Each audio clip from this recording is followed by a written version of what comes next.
Hey, are those eyes too purple, or can I use them? No, those eyes are good, man. That's all good. Whim's content now. Thank you. Final whim. All right, I'm gonna do this, and then we'll be ready. Well, to go. that's not even my final form, but okay. Circular breathing. John, shut the fuck up. Jesus And Christ. I'm always fucking singing, and I never stop Major, are singing. you recording this already? Yes, oh yeah. This is for posterity to show how fucking irritating John is on this hangout. Good. You really gotta At set least up. I don't make click. I don't make clicks when I'm talking. Fuck you. Click the dick, click it or take it sounds. Was that Daniel? Dano, are we gonna kill Samurai and Knights later on tonight? Probably. Fuck yeah, Samurai dude. and Knights? Samurai battle for honor. Let me guess, Ashton, you haven't played as anybody other than the Vikings. Yeah, you're damn right. That's not true. I did play once as the poleaxe dude from the Knights. What game is this? For honor. For honor. How bitchin' is it? It's pretty bitchin'. It's kind of Quite weird. bitchin'. It takes some getting used to. Is it like Devil May Cry? No. It's more like Dark Souls. Need for Speed? It's like multiplayer Skyrim PvP. Multi-rim. Skyrim so laggy and shit. You try to That sounds clunky as shit, dude. I bet it's cool. The combat The looks really graphics look fluid, cool. actually. I'm looking at Yeah, the images. it looks okay. It's, I don't know, I'd rather, I would like to be greater samurai warrior. Great. I want to do PvP, Joseph. Great Bishamon 10, God of War. I just want to play.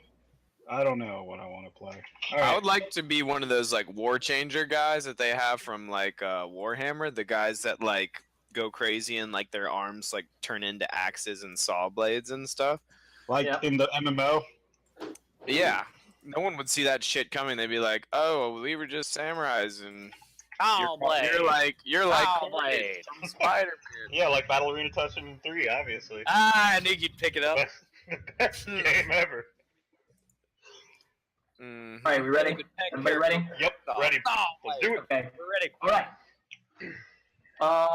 Deep in a great cavern complex within the Sword Mountains, 5 adventurers in Faerun found the ancient magical smithy known as the Lost Mine of Phandelver. When activated, the Forge of Spells tore open a portal in time. No, in Sigil. The city of doors and the center of the multiverse. Now confronted with endless possibility, the group seeks to forge a new future for themselves. But beneath the usual intrigues of the cage, something seems wrong. Oh, fuck And yeah, the my circle's conspiracy leads to the very heart of the city itself and its mysterious overseer, the Lady of Pain. Boo. Boo! Does she sell propane and propane accessories? No, I sell get the fuck out of here, dude. Maze No. accessories. Last time, our hero entered propane accessories on Executioner's Day. The great planar pirate Greenbeard, with his ceremonial last words, gave a rousing speech denouncing the Planar Trade Consortium as a sham, announcing that he had hidden his interplanar spell ship in a portal accessible directly from Sigil, and ushered in what he called the Golden Age of Planar Piracy. Then the Mercy Killers summoned a giant worm that burst out of the ground, flew into the air, and landed on the skeleton man, swallowing him whole and burrowing away. This detour into Petitioner Square found our heroes running late, according to Brother Iret's pocket watch, and soon they were ambushed and attacked by 2 horrific Banderhobs. In the resulting conflict, Iret was killed. Finishing their journey through the Ladies' Ward, the players experienced some sort of shift in reality, where their world rolled forwards as they passed through an invisible barrier that only called a ley line.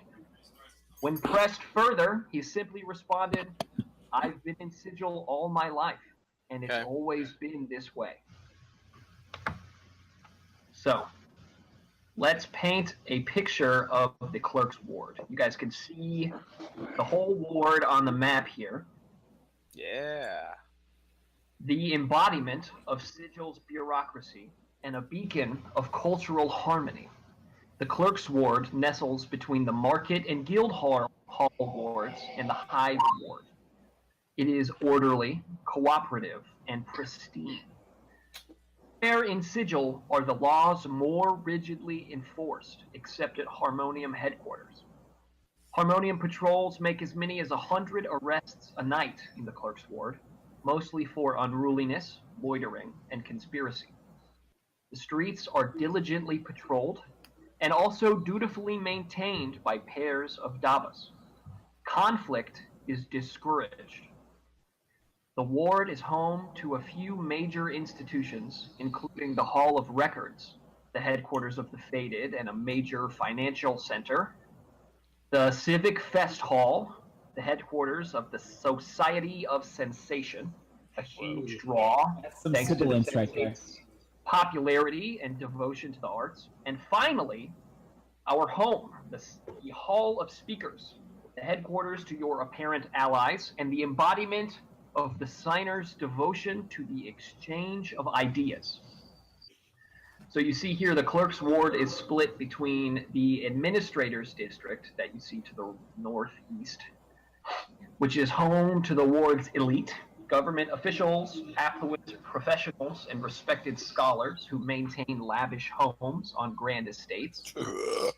There is also the workers' district, a neighborhood of boxy cottages and austere tenements with sparse furnishings and non-existent yards where families prepare food over open fires and fetch water from street corner wells and wash themselves with buckets.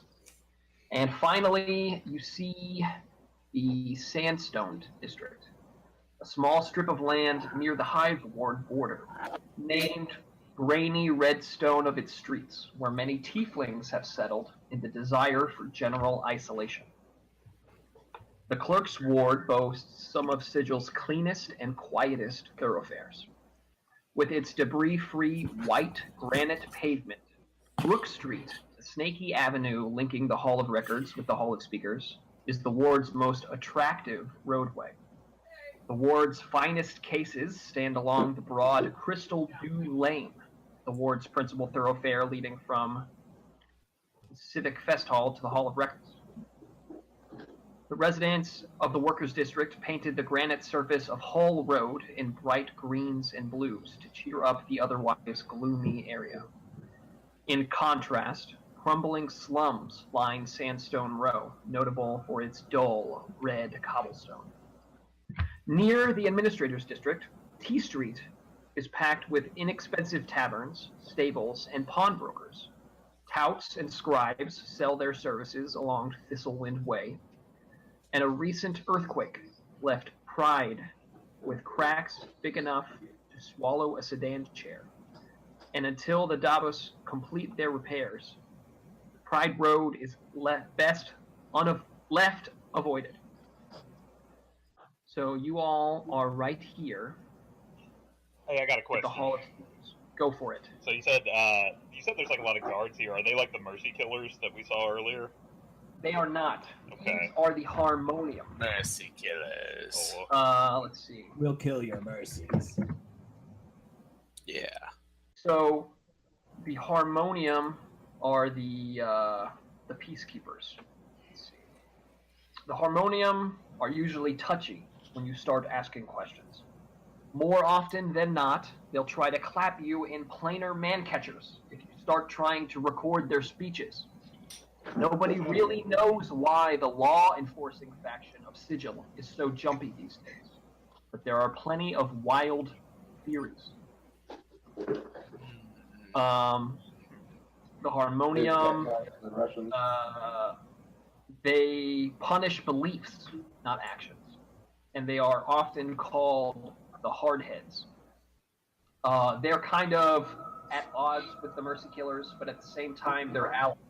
Harmonium make the arrest, and the Mercy Killers make the execution.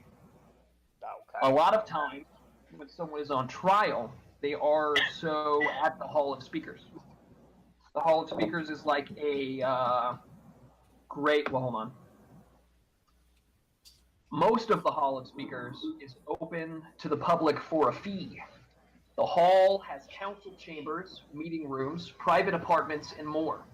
These can be leased for official use. The heart of the hall is private faction territory. So, you guys are at the Hall of Speakers. It is the sign of one's headquarters, and it is a marked contrast to the normally dour, heavy, and dark buildings generally chosen by the other factions. The Hall of Speakers is a soaring, almost graceful structure that rises over the clerk's ward. The glistening spire atop the Hall of Speakers symbolizes the glory of the individual, a cornerstone of the sign of one's philosophy. A massive statue before the building underscores this point. It depicts a woman holding an entire world. Within the walls of this stately edifice, factals and plebeians engage in lengthy, detailed discussions about the precepts, statutes, and decrees affecting all Cagers. The streets around the hall are noteworthy in that the lodgings are expensive and the drink strong. There's little in the way of entertainment, and the choice of adventurer services, such as armorers, weaponsmiths, and map dealers, is very limited. Here in the hall, in the private faction territory, in the heart of the hall, signers hold their own sessions and plot their many branching courses. It is in these chambers that you all find yourselves, having been guided by Oli and Knuckles cracking deep into the heart of the facility. Following closely behind you, almost at your heels, is the small, ever-nervous homunculus Fibblethip. Mike Swiskowski. Mike Wazowski. Wait, what did you say his name was? The homunculus. Fibblethip. Mike Fibblethip. I think he should be a visible NPC, Yeah, a notable NPC. Yeah. Fibblethip. Let me make him reveal him to you. By the way, he's cute. As I after we play a session and I introduce NPCs to you that you might not know much about, later on I'm gonna go ahead and fill them in with details in the bio. So you'll see I haven't done them all, but Bell. Yeah, Fibblethip, it's my bro. Bell, Kylie. Let's see. I didn't do Knuckles Cracking or Seamus Anthozenes or Shemeshka, but yeah, that Seamus Anthozenes guy, he does not like you right now. FYI. You charmed him, you stole a valuable artifact, and you ran away. So We did. At least we didn't see him when he started to not like us. I can't imagine Yeah. that will come back to haunt us. yeah, Not at of all. course not. Yeah. No way, Because this it, is it bad. didn't seem like I mean, it's not like he knows our names. He only knows one of our names. yeah, it didn't seem like he definitely killed whoever owned that store and wrote in blood on the sign a different store name. We'll handle it when it comes up. Yeah, Yeah, that's cross fine. that bridge. Listen, we got a lot of bridges. to I'm sure cross. there's a quote. Yeah. for it. Yeah, guys, we really shouldn't, dilly dally, this time So- around. The chamber that you enter is spacious. It's decorated with tabards of purple and gold, half of which display the symbol of the sign of one, and the other half which display the ornately patterned key that you've come to see is the symbol of the will of the one.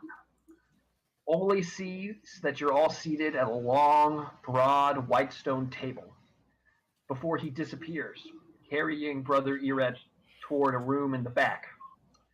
Knuckles Cracking stands vigilant at the door, and Fibblethip cautiously takes a seat between Burkaw and Hugh. For a moment now, you are all at rest.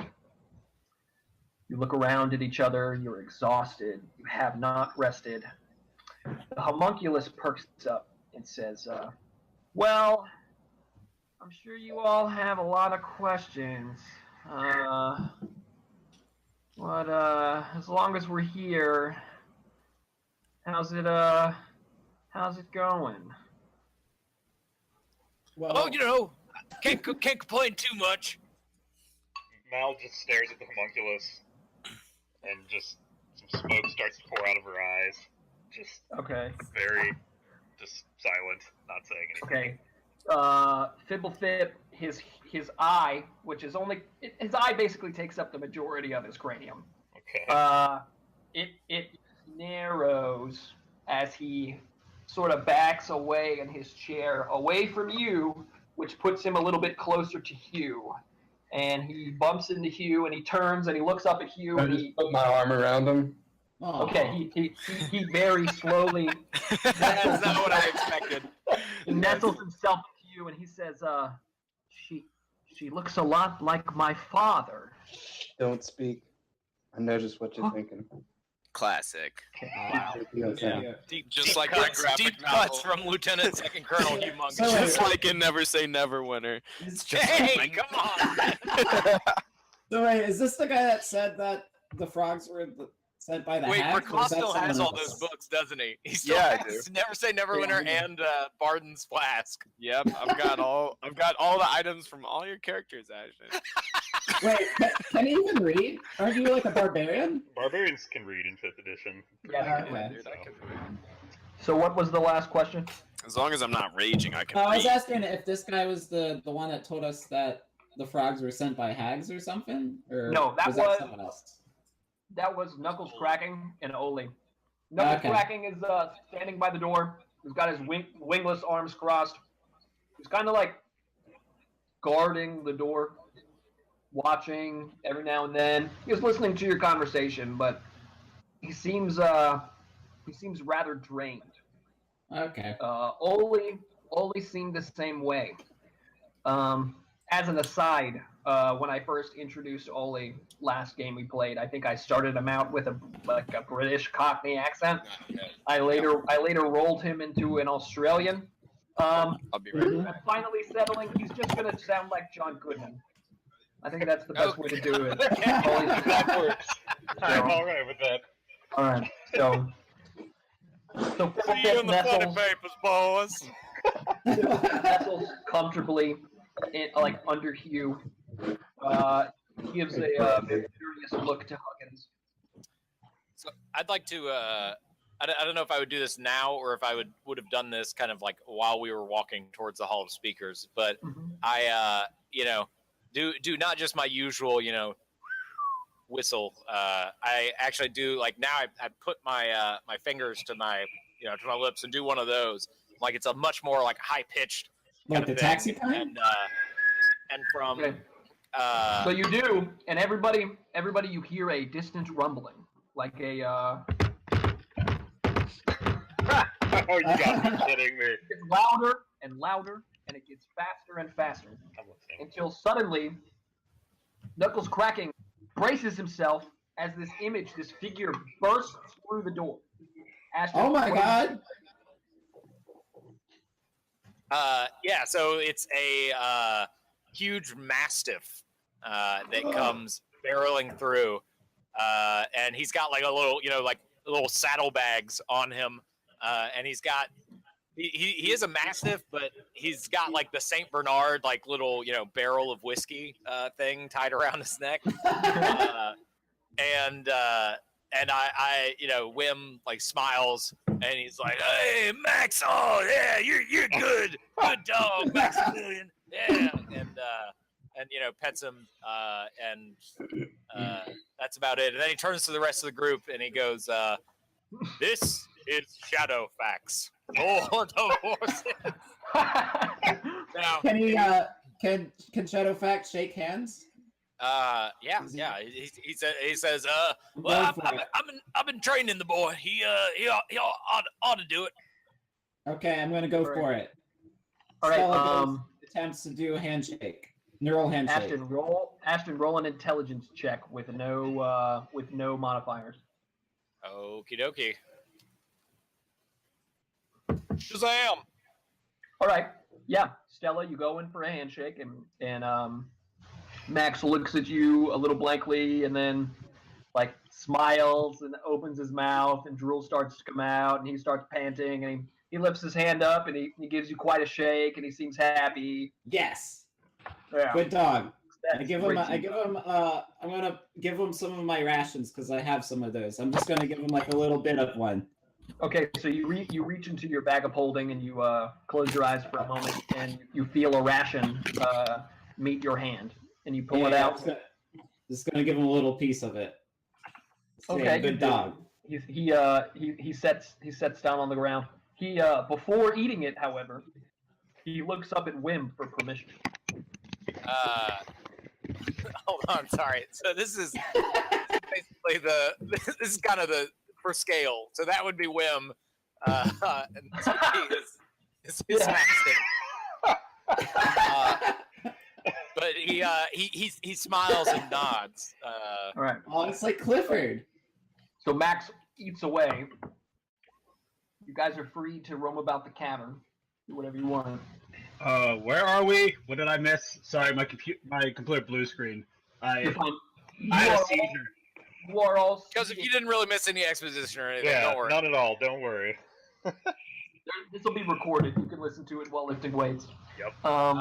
This is you guys are deep in the hall of speakers, kind of in one of the underground floors in a open room with a large white stone table, and there are tabards everywhere showing different symbols and signs. And you guys are just hanging out with Fibblethip the homunculus and with Knuckles Cracking. And right now you're just passing time. You're resting. You guys haven't had a moment to catch your breath and rest in quite a while. Does time flow like normally in Sigil? Like Yeah. is like 8 hours, 8 hours? Yeah, for the most part, the only manipulations we're going to do are in space and not in time. And every now and then I might accidentally let on that time seems to be changing, but if time ever changes in an odd fashion, I'd be explicit. There might be a time goblin, is what you're trying to say. Oh, Yeah, fuck. but not any different too.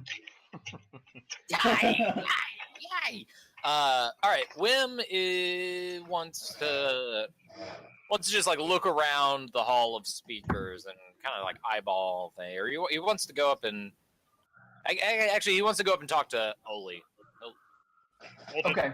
Did Oli? So where's Brother Urite? Like Oli carried him in the back, right? Is that what you're saying? Only carried him further back. Like he left you guys in this front room, and he went on. Yeah. Let's That's say, your brother, correct? It is my brother, but I'm too Brother. exhausted to even fucking pursue him right now. I think so. So how about this? After a moment of rest, you hear the padding of feet and shuffling and swishing of baggy pants as Oli returns to the chamber. He falls into a seat at the table, slouching in the chair under a great unseen weight. He doesn't yet speak. Is there anything you guys would like to talk to him about? Yeah. Hey there, Part. Can't help but notice you got some pain behind those eyes. Yeah, For lack of a better term. he slouches back and he sort of leans against his arm and he looks at Wim and he says, "It wasn't supposed to be like this." You're right. Was Never our is. oh holy shit. Give me 1 second, guys. I think I'm about to lag out. Okay. Let me know if I start to lag. Okay. Oh shit! So what? No. You're doing he good says, right now. Okay, he says, it wasn't supposed to be like this. Urite was our leader. This was his plan, his and Pracine's. Without him, the will of the one is going to need some time to figure out our next move. Wim says, "Oh my God, sorry, dogs." Wim says he kind of like nods and he goes, "Very well. I accept the mantle of leadership." Well, shouldn't this be a vote? Shouldn't we vote for this? Do you not? I This would is like democracy, right? I would like to put I like to throw my hat into the hat. To become leader. Throw my hat into the hat. Ever articulate card. How small is your hat that you can fit it in there? Look, I'm the only person who's ever been part of a group. Well, Ollie, I was away for a second. I had to to cook some noodles because that's what I do on my downtime. But when you say that, were we summoned here particularly for a reason? Like not just Mal, but all of us? Ollie, was this part of some larger plan? Is there a destiny? Yeah, this was Earight's plan. He and Prasine, they have a long game they're playing, and I loved Earight. He turns to Mal and he sort of he gives a soft look and he says, "I raised him since he was young. He was like a son and a brother, but he was a secretive man. He kept a lot close to the chest. I don't exactly know what we're going to do next. I don't know what the next step of the plan was, and I don't have Prasine's ear like he did. Well, Things, Metaphorical ears, like ears to the ground ears. So do we want to like get revenge on the frog ladies? Do you not have any clerics here? Is there no one that can bring him back? well, it's an interesting Hyper question. If you all had the funds to How much do revive we him, need? we could petition a cleric. 27 gold be enough? Got we could start like a bake sale. Like when I was small, you know, whenever we'd raise money all the time, we do like carriage washes and you know, to raise money. How much would this cost? So we could try to Well like versed in make this something. carriage wash. How much like, would it cost? Lucrative. Well, I'm Holy. Maybe we I'm could not start exactly- a band. I'm not exactly a cleric. I do believe you need to have a diamond of rather enormous size. I've been told it needs to be worth over 1,000 gold. Oh, well, we can afford that. Besides that, you would need to find a cleric willing and able to resurrect one of the most hated men in Sigil. Whoa, I missed Well- that part. Wait, why does people not like him? What is wrong with him? Well, people don't He's exactly like signers in general. And think about it this way. The signers, the sign of one, they're one of 15 major factions in Sigil. Some factions have allies, they have enemies. Rather, most people are neutral towards them. But signers specifically, they don't get along well with the rest of the group. Signers and cagers in general get along about as well as Batsu and Tanari. Don't I know it? Doesn't he? And Well, all that aside, the will of the one, we're just a smaller sect of the group. People believed Earight was a radical. They were afraid of him. They were afraid of his speeches, of his ambitions. He And was yet, a man they're with broad okay with vision. Greenbeard? Say what? I said they're afraid of guys with ideas like this, and yet they really enjoy people like Greenbeard around here. Greenbeard is an interesting character. He gives away everything that he steals. It's very easy to like a man like Is that. Greenbeard like a pirate? well, He is Greenbeard a was one of the pirate. great. He's not. Yeah, he's Yeah. exactly a pirate. I think that's part of his name. I think he was Is he really similar pirate. to a pirate in a Yeah. piratey manner? Greenbeard was. There are quite the stories told of Greenbeard. They say he was 4,000 years old. Yeah, he I don't was believe any of that 4,000 bullshit. years old. That's pretty old. Anyways, let Oh, me man. let Does me he have break green this. Let me break this down for you, nice and simply. There's plenty for a cutter to do in Sigil. You can always come to us if you need some coin or if you're into the cause. You can stay here a few nights, find your footing in the cage, and plan your next move. But you should all start looking for lodging now. If you're right, we're still here, he'd probably say otherwise. He'd Hey, let you all sleep here as long as you'd want, and before you knew it, you'd all be devoted to the cause. But you don't. Don't have his silver tongue. I also don't have his ear like Priscine. I don't have Prisine's ear like he did. Who's Things Priscine? You'll meet her soon. I don't doubt she's on her way here right now. What's a cutter? Cutter. Like term for. Yeah, you're a cutter. It's a term Everyone for in this room badass. is a cutter. We're all you know, Like I'm a CUTTER? cutter. yeah. Mal, how do you In- make your money? I'm not 13 anymore. In regards to Mal's question, Wim turns and he like kind of like adjusts his throat, and then he starts speaking, and his voice has changed, and now he's picked up like a Sigil dialect. He's like, listen here, Burke. Cutter's anyone who'll do anything for a bit of jink. What?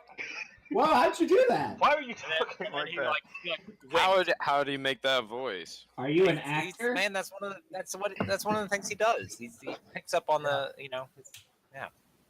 Well, hey, In the- not in the right here, corner of the right room, now. Knuckles cracking opens his mouth, and it says, "Hey, Cutter's a man who didn't get a bit of jink." And it sounds just like Wim. Sorry, John. Go ahead. Wim walks over to just gonna Knuckles. Say, before Wim walks over to Knuckles, great Sonic character. He's just gonna. I think he's just gonna say, well, who do we care about the cause right now? I just kind of look at the group, and I don't really care about saying that in front of Ollie and click the That's dick. fine. I'll be very honest, and I'll say I don't even know what. I just got here, and I'm very confused. I don't even really know what the cause is. Is it the pirates? How do we feel about the cause? I think you're more confused. I than mean, the I rest think of it's us. always good to stand I look at for Oli something. and I say, I grab Mal grabs the key around her neck, and she says, "Would he be able to help us with my brother?" He Oli looks at you very pensively, and for quite a while he stares at the key before he looks you in the eyes and he says, Okay. "I don't know. I never had that gift. The only ones who have been able to talk to him are your brother and you. You would have to ask him yourself." Oh. Alright. Mal doesn't So- say anything. Just So Oli leans forward and he says, "Listen, if you swear to me that these words won't leave this room, I'll explain everything I know about the plan." And he looks around at all of you. Yep. Yeah, What's the sure. plan, man? I'm good at secrets. All right. He says, "Right now, our faction is broken up into two camps over the idea of resurrection. They call us Adelcoves, but we genuinely believe we can think a dead god back to life. And we're planning to do it just to prove we can." Wait, what kind of god are you talking about? Is it called Glitter Gold? 'Cause He that leans guy's back cool. and he says, "When you give it any thought, of course, the whole thing makes no sense. If them Burks was really gods, how could they be killed? And if they're so all-powerful, why are they stuck floating in the astral? Why can't they just pick themselves up and dust themselves off? Why do they need the help of puny mortals like us? I'll Why tell does you it- why. Okay. They ain't gods. They may have more punch in their elbows than all the rest of us put together. But I have a suspicion that they're not powers. And they're not gods. They're just powers. And at that, Kralikdik comes in and he's like, no, shut up. And he says, anyway, like I was saying, the signers were coming down on different sides of the fence here. Some of us want to bring back the water god, Enki, because he's a big hater of fiends. But a good number of signers, and that's how we came to be a group together, believe Enki's too small time. Now, I was just in it for the boy, for Erite. And that's how the bird got wrapped in it too. But the bird's become a true believer, and I don't really know what I'm doing. But Erite was devoted. He wanted to bring back someone with a bit more name recognition than Enki. Kazakh. Even though shouting this particular Burke's name on a street corner in Sigil is a sure way to get made. He wants to bring back Oscar. Koloskami bag? Oscar. Hey, Oscar. Now, listen. There was a time when Oscar's name was on everyone's lips. Who is Oscar? What does he do? He didn't just call himself a god. He went and he called himself the god of portals. And he tried to take the cage away from the Lady of Pain. In fact, the Shattered Temple, home to the Athars, used to be Oscar's great temple of doors. And no matter what the harmonium says, the truth is the place fell when the lady got fed up and she banished Oscar to the astral with all the rest of them. Did she kill him?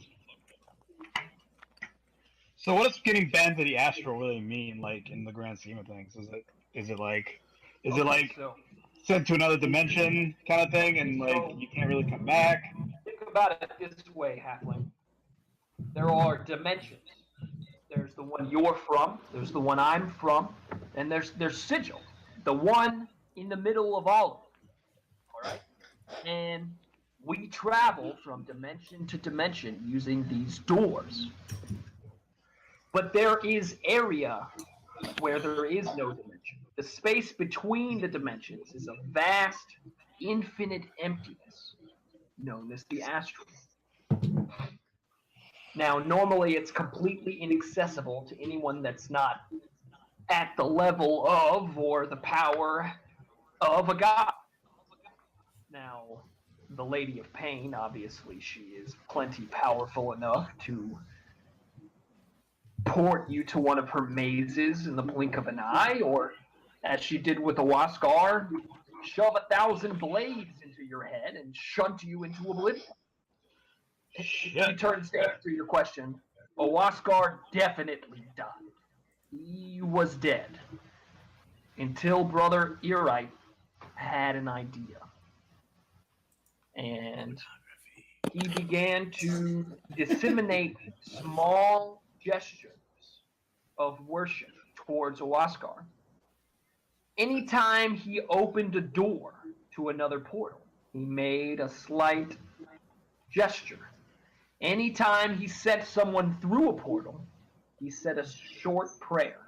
And before you knew it, 10, 20, 100, who knows how many people have adopted these small gestures as just habit. But that was enough. And eventually, he heard Oscar's voice speaking to him. And it told him about a key. And that is how we have you all here. Now, I'll be honest, I don't know how he got the key.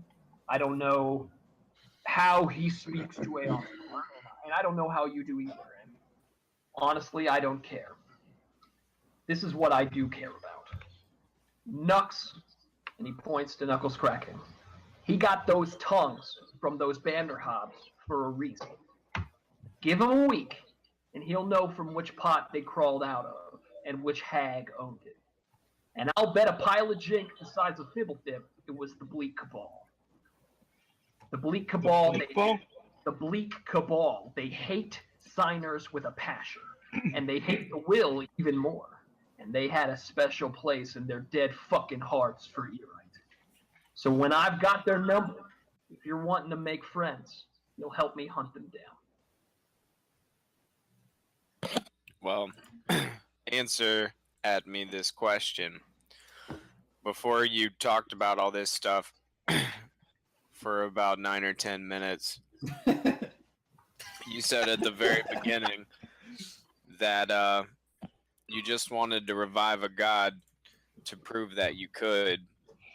It doesn't really seem like a very valuable use of my time. So what exactly is the purpose? If you just want to revive this god to prove that you can, it doesn't really seem like it's there's a lot of motivation for a lot of us.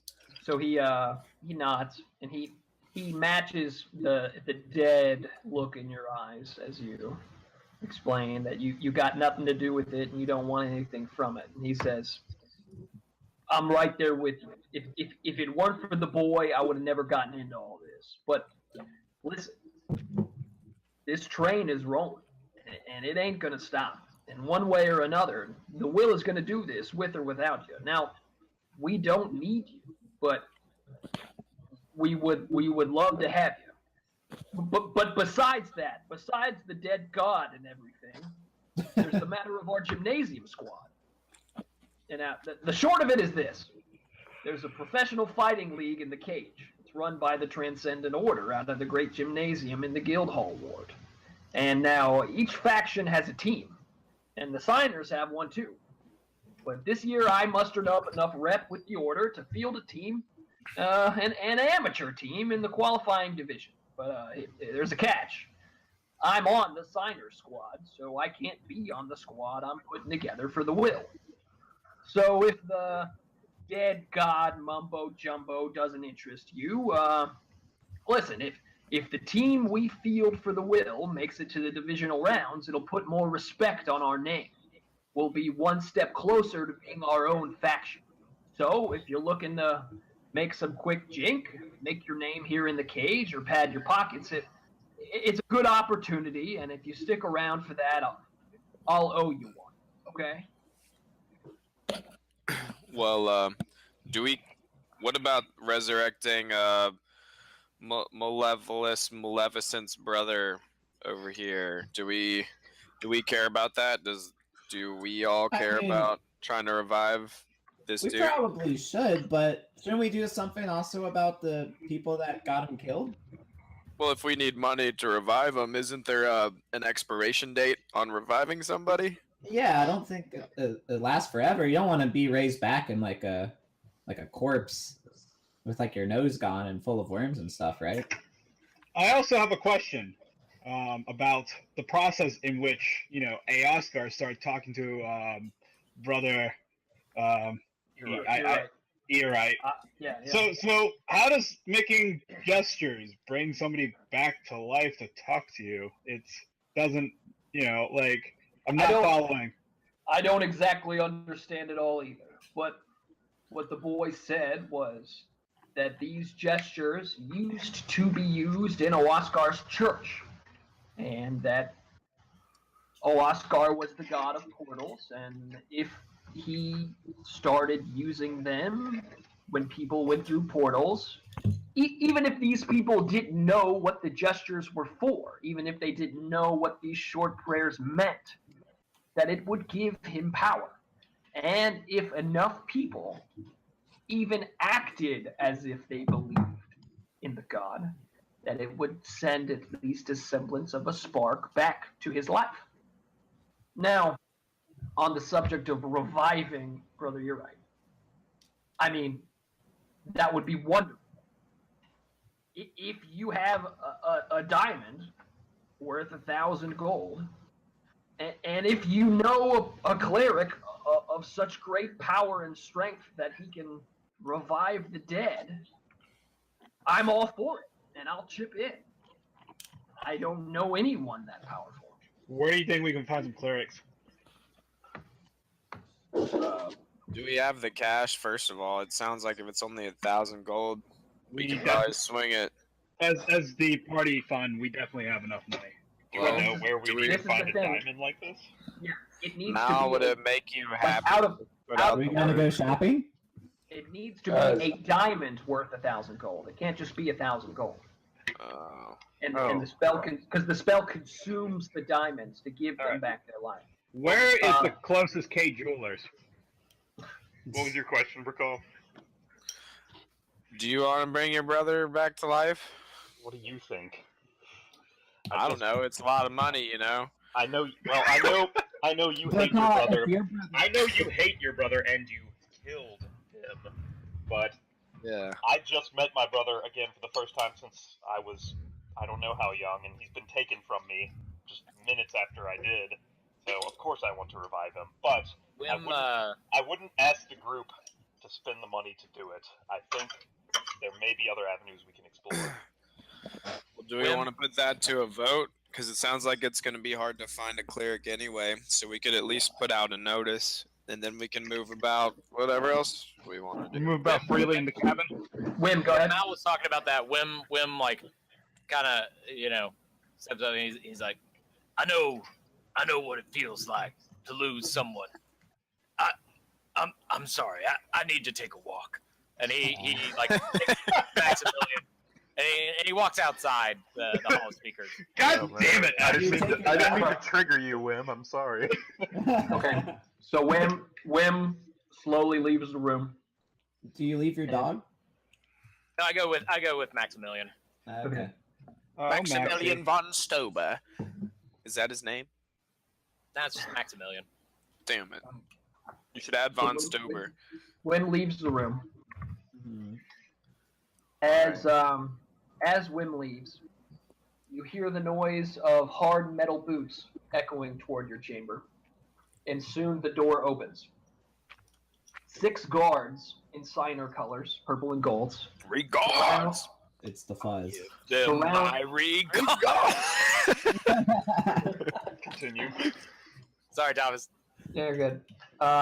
6 guards in signer colors, purple and gold, surround a lithe woman with pale pink skin and blue scales that course across her neck and wild spiraling hair that resembles crashing waves. The guards part ways as she moves toward you all, and she eyes each of you briefly before staying her glance on Mal for quite some time. Oh boy. There looks to be careful contemplation in her eyes. These 2 pools of deep sea green. When she finally speaks, it is with a notably pleasing voice that is delicate but powerful. She looks to you all. Sir Wolf's will is done. I feared it this time, but he is never wrong. He shapes reality with his dreams, and we are all but figments playing our roles. Then again, and she motions toward Mal, we lose a dear ally, but not without one final parting gift. He brought you to us, all of you, she says as she extends her arms to your group. You will all find your place in this city, and we, the will of the one, will be better for it. This I am sure. Are you? Sorry, I forgot her name. Introductions, then. I am Christine, and I speak for the Borear Terwolf, who has thought all of us into existence, and whose dreams give us signs of the future. It is he whose will we enact as one. Fractal Darius leads the sign of one, and we are all signers, but I am the leader of our group. And though we may not be a faction in name, we grow in number every day. I know you've met Ollie and his avian accomplice.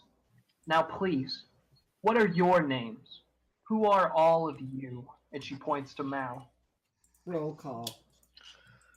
My name is Anomaly Monomvathius, of the House Monomvathius of Neverwinter. She looks at you with quiet contemplation, and you see maybe it's her arcane water-like appearance, but you think you see tears welling up in her eyes. She nods, and she puts her hand on her heart, and she says, "It is my great privilege to meet you." And then she, as quickly as she seems to fall in love with you, she stops and turns to the next person. Damn, that was So easy. she turns to the halfling, and she leans forward and puts her arms like on her knees, Yeah. crouches slightly, and says, Yeah. "And what is your name, small one?" Name's Bumblefoot, Dizzy Reed Bumblefoot, and I will appreciate you looking down on me like you're so much bigger, because I got the biggest heart of them all. Sorority crowd.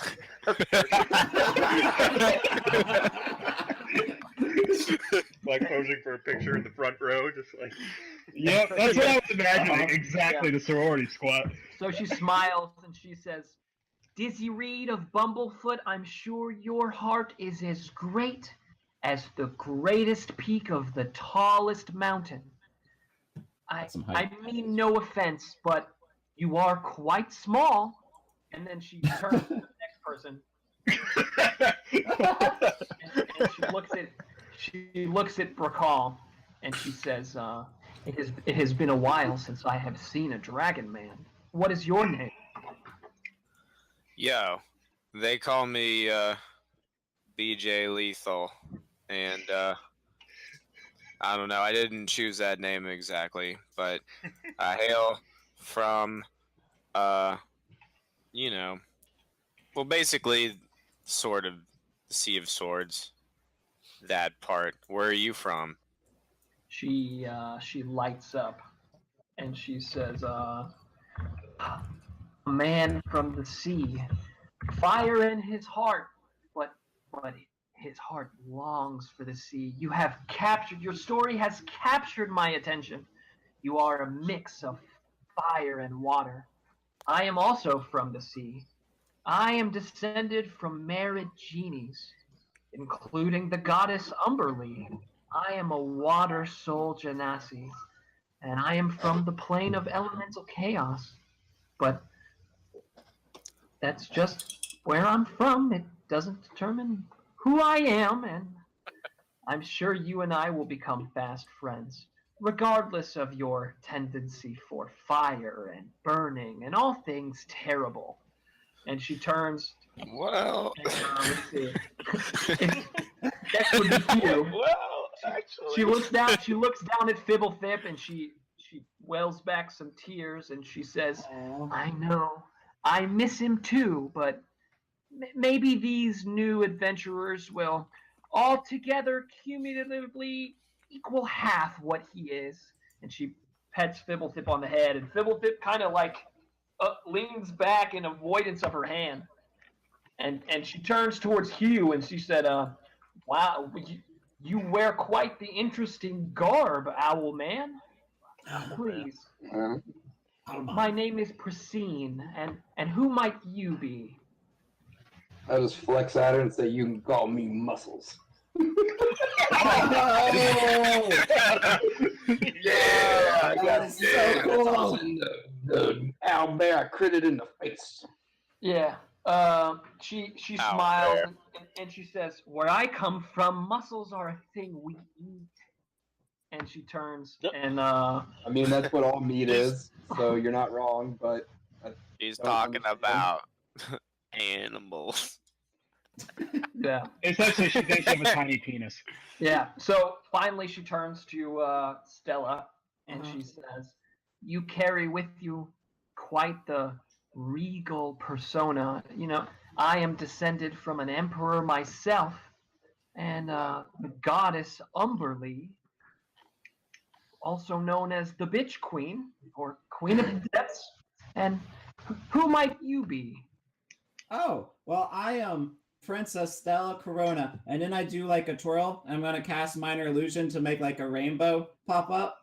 And I'm going to say, "A princess from another dimension." And, and I say, it's nice to meet you.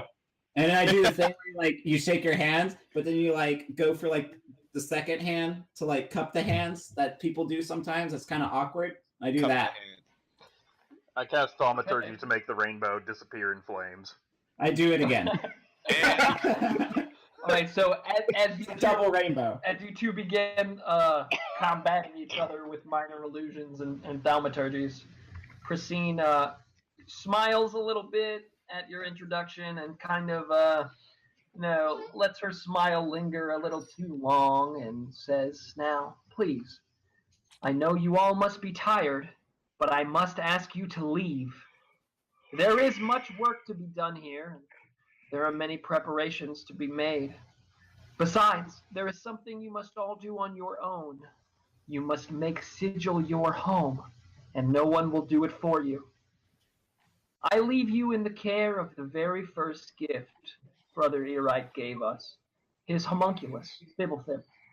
You will find he has much to tell you, though you may need to coax it out of him until we meet again." And she steps back and gestures towards the door, and her guards all in unison take one step back and look towards you and look towards the door.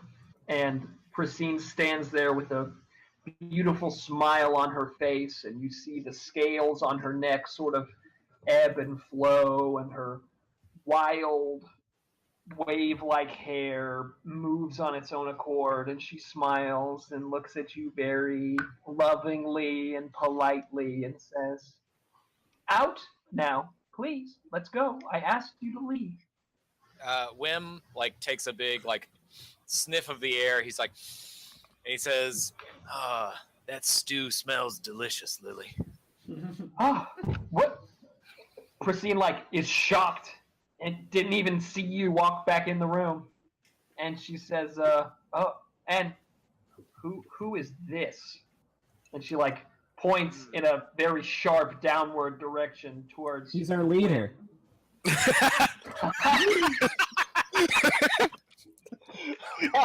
Oh my god. I don't think Wim should be the party face. I just that's gonna work out well for really anybody involved. Like I said, I like to throw my hat into the hat. All right, I'm gonna awaken mind to everybody and say, let's return to this later. And I flash another sincere smile at Prasine, and I say, we'll talk again later. Ganassi. I point at Wim and I say, "This is our newest little buddy that we acquired. He's an alright guy. He helped us defeat the frog guys that ate Mal's brother. We don't know much else about him, but he seems alright." Wim is just first, smiling and staring off in the distance. And yeah, doesn't really seem to react or say much. But he's smiling. First, Prasine nods her head patiently and quietly as she listens to Brakal, and she says, "That's nice." And then she looks at Wim and she tries to meet his eyes, but can't really make eye contact with him. And then she just kind of spats out, "What a terrible habit." And then she looks at Mal and she says, "Anomaly, I will summon you when I need you." And then she, sort of puts her hand on Oli's back, and Oli, acts like it's icy cold, and stands up real quickly, and is like, and his ears kind of perk out like a cat's do, and kind of lowers his tail. This is like, "Oh, well, all right, you guys, remember, if you're interested in joining the squad, just give me a shout. Otherwise, we have some fairly tragic girl plans to attend to." And Oli and Prasine and the guards all leave. They go deeper into the area, and Cracking Knuckles sort of waits until they're all gone, and he looks up at you, and he opens his mouth, and out comes Pracine's voice, and it says, "I asked you to leave. I asked you to leave." That's just like her. And he laughs, and he sort of guides you all towards the entrance and vast open stone steps of the building. And as you guys walk out of the hall of speakers, when you get into the main area, you see that there's a huge lobby. You see plenty of people from wearing all different colors and all different symbols from all of the different 15 factions and the minor sub-factions. You see some of those half goat, half human people, the Borear. You see a lot of Genasi. You see fire Genasi and water Genasi. And to your surprise and disgust, you see a lot of Sladi, these huge demonic frog people, of reds and blues and purples. A lot of them are large and like muscular in size, and they seem to be like restraining their terrible like fervor and fury as they try to just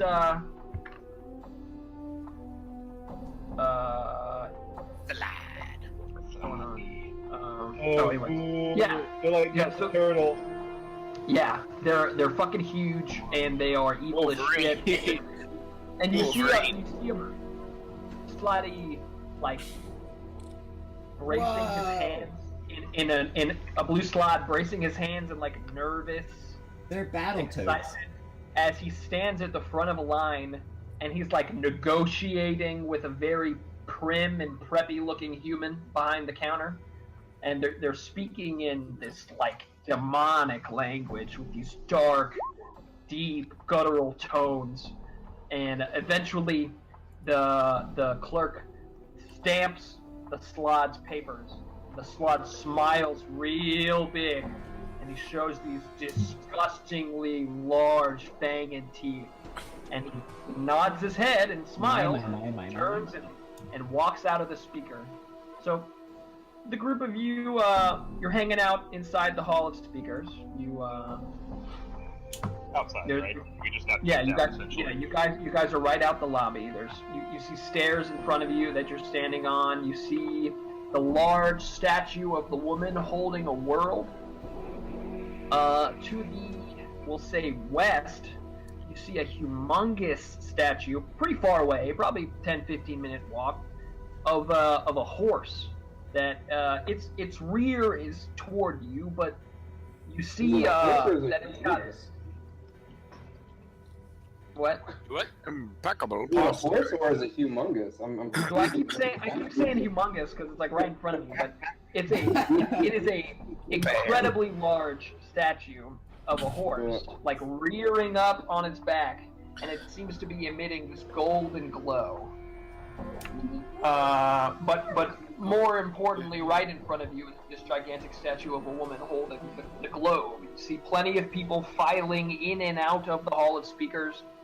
You see a couple pairs of Davos rearranging some building right at the edge of Hedge Row, trying to make it cleaner, and it looks like it has just recently been constructed, and they are finishing the outward touches of it. And you see plenty of people walking around to and fro, and the hustle and bustle of the city, and you realize very quickly that you are all exhausted. You have not rested, and you have not recovered since the last fight. Would you say that we are suffering one level of exhaustion or more? No, not yet. Okay. Wim sort of like shakes his head and like blinks a couple times, and then he's like, he's like, "Damn, I'm knackered." Yeah, I'm pretty hungry. We should go get food. He says, "I agree." Let's take a little break. Let's go eat something and go take a nap. You can go look Let's Like find some dinosaurs. food on Grey Dragon Lane. Wim walks up to the. Is that blue slide still around? Yes, he is. He walks up to the blue slide and he like, look over here. So the slot stops, and his whole posse of multicolored slots stop. Slotty, you stop with him, and They're the he looks down at Monstars. you. He looks down at you, and he says, "Yes," in common, and you realize that he moved his mouth, but the noise that came out of his mouth was more like a. But you Whoa. all heard the words "yes" in your heads. Interesting. One of those.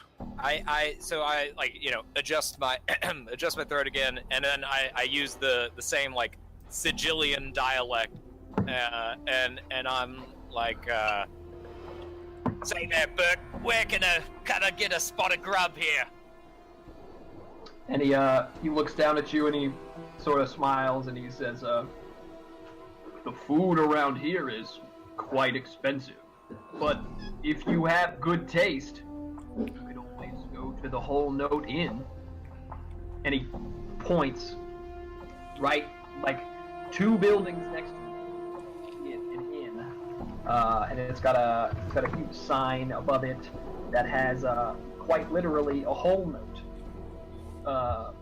the musical note, in the middle of the sign, and it's like ornately decorated, and it has nice rings around it. It looks quite nice, and the slod stands back up and says, "I hear they've got quite the almond bread," and then he shuffles away. Almond bread? Cool. Yeah. Well, all right. So excuse me. Justin, you can. Do what? Stella, you can do that at any time. Stella, as Okay. this is going on, Stella sort of shuffles over towards Mal. Oh yeah. So I got you this thing for your brother, and I pull out a rose that I got, and I cast light on it so it shines like 1,000 lights. Like So- shiny rose. So Joseph, you're Stella- really loud. Shut up. Stella reaches into her bag of holding, and she takes out this rose that seems preserved from like a plane of some kind of natural, like plane of nature, maybe some kind of wild area, and it's glowing with numerous cantrip of light, and she very meekly hands it to you for your brother. Okay. I accept it I- and nod my head in a gesture of gratitude, but, I'm not, like, fucking blown away by this or anything. Right. Wim walks up and he kind of like looks at Mal, and he looks at the rose. He looks at Mal. He looks at the rose, and he's like, "I don't mean to sound Mal puts the rose away. and he like looks down and walks away. He mutters something, and you can barely hear. Just wanted to add to my collection, and he walks away. He walks towards the whole note. That's a pretty one. So who all walks towards the Whole Note? I guess I do. I'll go. Because you're following the leader. Yeah, that's right. Oh, God. No, I just wanted to. That's all. Right, so- Rakal is independently leading the group there as well. Yeah. Walking I'm 15 feet secretly- away. You all begin walking towards the Whole Note, and it's going to take you about a minute or so to navigate the crowd. And as you're walking, a voice that you all have not heard much of or very often perks up, and it says, "Well, excuse me, but if I can have but a moment of your time, my faithful companions, something has bothered me. It's actually quite worrying, and I was hoping I could bring it to all of your attention." What? Who's saying this? Where is this coming from? Yeah. You look around and you don't see anyone addressing your attention, the group as a whole. You've all stopped, and people seem to be walking around you, or generally annoyed that you're standing in the middle of the road. And the voice chirps up again, and he says, "Well, of course, I'm right here. I've been here all along.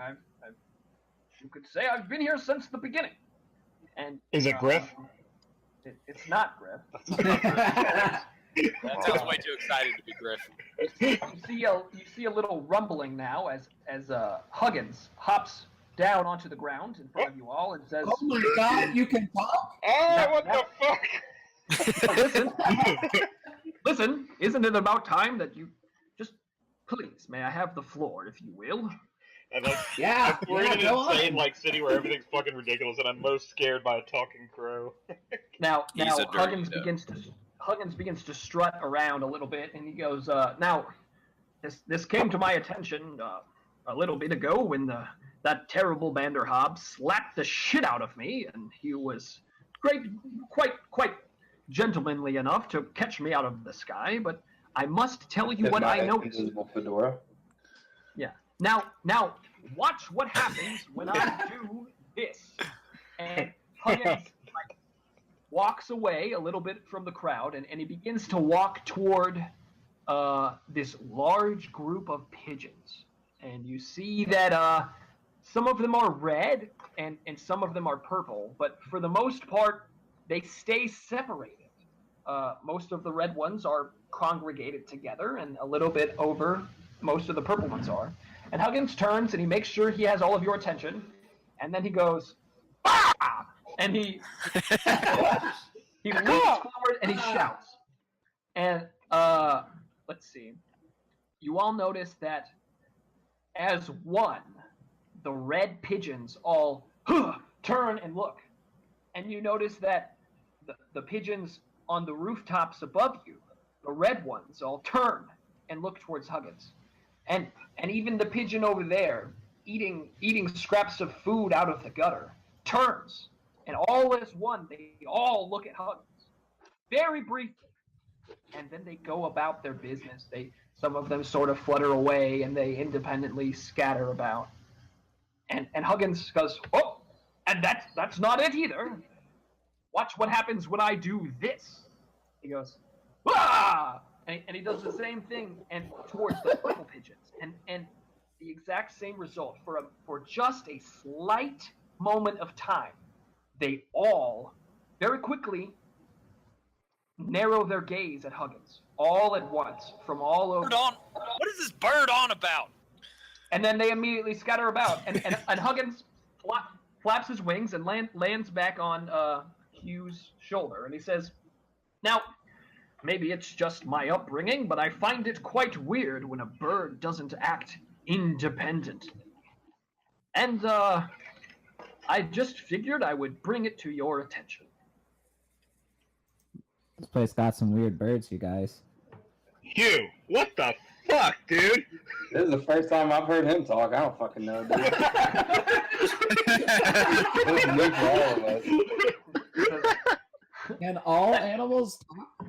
That's not quite exactly true. I mean, I've been talking to you this whole time, like, hit him here, or duck low, or Dodge left, dodge right. This is what you were born for, kid. strike him with your sword. But I've been doing it with my feet and my wings, and I guess technically I haven't spoken. I mean, sure, you fucking call at me, dude. I get that. Don't get me wrong. You make sounds, but I've never heard you use the fucking English language before. When did this Well, happen? I'm speaking in common, and It's common. and I mean, sucking dick. Which is Oh my English.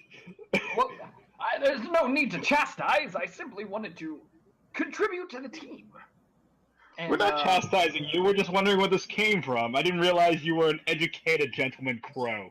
Okay, so you all make it to the whole note, and you notice that the door is quite small.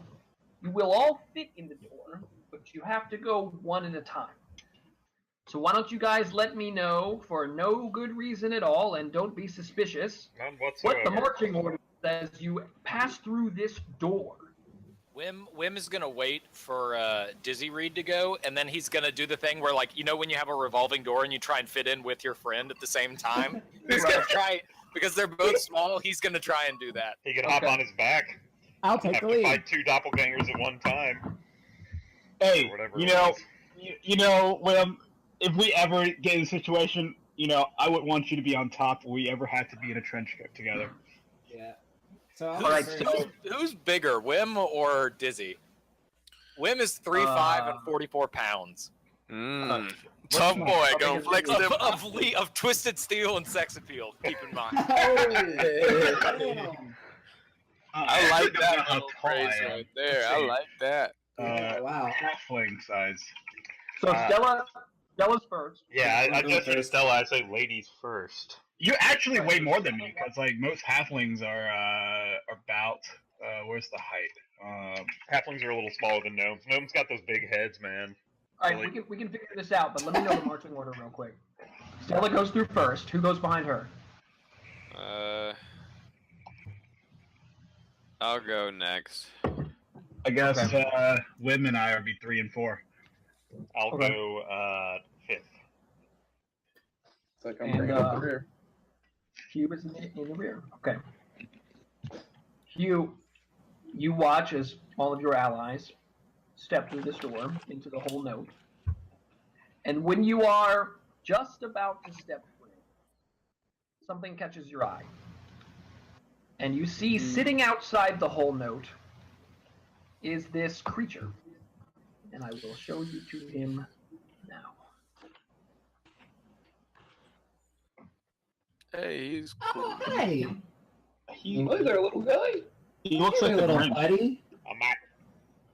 Yeah, Omat. You see Omat, and he looks bored, maybe a little sad. He's sitting outside the stoop to the inn. What's Huggins like? Yeah, that's Huggins for sure.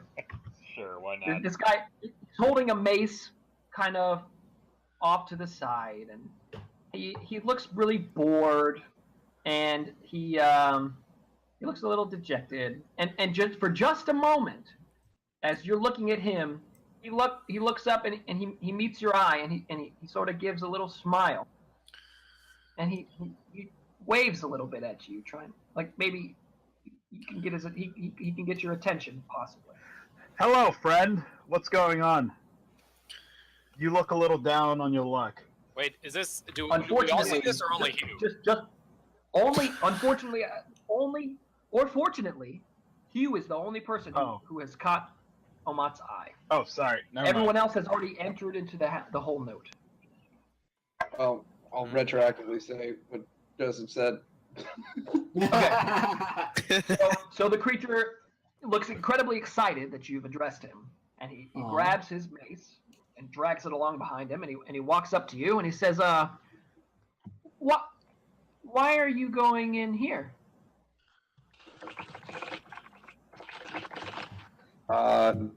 My friends are going, and you know, I gotta protect them. That is awfully great of you. I know. Thanks. I can see that you are a man of great power, and you use it for good. You I'm gonna protect flex your at him friends. and say, "You damn right."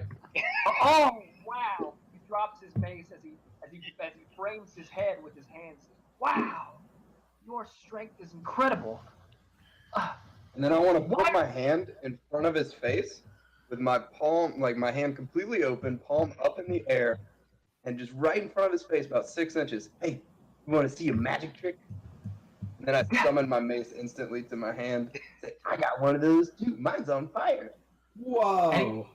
He looks up at you and he goes, "Whoa, wow, that's I really like fire." You don't talk to the neighborhood kid. That's a red flag right there. Stoop kids are afraid to leave his stoop. Yeah, that's exactly what I thought. He says, "Listen, my new friend, my name is Omat, What's your name? Call me Hugh. Well, Hugh, I just want to say I really appreciate you taking the time to talk to me. And I'd like to give you this. And he reaches kind of in his like sack, his little satchel that he has around him, and he rummages a bit, and he hands you, let's see, he hands you a small like sack. It's like really it's just a piece of cloth that's been bundled up on all ends and tied with a knot. And he says, "Look, I I've been thinking I need to help people, and I'm inspired by you, how you protect your friends. And so, if you're coming in this place, which is one of my favorite places, and you're a fire guy like me, I I think you should have this. Now, be careful. There's portal keys inside that bag, and there's a secret passcode to tell the bartender. Now, go on, go on. What's the secret passcode? Wait, no, that's Omar not me. commands you there. to go. The whole note inn awaits you. It's one of my favorites. What is the password and what the hell did you say was inside of here? It's Portal? all in the bag. It's all in the bag. Okay, all Go right. on, go Shit. on. He encourages you. Omar, I want tell to me. give him a quadruple high five before leaving. All right, so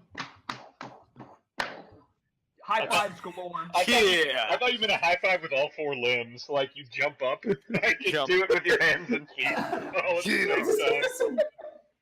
So you give him the quadruple high five, and he says, "I'm sure we'll meet again soon, but have fun in there." And he Yeah. grabs his mace, and he is a lot more excited now, and he Yeah. scampers Before he off. saunters off, I want to like grab him by the shoulder in a firm but loving and grab. I want to grab him by the shoulder. I want to look him eye to eye. Say, listen to me. You fight for your friends. You protect those that you love. Go get them, Tiger. Okay, so you do, and you look him in the eye, and in the eyes you see flame. You see the flames of creation itself, and a gigantic forge that is a flame. And you see a great hammer slam into this forge, and the sparks Fuck is that? explode out of Amat's eyes. And then you didn't see that, and it's Can I roll anything against that? Like, what the fuck just happened? sure. Roll an Arcana check, even untrained. Or I think you are trained. 14. Hey. Okay. There is something oddly familiar to the imagery you just saw, and you recognize it as different symbols and titles and proxies of the dwarven god Moradin, the lawful good god of creation and protection and smithing. By Moradin's hammer. There it is. You knew it was And coming. yeah, and you see it in the eyes of this tiny creature. In fact, with that Arcana roll, you would know what Omat is. He is a Linkwa, which is it's a homemade creation. Somebody had to have made it. Is what you know about it. So, like, his mom and his dad? Hey. Hey. And but he runs off. He scampers off. He says, "I'll fight for my friends," and he runs off. And you turn and you enter in the whole note. So Yeah, I've got a saunter you're all in in my the step, whole note. whistling a little bit to myself. Yeah. Pretty happy with myself now. You all look around for a moment, wondering where Hugh is before he calmly walks in. The whole note is decorated extremely finely. It looks to be quite the aged establishment. There are 20 or so tables on the ground floor, and then there is a winding staircase in the back that leads up to a second story. And who knows how many tables are there, but you all see there's a large bar area where a number of individuals are all seated and eating. And there are a few tables that are seat 3 or 4, but there's only one table that would really seat a group your size, and it is next to the bar, but it is kind of off balance. And a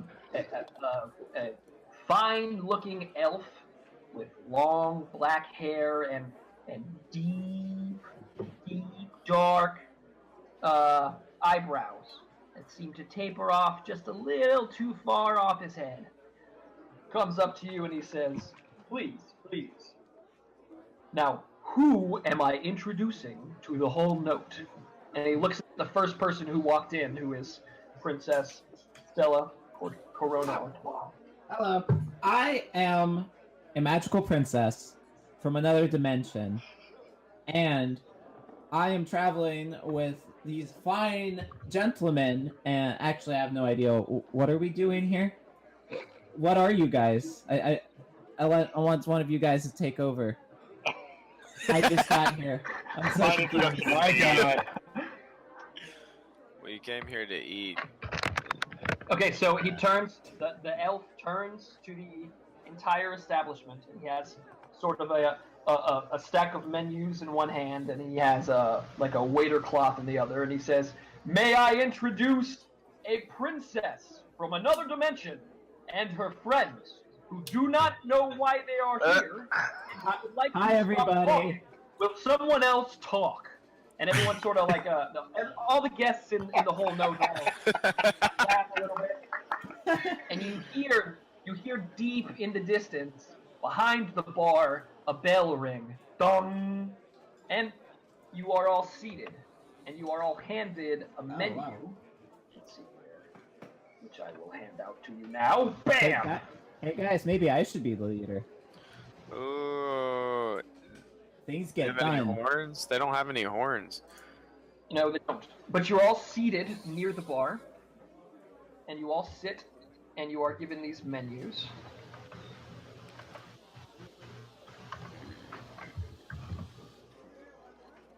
I can. It says, may I I'll take take your the pick drink on the, orders, ladies and gentlemen?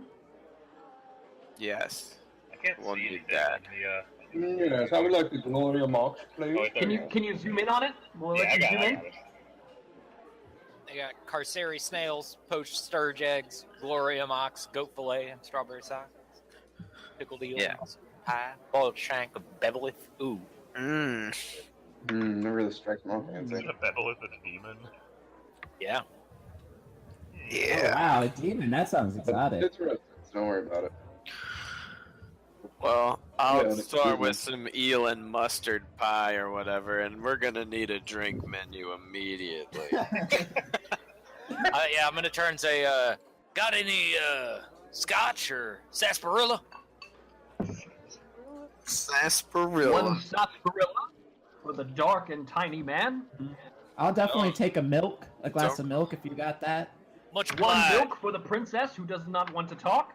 Toss in one of them boiled shanks of bevelith as well. Oh, yes. What? Quite the excellent choice, my sir. And it turns towards Mal. Your finest house wine, and I'll have the Bevelith as well. Okay. A peach wine for the lady. Mumbles, copycat. Also, I was looking at the menu, and I saw that like the orders come with like some cake and all that. Can I not get like a main course? Can I just get like double cake? Double cake for the princess, he announces, and everybody. Yes. Thanks, guys. Thanks, everybody. Wim's gonna say, I'd like to change mine. Can I get the Carceri snails, please? And he looks over at Mal. Mal. Carceri Yeah, snails. I got him. Fried in butter. What a great choice, my good sir. I'll have some rum to go with my. Rum? No, not to go with your meat. Just rum to go. I will have. Can you put that in a paper cup for me? Recall, I'm gonna the want. waiter looks at you. Recall, the waiter looks at you with a little bit of a twinkle in his eye, and he says, "Rum. We have plenty of that. A rum for the Dragon Man." Good. Excellent. He turns and he turns to Dizzy and he says, "And for the musician, I will have a white halfling, He's which is a kinda- white Russian. A white No. halfling. That's not what Whoa, that buddy. is. Whoa. Yeah, No. and I want the poached eggs. Over easy. poached eggs and a white halfling for the white halfling." What time is it? Is it 5 o'clock yet? It is. On one of those days. Let's get fucking ripped. The waiter turns towards you and says, "It is 5:30, my good sir, and quite a good time to drink, if I might suggest."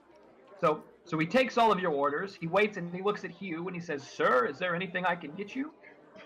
Give me that ox and a nice, tankard of ale. Glorium ox, roasted with onions, and a tankard of ale, for the largest man I've ever seen. And you hear some clapping from the And I background. let him. He takes all the orders and he walks back into behind the bar and into the kitchen. Wim is like, I gotta say, guys, this ain't really my usual type of dining establishment. Oh yeah, like been here a while. Do you know where we should go to like find beds and stuff? No. Well, So- being called the Whole Note Inn, presumably we could find. Yeah.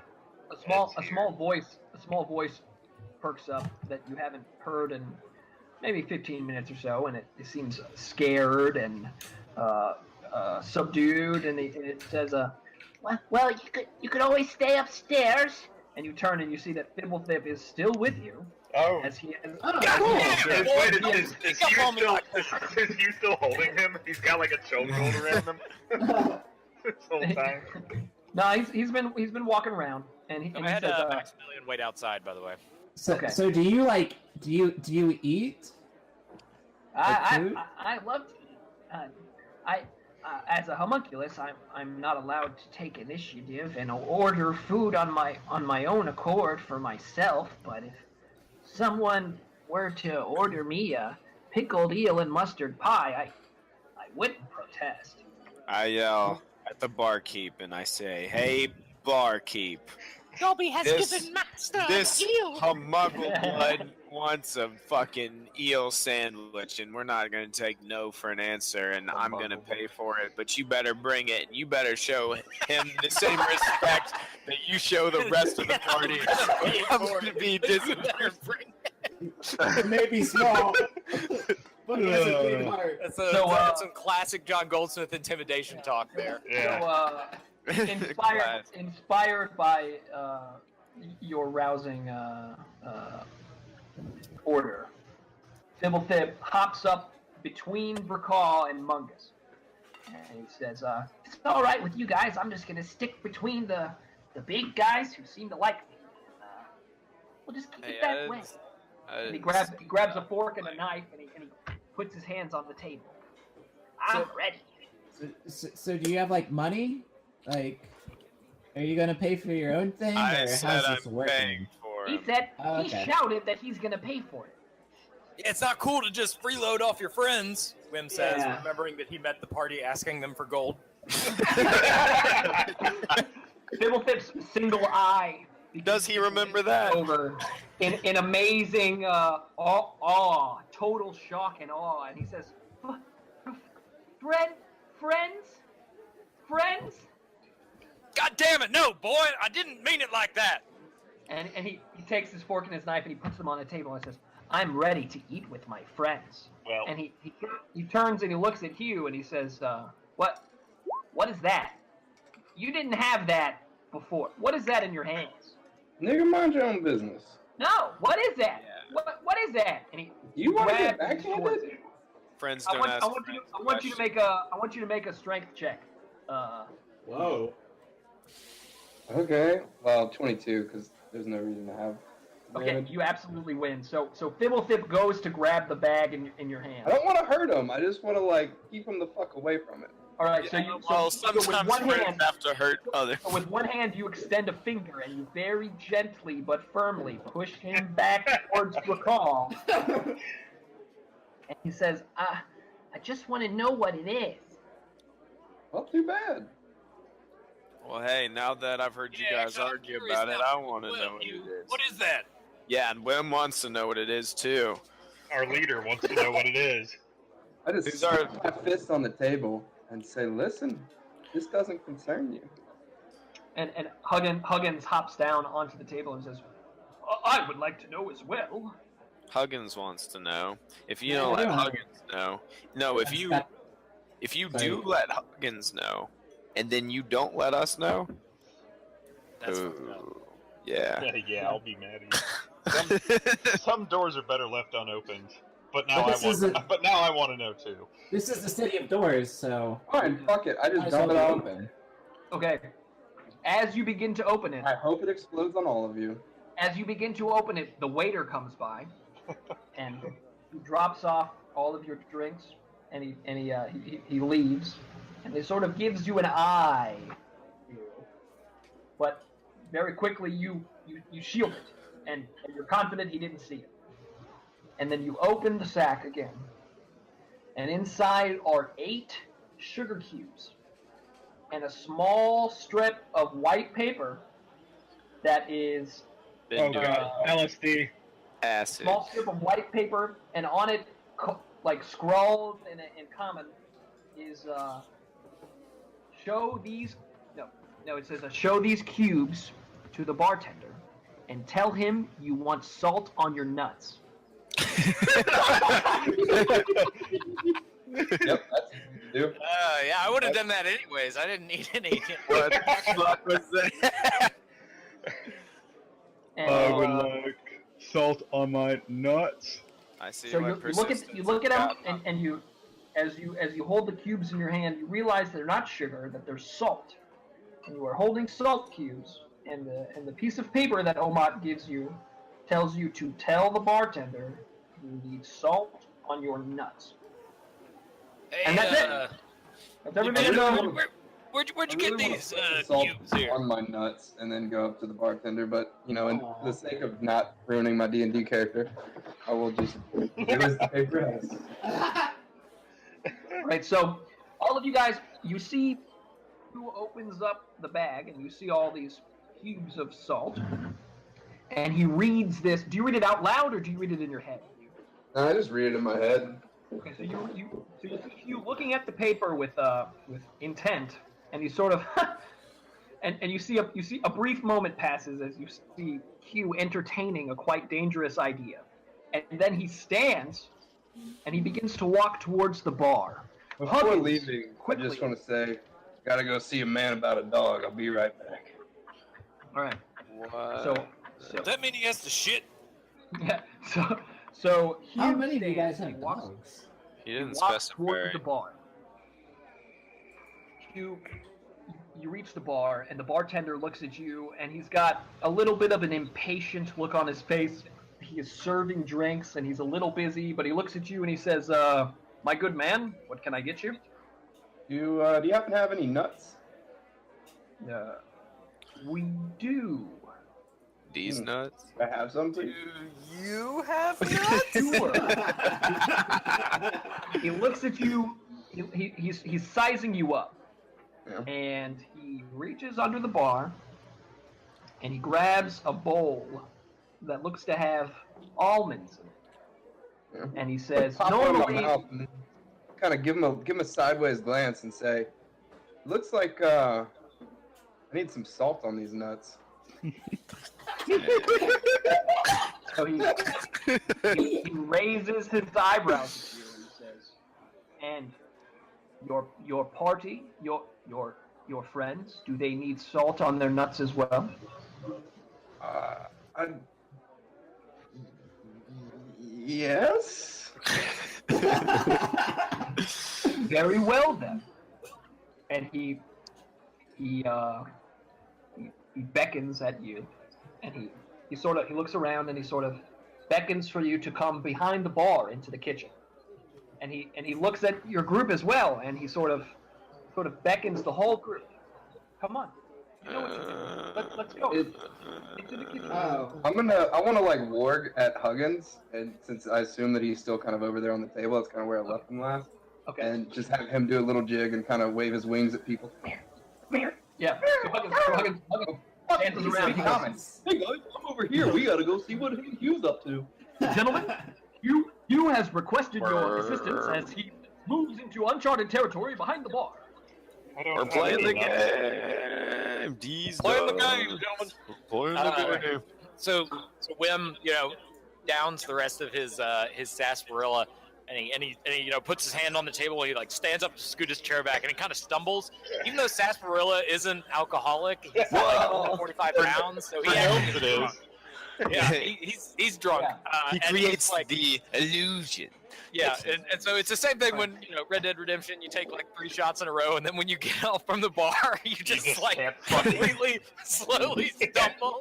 Yeah, hold on, I'll show you exactly what Wim does because it was on Reddit today. Yeah, do it. You should do that. So the group of you. I'm gonna roll. I want to roll perception because I want to see if I can tell anything about what the fuck is going on.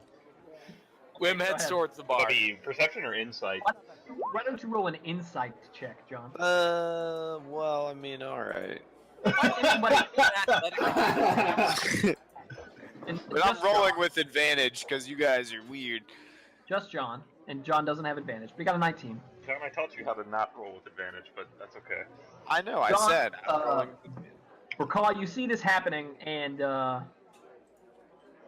you recognize the lingo, John. Recall, salted nuts is code. In fact, it's pirate code. For sex. Shit. Butt sex. No, not for butt sex, but for entrance. Salted nuts. like Into the butt. as if there is a second bar that you have just asked for access to behind this bar, Speak or easy. something of that nature, and it catches you at odd because this is a bit of a strange place for a pirate bar, but there's been a little bit of piracy going on since you've been Sigil, and you honestly welcome it a little. Okay. All right. So with Okay, that well, knowledge, I'm what do you going. do? I'm going. All right, so Brakal, as Wim stands and stumbles and attempts to stay up, Brakal immediately stands up with great intent and marches over to Hugh. Yeah, I do. And I All right. and I say nothing, but I go there. And I say no. All right. So as a whole, the entire group stands, and you move behind the bar, and the bartender very quietly calls up another bartender to take over, and a younger man comes to the front of the bar and begins to take drink orders, and this bartender brings you back into the kitchen, and he walks you through the kitchen where you see humans and tieflings alike cooking, and you see some of those I do goat something. people. In the like en route. So as I'm walking up to the bar, I get like as I'm getting closer to it. Obviously I'm 3'5", and I'm assuming the bar is probably like maybe a little taller than that. Yes. And so I mumble, "You must be at least this tall to ride this ride." And I cast enlarge on myself, Oh, whoa. and Alright. so I'm now like 5'8", medium Wow. sized. Damn, Dizzy Reed, you gotta stay behind. Is it like Oh. your torso lengthens, or did you just get bigger in general? No, I'm not like a stick man. Okay, but now your head is like huge. You look I like am proportionally He's sized, proportional. You got a big head already, buddy. Yeah. fair enough. but my dick is huge. So Oh. Wim enlarges himself as Whoa. you all walk behind the bar, and you shuffle through the kitchen towards what looks to be a large portrait of a cove, and it's like a Oh man, we're going to the cove. It's a karaoke night.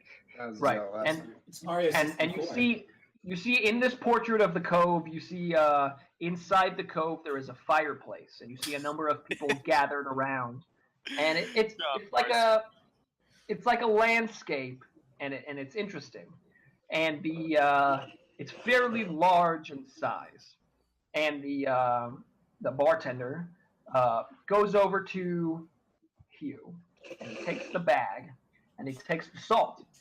And he distributes the salt, one salt cube for each of you, and he takes out a handful of almonds, and he gives each of you an almond, and he says, "Have fun," and he sort of pushes you all one at a time through the portrait, and as you step into the portrait, you feel the same odd sensation that you felt when you entered Sigil, as you are being pulled through a portal.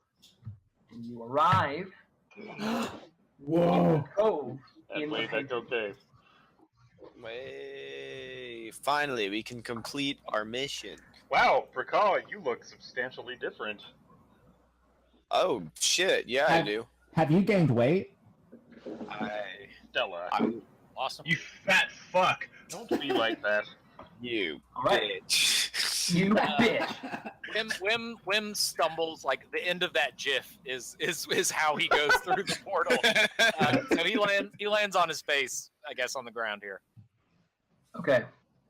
So you all arrive through the portal into this cove, and you look behind you, and you see like a log, kind of near where Wim has fallen over, and this log is sort of split in half, like near the top. It is rotted and split in half, and as you look down into the log, you see a little bit of a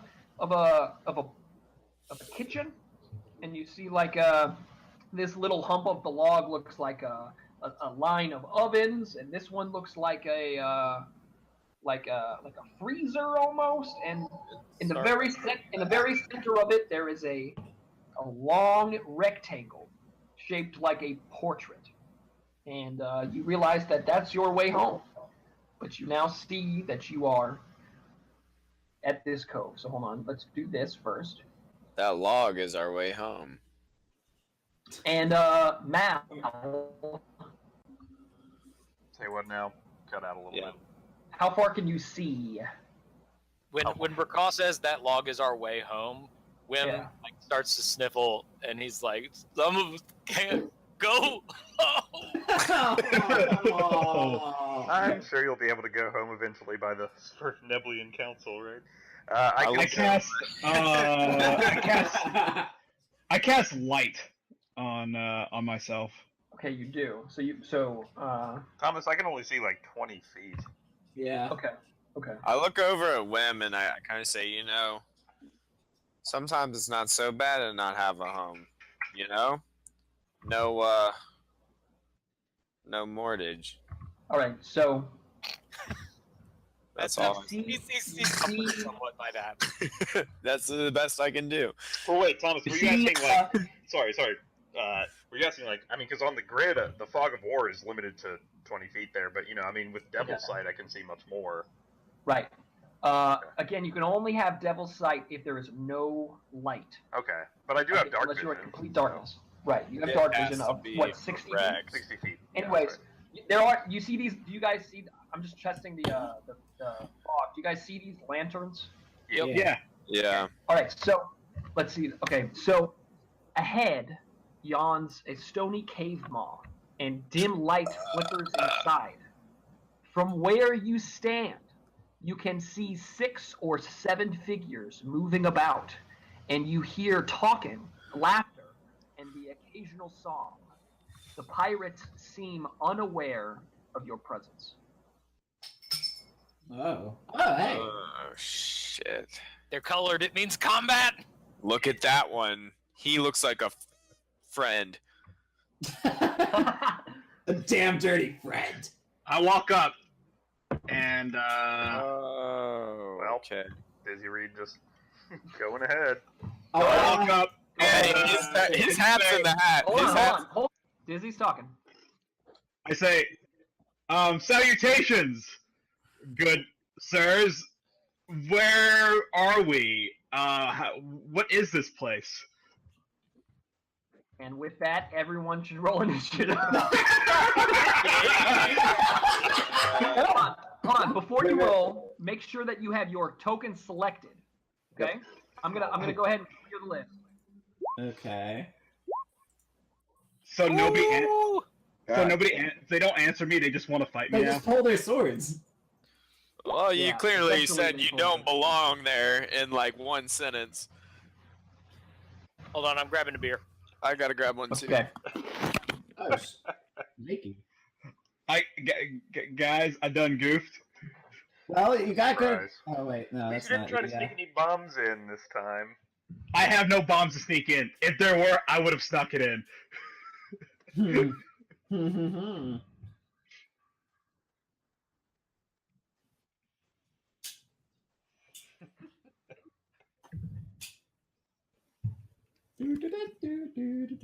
It's okay. We don't know for sure that we're in combat because the basketballs haven't started. That's right. Maybe we're in combat to talk.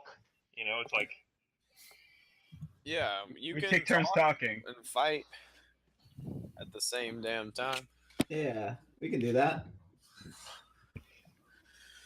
There's only look at all these Jack Sparrows and these two robed fuck boys. Let's get them. So wait, did we have the rest while we were Oh, yeah. eating, or was Good question. You actually happen to not have rested. okay? Ah, fuck. So, what does that mean for you guys? Who is missing health and who is missing spells and what? well, I am I'm missing missing- health. And I don't have. I've got a couple spells down. Would you say that in the time that we were in the Hall of Speakers that would have counted as a short rest or no? Yes, you guys have had a short rest. How about that? All right. So What does that mean If for you would have us? liked, You could have healed. if You can would roll a have hit liked die. first hit dice. Yeah. Okay. Roll. You can't. Joseph, I you've got you. regained your bardic inspirations. Yep. I have regained my spells. I'm down one bardic inspiration, but that's it. I ain't down shit. Just kidding. I am down several spells. Okay. Mhm. I'm just down 3 health. Yeah. 4. Okay. And a rage. I don't think I get recover rage Wait, from short where rest. am I in the turn order? What did you get at 17? Did you know? I got a 17, yeah. Because Okay, I rolled and I was in a turn order and I disappeared. Did you have your afterwards. token selected? I did. Yeah, it just says you're 0 on mine. Oh, there you go. There it Actually, goes. 17. Yeah. There it is. Yep. Yeah. Cool. All right. Dizzy and Burkall, who wants to go first? Between the two of you. Dizzy wants to go first because he's right there. Okay. I'll go first. Yep. All right. So this is how it plays out. Let's see who's standing in front. Dizzy and Stella, you both notice where I'm pinging right here. Oh yeah. There is a large bronze bell. Oh. Uh-oh. Besides that, Dizzy walks up to them and says, "Hey, Okay. where are we?" And the pirates all draw their swords. The two who are cloaked stand up very quickly and turn and look at you, and you see that they are not armed.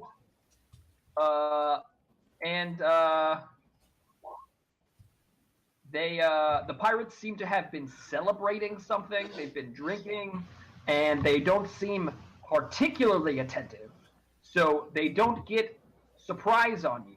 But as you announce your presence at their hidey hole cave, they immediately draw their swords. Yeah. And we'll go into combat. Wim, you are first, and then Stella. Alrighty. Well, I'm going to quickly. So Wim kind of like shakes off his slam hammeredness when he hears the sound of steel being drawn. How tall is this cave? Let's see.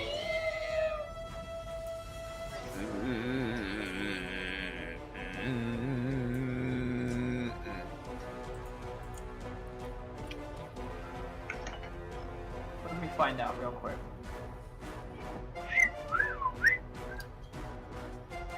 Hey guys, you think we're gonna win? Probably. The cave is, we're gonna say, 15 feet high. 15 feet high. Son of a bitch. Okay. Wim is going to quickly. He's gonna cast Misty Step, and he is going to. Fuck yeah. So he's actually gonna kind of like cast it like sort of while running. So he's gonna move 5, 10, 15, and then cast it. Bonus And I want him action to spell. appear on this wall, but like 10 feet up, and on the basically like right where the ceiling turns like vertical to horizontal on the roof. He's like perched up in that corner, and then I cast a spell. Ooh. Where is my fucking list of? Oh damn it! I don't have one for fireball. So he pulls out a geode out of his satchel, and he begins chanting spells and arcane, chantings. And he Right. casts fireball, and it's gonna be centered. Let's see. It's gonna be centered basically right on this person. So 20-foot sphere. But the red. It encompasses everybody. It doesn't hit Oh, shit. anybody of our friends. Oh my god, you are an angel. Nuke the cross. Get got, you motherfuckers. And you know what? Praise be the Fire Master. I'm going to. Okay, well, I guess I'll see what my damage is. I might use some meta magic. Nice. So I guess I just roll my fucking dice Go here. for it. Go for it. Uh, I'll roll. Roll that beautiful bean footage. Roll gold, baby. Roll gold. Roll 8d6. Shazam! God damn. Yeah. All right, that'll work. You're fired. Fire in the disco. Fire in the Taco Bell. I'm going to. Cold actually, enough. that's pretty good, I guess.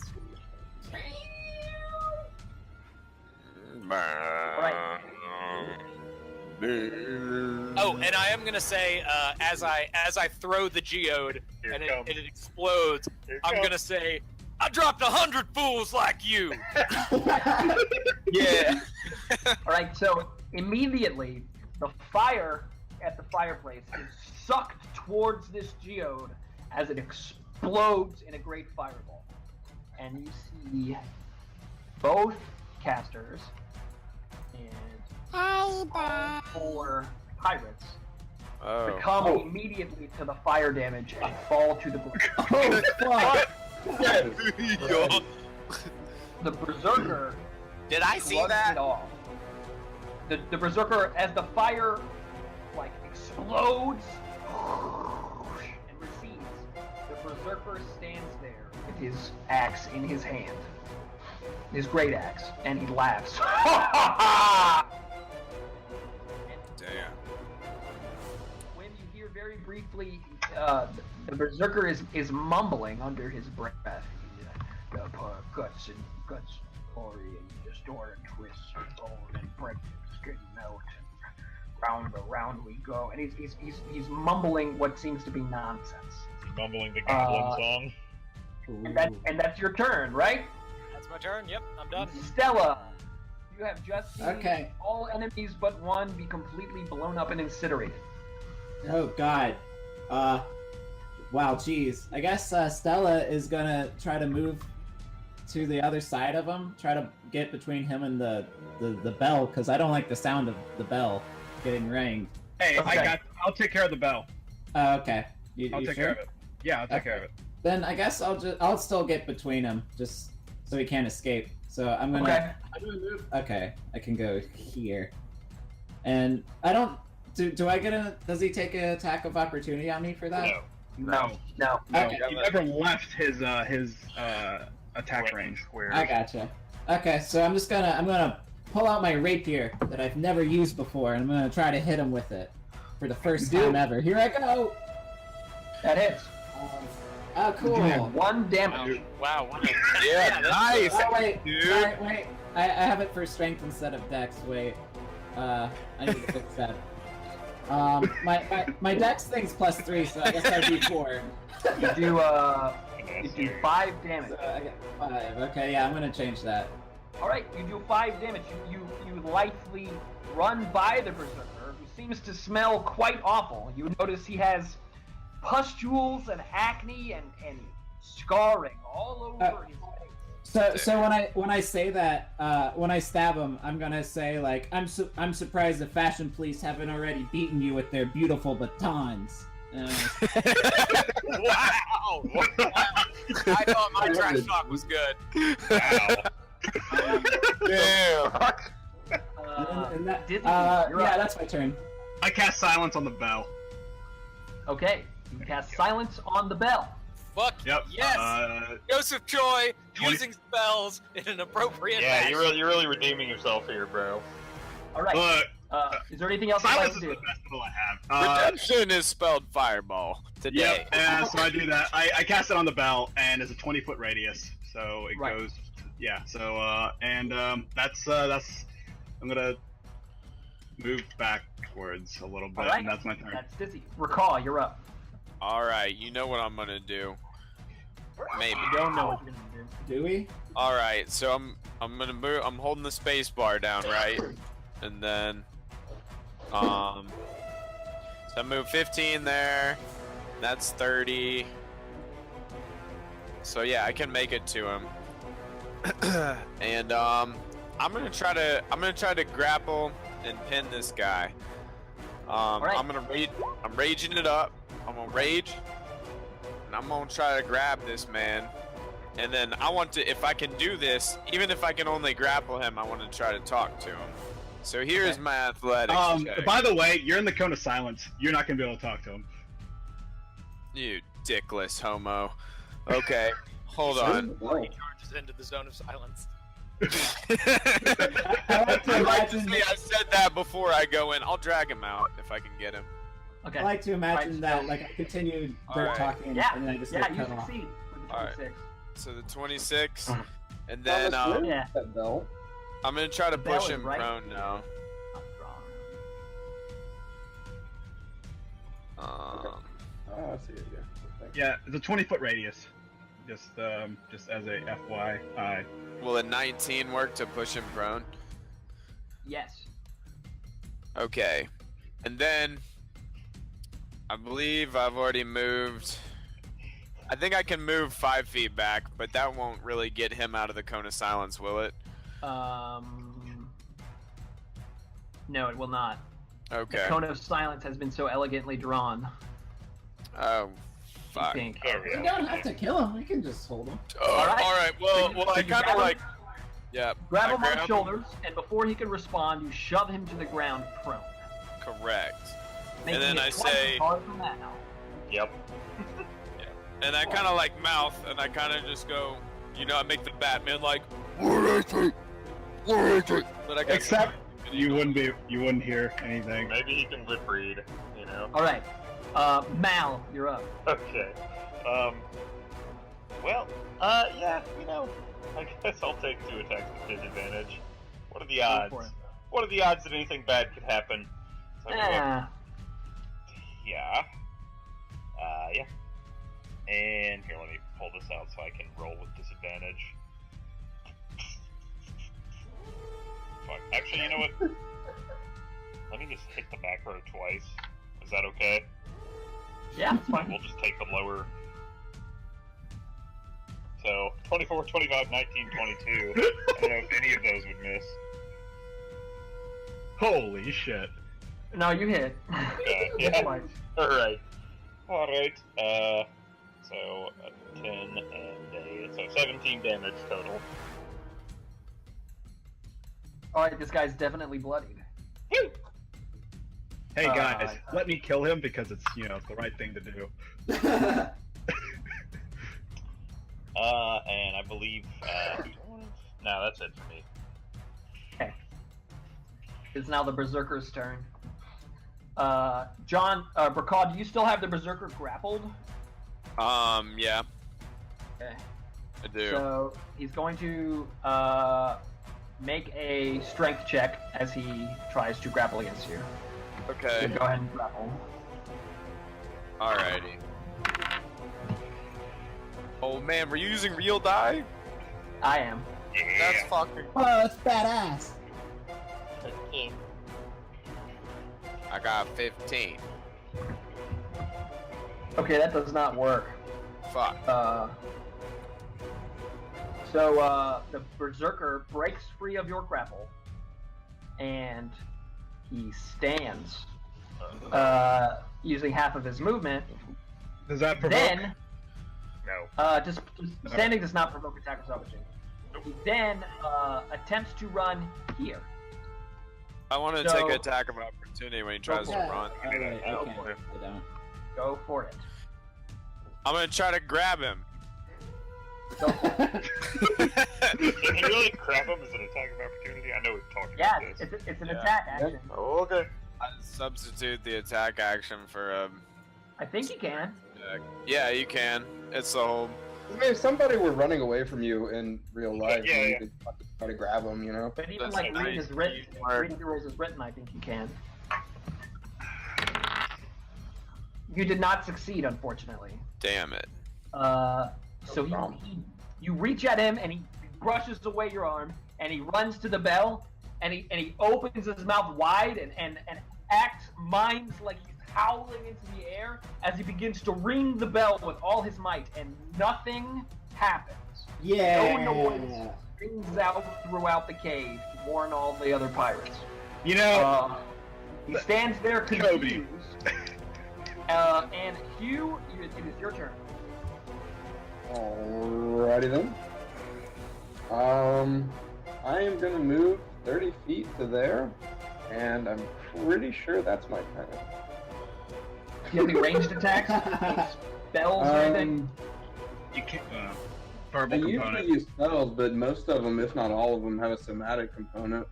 Or a verbal certainly. component? Yeah. Or, yeah, verbal Yeah, I think components. all your spells do have verbal components. Okay. Do you have a bow or anything? I do have a longbow of warning. Wait, Yeah, it's a pretty dope magical item. Throw your bonded weapon. You can summon it with a bonus action. Sorry, I'll leave the table. yeah, but even if I throw it, it's still shit damage. But yeah, I'll roll this. I mean, it's a shitty roll, not shit Yeah, damage. Unfortunately, that doesn't hit, but it was a good thought. Okay. What about advantage from Huggins? Question mark. Yeah, that also applies. That There you hits. Well I'll done. keep the 3 because I rolled it, but No, you can roll again. all right. Yeah. Yay! Maybe that'd be a crit too. All Alright. right. Yeah, you whip out your longbow of warning, which as you hold it seems to have a little bit of it's weird. It's like it has some static push. Like as you hold the longbow of warding, it shocks you and it kind of jolts you awake. And you pull back and you fire and land an arrow directly into Berserker's eye. And he screams out in pain and no noise comes from him. Whim, it's your turn. Alrighty. Well, I'm going to continue like running sideways across the wall of the Badass. cave here with my spider slippers gripping the stone walls. Slippers, spider. And then I am going to right before I enter the realm of silence, I'm going to shoot a firebolt at him. Fireball. That hits. And you hurl a firebolt like underhanded as you are running alongside the wall. Yep. And the firebolt slams into the berserker and into his chest, and he falls on his legs and falls to the ground. Fuck. He is most certainly dead. Oh crap! Yeah. Dude, that was a very clean combat. Probably. Very clean. Unfortunately, after a minute passes, Wim is no longer medium-sized, and he shrinks Okay. back down to his small self. Before a Fucking minute Wimbledon passes, stuff, chat. Okay. the pustules on the berserker begin to grow in size. They grow until his body bursts. His tentacles spew forth out from his body. Whoa! His body distorts and twists, bones breaking and skin melting. As you see this creature right here. Holy shit, this is some Bloodborne shit. Oh, gross. Gibbering mouth. It is, it's here, where the berserker was. And the gibbering mouther makes his first turn. Fuck. Oh That's my so god. Wait, just go on. And now the gibbering mouther, who is my Who's it? favorite. Yeah, Still in the Gibbering Mouther's silence field. He's still in the silence field though. So That's fine. yeah, that's nice. That is nice. He's For the best on the team, and he doesn't even know why. Sorry, didn't mean to do that. Let's see. All right. The gibbering mouth. Hold on, let me start the music again because the music is dope. Don't stop the music. Don't. All right. So the gibbering mouther is directly next to Princess Stella because that's where he burst out of the berserker's body. So Yeah. he is going to make. First, he is going to make a bite attack. Then Okay. he's going to do his other thing. So he gets a 22. Yeah, that'll work. Okay, you take 17 piercing damage, Okay. and I need you to make a strength saving throw. Okay. I can do that.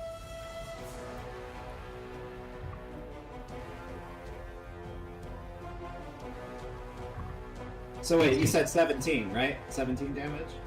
Yes, 17 piercing damage.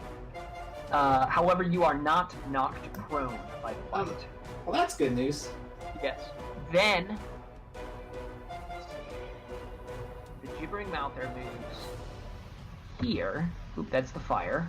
Never mind. Or that's not the fire, that's the bell.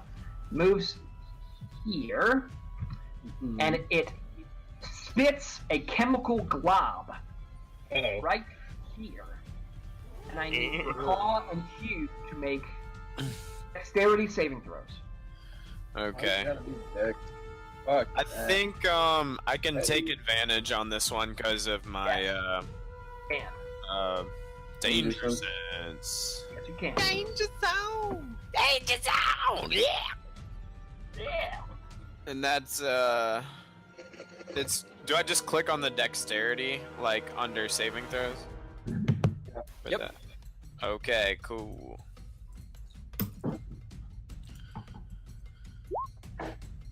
Yes. Ammo.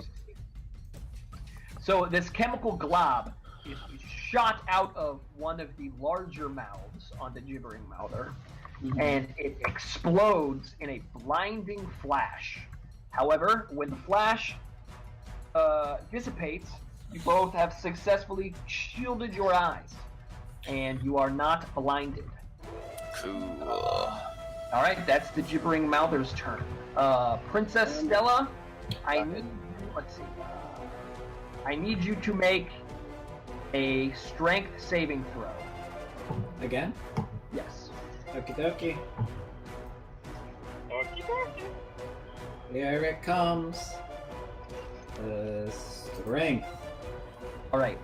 The ground near the gibbering mouther is dough-like. It's sinking into the ground. Like your feet are slowly sinking, and you find it hard to move, and you have to move at half speed. Okay. Actually, hold on. I'm sorry.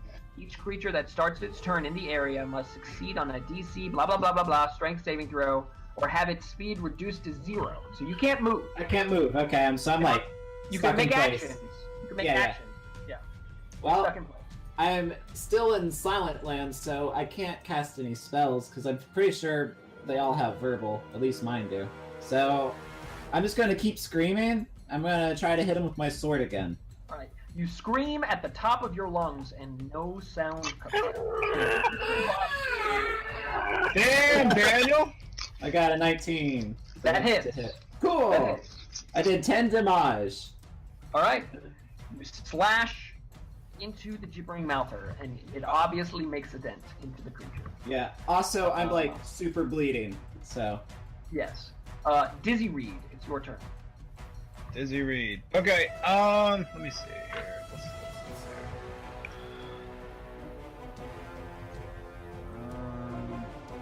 Okay, let's do this. I will move. 5, 15. I'm gonna move to here. All right. And then I'm gonna bestow curse.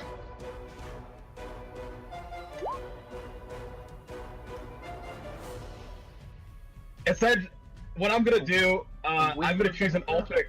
I'm gonna do an alternate curse effect, and he's gonna try to count his dick every turn, and if he can't do it, he's gonna lose his. If he fails his save, he just won't do anything. Count his dick. You're gonna count his dick?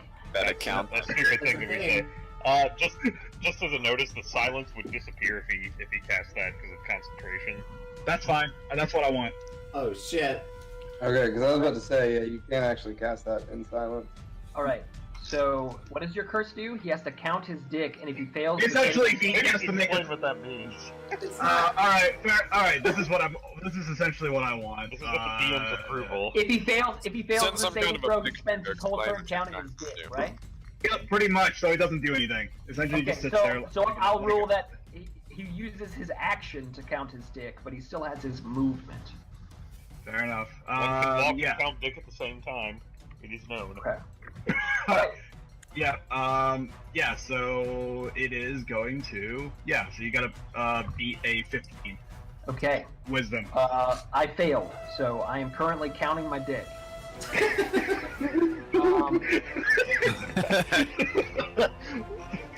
Bobby would be so happy. As the silence disappears, the gibbering mouther begins to count his dick, but only one of them is like attempting to count his dick. Gibbering mouthers all of its mouths, and it has. I mean, this is a creature composed of eyes and mouths and liquefied matter. And it is completely insane. It has mouths inside mouths and eyes inside mouths. And as the silence disappears, you begin to hear muttering, murmuring, and chattering with different voices. Some are deep or shrill, some are wailing, some are crying out in ecstasy or howling in agony. And this cacophonous gibbering begins to overcome your senses. Let's see. Recall. Damn, we're in a tight spot. Recall, I need you to make a strength saving throw and a wisdom saving throw, and you don't get advantage on the because of you still get advantage on your strength because of raging, I believe. Yeah. But you don't Okay. you don't get anything because of your dex. So make a strength and a Even for wisdom. danger sense, even with danger sense for dexterity saves. There's no dex. Strength and wisdom. Oh, I gotcha. Here's my strength. Okay. The And ground then- underneath your feet is a little doughy, but you seem to be able to move no problem. Here's my wisdom. All right. The gibbering mouths seem to put you like off. Like it's really fucking weird, but it doesn't distract you so much that you aren't affected by them. So you can take your turn with no problems. All right, I'm frenzying up, and All right. I'm moving. I pull out my long sword. I'm gonna move Yep. right here, Okay. and I'm gonna swing an attack with the long sword. And if I connect, I'm gonna try to grapple. Question: is there flanking in 5e? No, there's only flanking when it deals with a rogue's sneak attack. Okay, Ooh, just making sure. does that one work at all? Does that hit anything? what is it? A 13. 12? A 13. Oh wait, no, it's a Uh, 12. It's a 12. Yeah, Excuse that me. hits. The 12 hits? Yeah. Okay. Alright, well, if that hits, then here's the damage. And because it hit, I'm gonna try to grapple him because of Now, Tavern Brawler. Tavern Brawler says that when you hit a creature with an unarmed strike or an improvised Oh, yeah. weapon, you Fuck. can use a bonus Well, action this to grapple next- them. However, Maybe he's using his sword in a novel way. Like he's holding He's it by holding the it blade. backwards. Yeah, exactly. I'm hitting it by the hilt. you do have a second attack from the Yeah. level. I do have a And, second and, attack. and you do have a third attack with your bonus action from frenzying, right? Right. Yeah, I do. Well then for my second attack, I guess I'm going to try to punch him. I'm gonna use the Rage Fist technique. And I'll see if I can make that one work. Let's see here. So a 15. That hits. Cool. And so I do 8 with that one. And now I'm gonna try to initiate the grapple with this second attack. All right. Okay. It's a sports check. Let's use some fucking sports. So good. Yeah, you succeed. Cool. So I grabbed him, and now I want to try to drag him away from my lady friend. I want to move him. Let's see. I'm going to move here. And I want to sit him kind of in the fire right here. Whoa. And for my last attack, I'm gonna swing with the long sword again. Okay. And Yeah, that hits. and there's a damage on that. Wait, so you used your bonus action to grapple after you hit him unarmed, right? Oh yeah. So you, I guess. you don't get another bonus action. Oh damn, yeah, because that last attack's my bonus action. I get you. We're trying to sneak him by you. Yeah, well, you know, you gotta try. You gotta try. All right. I talk like I knew what I was doing. Now you're up. As if you thought of that. Alright, pop up here for no other reason than to get closer to the group. Actually, where did you start your turn, Mal? I started here, I believe. Yeah, that's 15 feet away from the gibbering mouther. I need Okay. you to make a wisdom saving throw. Can do.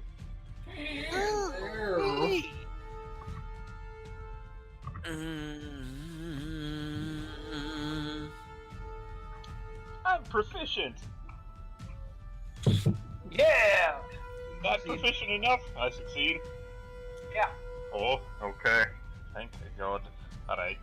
So I move up here. He's not prone, so What? Nope. I think I'm pretty much He's not prone. good He's to go. actually immune to being prone. Oh, interesting.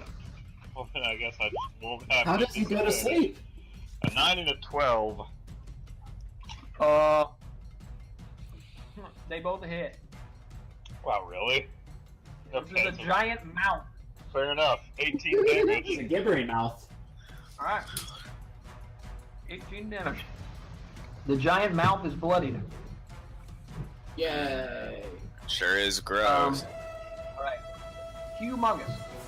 I need you to make a strength saving throw and a wisdom saving throw. Bam! And bam! Successes. Alright.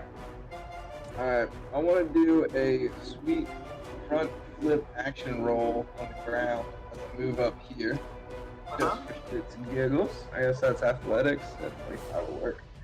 And then That'll do I'm it. gonna as I'm rolling on the ground doing like a front flip thing, I'm gonna use that momentum coming up with my hammer and just smack the shit out of him. Get Yeah, fired or something, and then I'm gonna hit him again with my second attack. He's fired again or another something. Let's see. Alright. 15, Fucking ruining this 15, game. and 21. 29 damage. Yeah. With your second attack, you slam your flaming morning star into the gibbering mouther, and it falls in on itself. A lot of the eyes roll out of the gibbering mass as the mouths go, and all the hands keep up like nothingness, and the gibbering mouther falls in on itself and sinks into the ground as simply fleshy nonsense. It is dead. All right, God. All right, I'm gonna heal Justin. I'm gonna heal Princess Stella. Please do it. I'm gonna give you a cure wounds. So it's gonna be 1d8 plus. What's my spell casting It's ability charisma. modifier? Charisma? So 4. Cool. Be on your feet. 1d8 plus 4. How are you feeling after that? Let's see. 8 plus 6. All right. 14. All right, I'll do another one. How about that? Oh, okay. Leave the table. Oh, I would be in your debt. Oh, I'm rolling boy. shitty. 5 better. Yeah, I'm pretty good now. I mean, I guess I have 19. 19's pretty good to have, I guess. Wim is Yep. gonna like click his heels together, and the spider legs on my shoes like retract, and then I definitely like front flip while falling and land on my feet on the ground. Acrobatics check. God, son of a bitch. That's okay. Fail. I'm good. Fail. I'm good at that. Fail. Yeah, you land on your feet after doing a front flip. Get God. I want to kind of like poke this gibbering mouther's corpse, and in doing so, make an astute Arcana check, maybe to like find out about him, Sure. like why one would be possessing a dude or something. Okay. Yeah.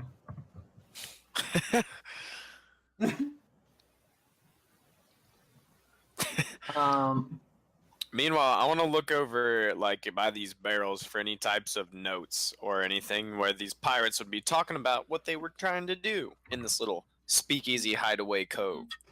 Okay, Ooh. so you see you see plenty of bottles of ale and rum.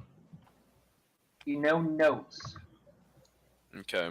Well, I'm gonna pocket a bottle of rum because that's what I wanted anyway.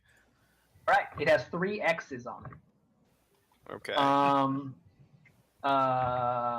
Whim, you know that gibbering mouthers are created by foul sorcery. Sorcery most foul. They are aberrations, and Abortions. normally, even as the last victim. Even as the last of a victim's body is consumed, its eyes and mouth boil to the surface, ready to join the chorus of tormented gibbering that welcomes the monster's next meal. However, this gibbering mouther seemed to have been with what must be great arcane skill placed inside this berserker through some kind of ritual. This was definitely no accident. Someone did this to him, and he must have been in on it because it would have taken quite a while. Huh. You think it would have been some kind of ritual? I think it would have been some kind of ritual. That's right. Well, In the meantime, I do turn to Stella, and I cast prestidigitation to clean her clothes. And the way that happens is that, like, I start, turning my hands and chanting, and all of a sudden, these little, like, will-o-wisps and fairies and little tiny fae shit come out and start, like, cleaning her. And then they disappear, and her clothes are clean. Oh my god, it's like Another magic. again to make her covered in soot. We're really gonna stop these cantrip wars here. Yeah, Cancer Wars are my favorite. Cantrip wars are gonna tear this group Fucking apart. magic battles are so cool. I'm gonna do Regret- I'm regret gonna do looking minor at you illusion to get like a little just rain cloud. What, So Tom? Wim is gonna say, "What the fuck was that about?" Yeah, sorry about that. I might have. Yeah, that was my bad. I'm glad nobody really got hurt. What? I think you Well, did we fairly killed well. everybody. You like between the fireball and the silence on the bell. I would say we've done a pretty alright job for ourselves. What sort of place is this? Like a That's- I hidden still pirate think- cove? We could have asked. We're in some But- sort of painted world. Yeah, we could have asked a lot of questions, but we didn't. Well, Instead, we got salt on D's nuts. Sometimes it's Alright. better to shoot first and Oh, not shut ask up, any Wim. questions at all. He's right. All right. You know, let's see you here. remind me of someone I knew named Griff. Dizzy. No, he doesn't. Charging headfirst into danger. Oh shit! He specifically said, I am stealthing, by the way. Okay, roll a stealth check. All right. Oh, Oh, man, shit. that one guy with the eye scar, he's gonna be a Bitch. that dies quickly. All right. God Sleeping bags are strewn haphazardly around the room, and a low fire burns in the corner. 8 pirates stand at the ready, cutlasses drawn. Wow. just as a note, I'm gonna be switching to longbow for the for this. Dizzy attempts to sneak, but as he rounds the corner, the noises that you have made in the previous fight have arisen these pirates out of their slumber. They all draw their swords, Damn. and everyone rolls initiative. Oh shit! I didn't have time to switch. Oh no! They call me. Remember to select your token as you roll initiative. They call me the instigator. Select your character. I always wrong, baby. There we go. Classic John. This recording is just going to be a saga of your fucking belches into the microphone. He's enjoying his noodles. Okay. Clearly. And pineapple beer. I should make some fucking noodles. Yeah, dude. Yeah, dude. Fucking make it up. What kind? You gonna make macaroni and cheese or what? Just a heads up. As soon as the shit hits the fan again, Wim yells, "This fight's gonna be over before it begins!" I think you're up, Wim. I think you're first. Oh wait, no, you're not. I think he was maybe first. Yeah. Treehouse of Dancy. Mm-hmm. I'm really Yeah, tempted to but just cast Now thinking Wow. about it. Gary. Trail the dance. All right. Let's see. Yeah. Let's start with basketballs. Yeah, basketball.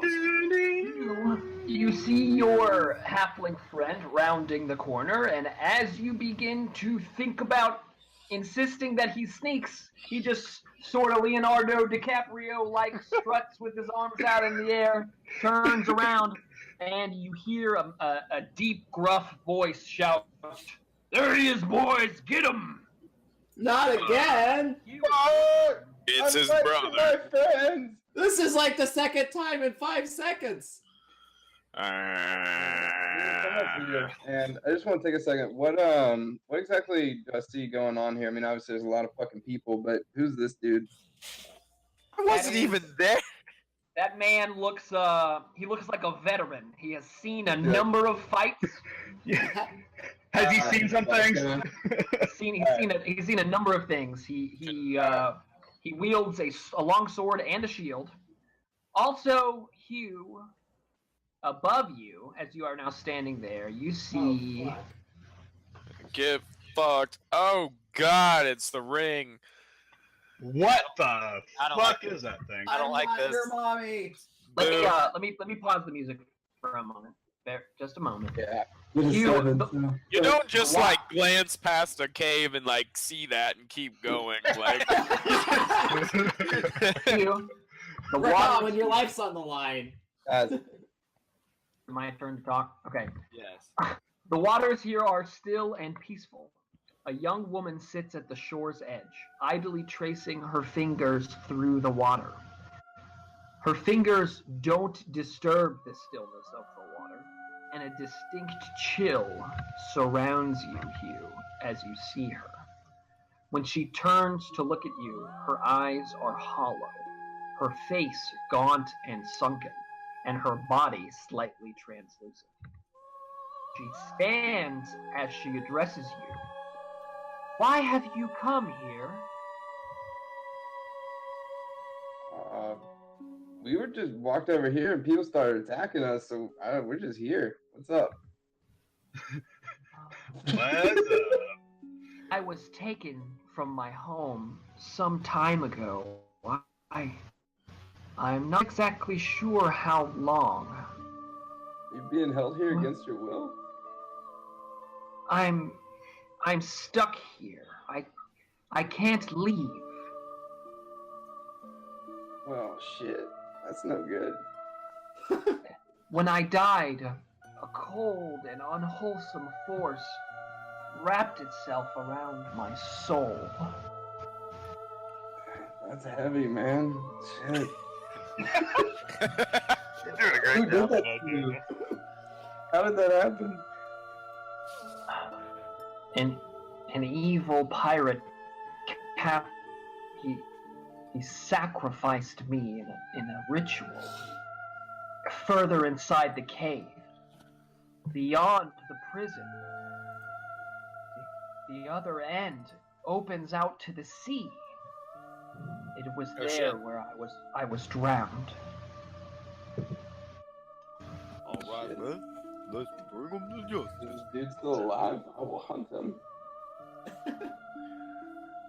You will do that for me? I mean, if I get to taste his blood, I'm down. Always something Yeah, bad you're for him. always got to taste some blood. My champion. If I can stick my dick. You will enact revenge for me? I mean, sure. Why not? So her Kill eyes a pirate dude? Sounds like a good time to me. her eyes sink further and you see darkness well up in them. And she says, "Pledge yourself to me that you will avenge my death, and I will not harm you."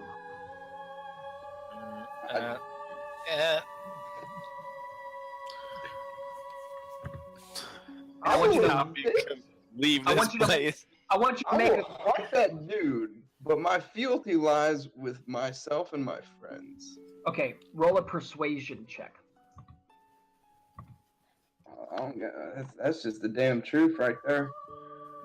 Huh? Oh yes, okay. She sinks into the ocean, into the lake that is near her. She backs up and she slowly sinks. And you hear her echo as she sinks into the ground. She says, "Avenge me, and my soul will no longer be anchored to this terrible place." She sinks into the water. And the basketballs begin to drop. And you're back in combat. That all took place in 6 seconds. Whoa! Turn around here. Oh, Modern shit. technology. And yeah, so back at this guy is how far? Let's do that. 150. Okay. All right. So I'm gonna just sizing up the competition here. I'm looking at this motherfucker. He looks like a big boy. So I'm gonna start going straight for him. And as my last action before I start firing, I just want to say, "I will taste your blood, boy." And at him. And then I assume having 2 attacks, I'd be able to take 2 longbow shots. Yes, Arrows. absolutely. Yeah, so I'm gonna roll this one with advantage since I got Huggins and what have you. Longbow of warning. Go 18. That hits. Got him. 2 damage. Got him. Alright, so you deal 6 damage. Not a ranged character. As you plant 2 arrows in this veteran's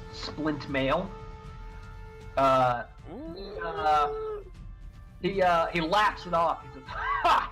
The glory of battle." And, Just wait, baby. I'm coming for that booty now. Swiggity swooty.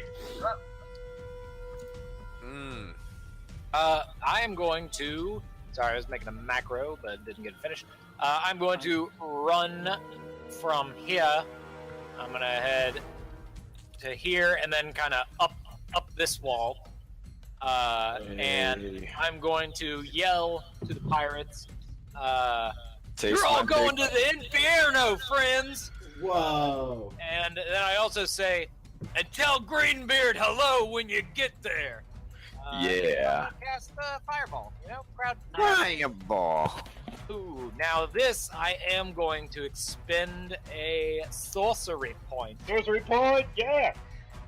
to empower this spell, so I can spend one sorcery point, reroll a number of the damage dice up to your charisma modifier, which is 3. So I'm going to reroll all of those ones. All right. Sure, man. It's fucking dope.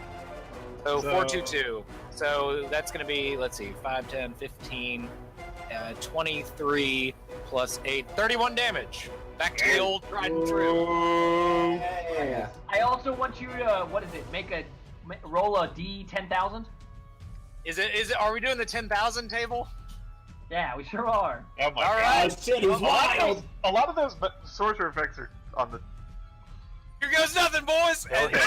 as Wim, he does the same thing. He picks up one of those red geode, and he Cassie starts chanting, and it starts to glow, and he kind of lobs it. But you see, instead of the one previously just sort of steadily started glowing brighter and brighter, and then turned into a fireball.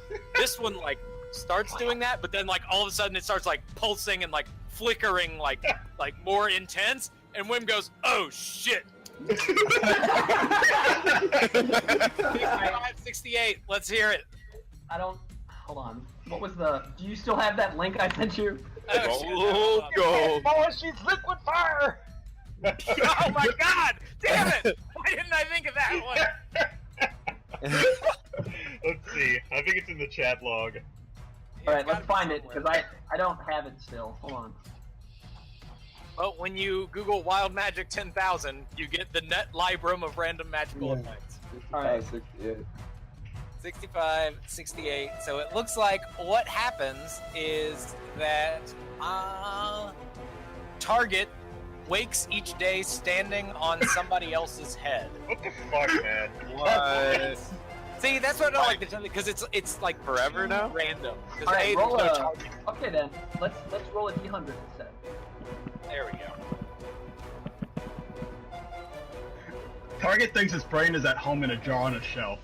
I like that. I like that a lot. Does that mean that he feels empowered? Oh shit, 68 was target's arms become tentacles. Alright, so 33 says you maximize the damage of the next damaging spell you cast within the next minute. Oh, shit. shit. So, Wim's hands glow with the red luminous energy, and he smiles. Red Dead Redemption. alright, so 31 damage was it? 31, yeah, and that's my turn, by the way. So even halved the Did they, smaller pirates.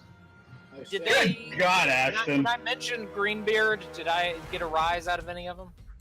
Why don't you roll? No, you don't need to roll. Yeah, you get a rise out of them. They obviously know who you're talking about. Yeah. All right. Cool. Let's see. The smaller ones immediately, even if they pass their dexterity saving throw, they fucking die. The veteran seems like he takes half damage. Is he bloodied? He is 15. No, he's not bloodied yet, but he's close to bloody. He's bloodish. He's blood-ish. The female pirate, the woman pirate down there, seems to take a pretty big hit. She takes the full damage, and she is bloodied, and she falls to a knee. But she is still alive. It is now her turn. She stands and she stumbles forward. And she actually takes 2 rapier slashes at the veteran. And she says, What? I fucking see where this is going. and she does hit him once, stabbing him in the back. Literally and, metaphorically. And he is now bloodied. He takes a what looks to be a sneak attack from the rear, and You're so the veteran also falls to a knee, and he doesn't look so good. And he turns and he says, "Price, you son of a bitch!" And Rakan, you're up. Yo, it's Brakaw's turn. Okay. First, I'm gonna move up here and up here. You can see that that's 10 feet. Now I'm gonna move. Thank you, Burko. Bracaw is saying this out loud. I'll take a step. I'll take another step. Yo, You can see. Here I go to here, and now I use the long crossbow, and I'm going to use it. Here I go. Again. Who are you using it on? I'm using it on the man. Man. The boy. Shoot your long crossbow at the man. Long crossbow at the man. Wait, can I attack relentlessly with a crossbow? Does that even make sense? I A don't think reckless so. attack? When you take your first attack on your turn, you can decide to attack recklessly. Like you shoot and Oh, then it's you gotta just be a like really melee, that's fiercely not like reload it like. Yeah, it's just a normal roll. Anyway, I'm rolling. You can attack recklessly. You Oh. won't get advantage, but they will still get advantage against you.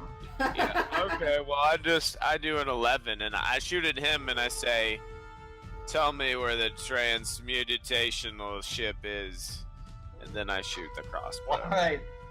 You miss both in word and in deed. Trying to say. you mumble something under your breath as you shoot the crossbow into the ground. Reed, it's your turn. Burko too much of the rum there, I think. I cast Hold Person on Old Man. All right. Burn through So, all those spells. Actually, I cast it as a 3rd level spell. He casts it defensively. I cast a 3rd level spell. I target both of them. Okay, so they get wisdom saving throws, aye?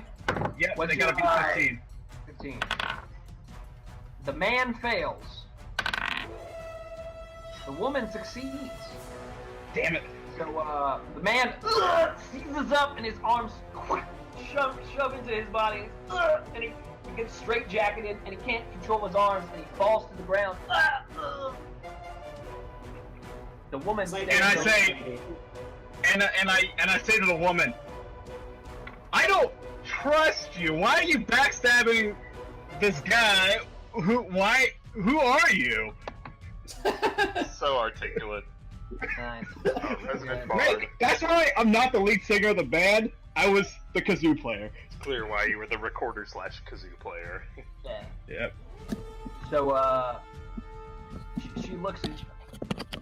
She looks at you and she says, from that fireball, it was fairly obvious the direction in which this fight was going. Let's see. But It's the guy's turn. All right. Go ahead. Now you're so quick to turn on your friends. Why? I like my own skin. With that, the man gets his turn. He's going to attempt a wisdom saving throw at the end of his turn. Yep. Fails. All right, Mal, you're up. Hooray! 5, 10, 15, 20. Yeah, I'll be here.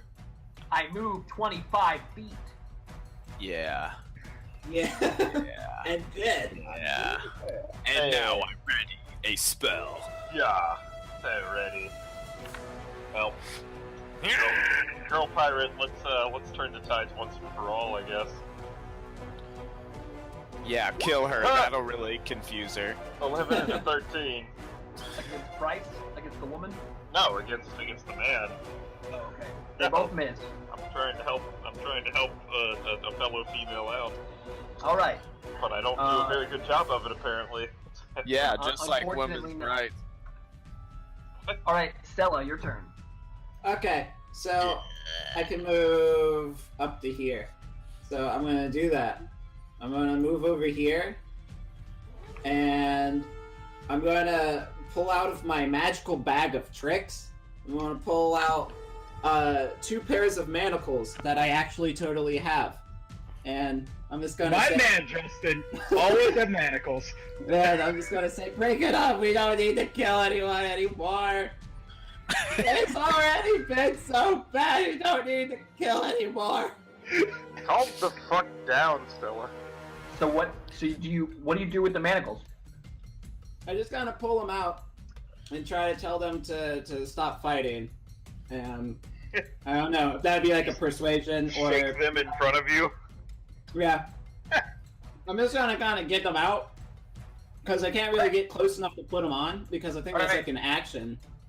Why don't you make a persuasion check? Oh, I'd love to.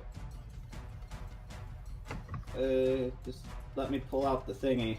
I don't know why I didn't have it out. Excuse me while I whip this out.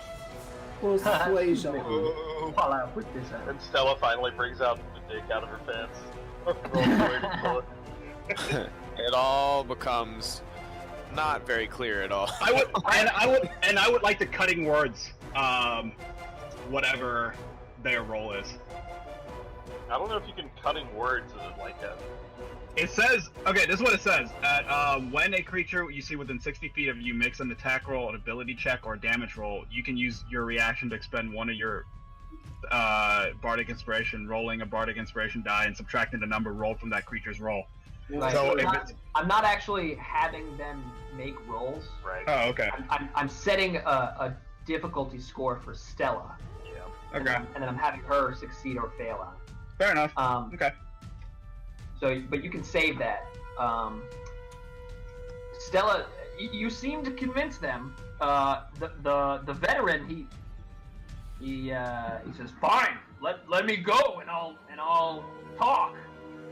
And Price sort of looks at you and looks back at the veteran and says, "No, he won't. You don't know him like I do. He won't talk. I'll talk." And she takes a step towards you, and she sheathes her rapier. Ugh. Attack of opportunity. you're Attack of opportunity. He's still paralyzed. Yeah, he is. Yeah, still he can't paralyzed. move, right? Yeah. Right. 2 people die. Huge Mungus, it's your turn. Oh boy. Alright. You're just gonna kill Price. You fucking dick. Yeah. I'm gonna walk up to right here. He's gonna be over here. Be over here.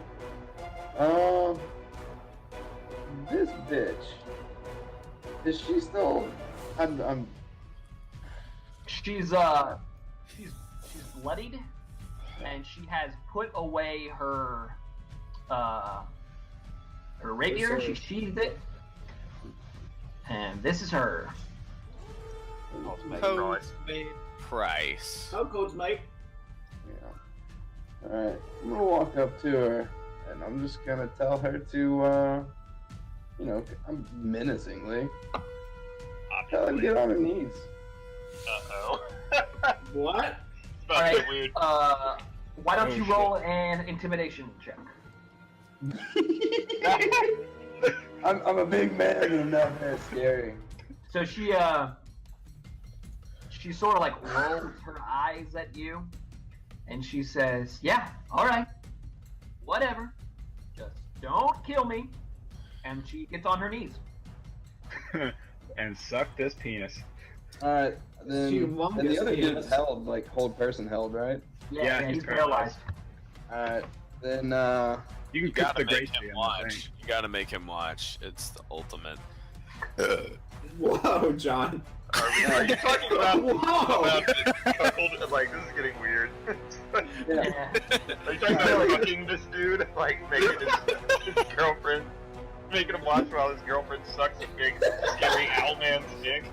I don't know how I feel about this. It's the ultimate kind of revenge. We have to do it. Shame. We're gonna bang your girlfriend. How about, Daniel, what do you put it to? At some point in time, I'm gonna eventually get around to talking and say that I'm just gonna use my action to sit Indian style.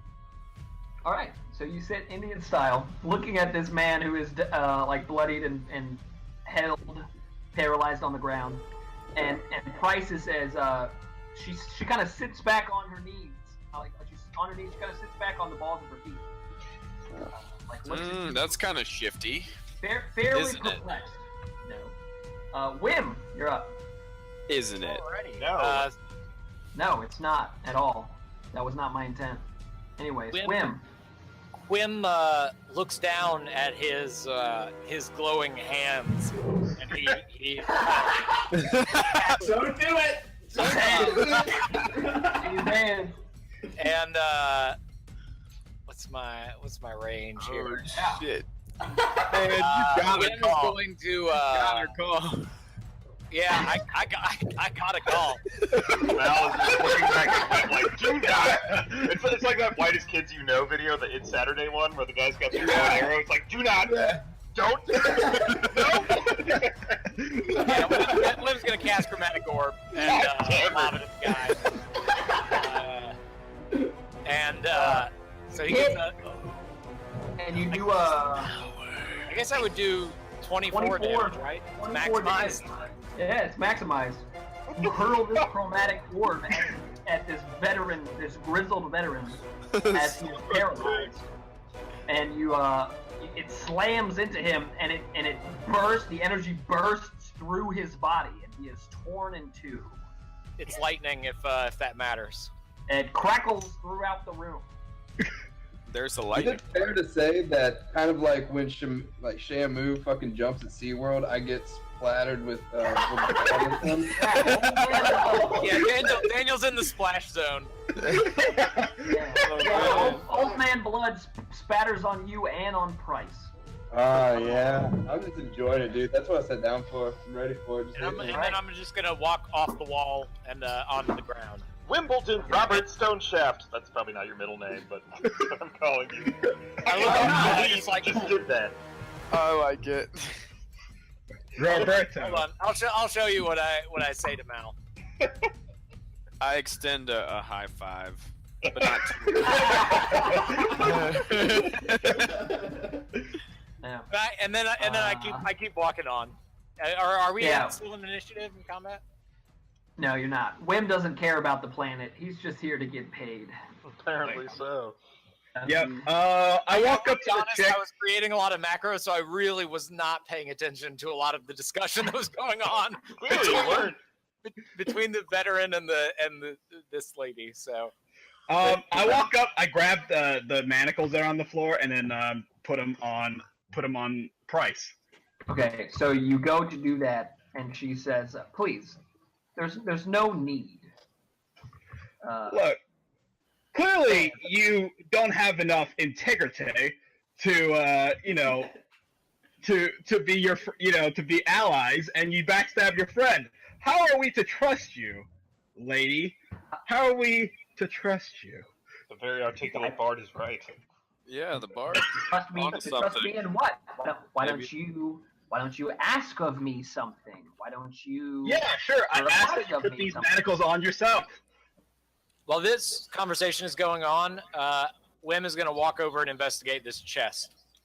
Are we out of combat? Yeah. Yeah. Okay. You haven't proven anything except Yeah. your willingness to stab your apparent superior in the back. Yeah. Just because Yeah, we that- outnumber you doesn't mean that we trust you or think that we're in a comfort zone. Ashton, that's a table. We should at least take her weapon. Is it a Yeah. table? Looks like a table to me. I don't want to get rogue sneak attack backstab. We're all over the place here. Why investigate the table? What's on it? Okay. Make a. I'm gonna heal myself. Let's see. Give me 1 second. I'm healed to full health. I just used healing word, so Okay. I actually got exactly what I needed. Ashton. Roll a Constitution saving throw. Good thing I actually have proficiency in that. All right. You feel a little tipsy as you walk toward that table. Well, that's normal. Yeah, it's on that whatever you Sarsaparilla. drink. Sarsaparilla. you drink.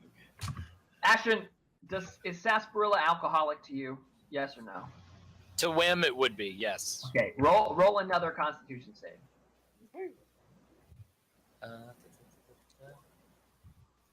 All right, you are poisoned. Shit! All right. Not a big deal. Not a big Until deal. further notice, at least for an hour, you are poisoned. You don't. Wim doesn't know what did this. He's not exactly sure. Damn! Sarsaparilla! Might it... Price, she seems nonplussed, but she takes the manacles and she puts them on her hands and she locks them into place very awkwardly because she's manacling herself. And once she has completed the task, she holds up her hands and she says, "I bet you trust me a lot more now, don't you?" Yeah. Oh yeah. I mean, sure. Especially So, since I don't what know where are you I'm guys gonna be. doing here? Who are these people? Who are What these is pirates? this place? Yeah, what is this place? Where are we? Also, what's down the hall over there? All right, how about Like, one right at a now. time, ladies and gentlemen? Who am I Wim- talking to, and what question should I answer?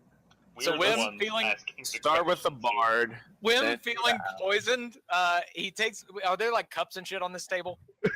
Sure.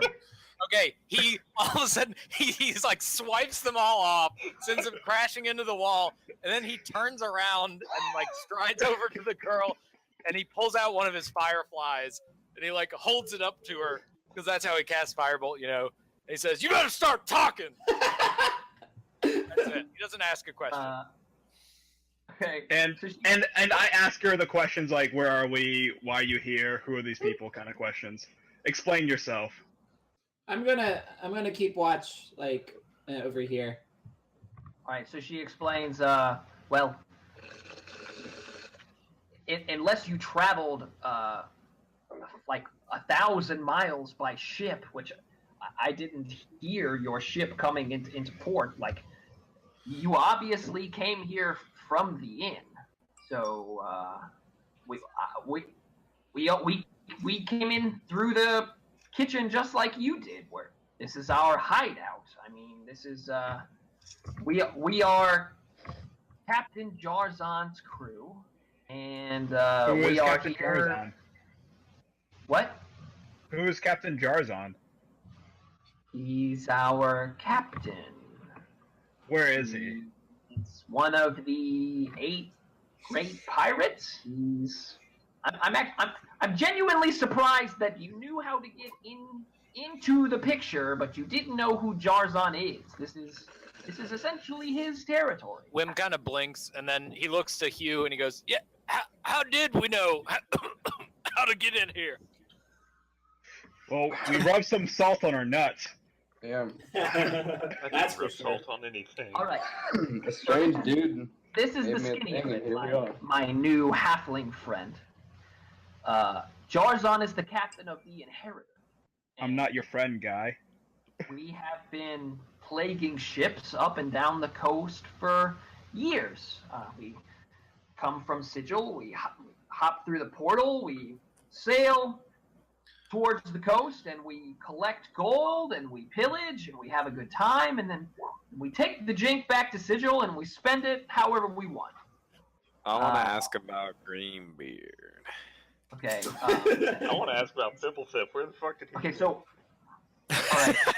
Pimplefip did not go through the portal, Okay. FYI. He is Pussy. probably on the other We side stuck of... him with the bill. He has to pay for all of us. We were assholes. Essentially, we yes, done? I guess. Alright. He had no money. We promised to pay for him, and then we left, leaving him to do it.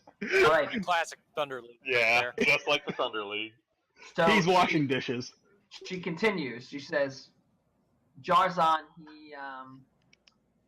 He's well. Let me say this: if I called for a mutiny, probably half of his crew would agree with me.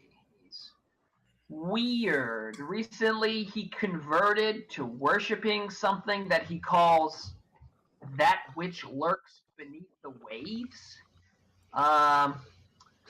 Let's see.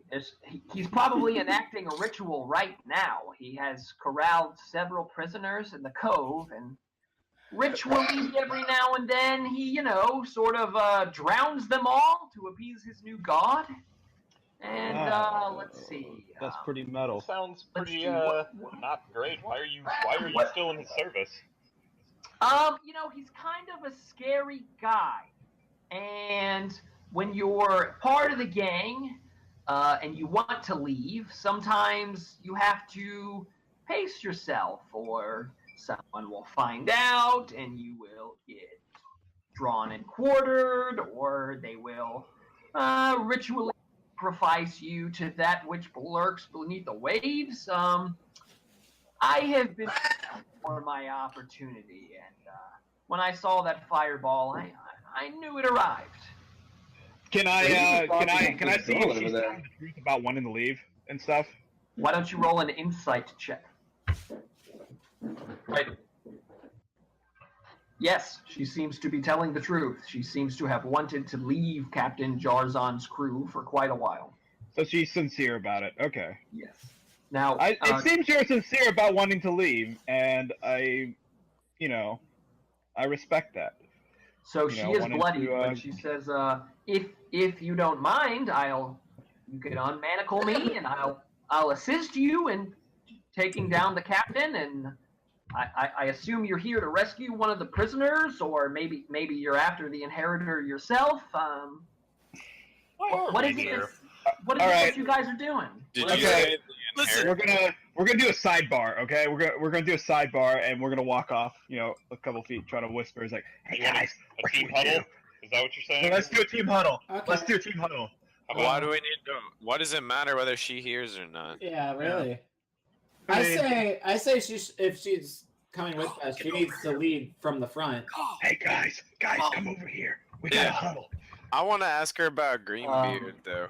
Wim, okay, And the John, inheritor. recall you can. Wim, when you move 20 feet, you fall prone. Damn.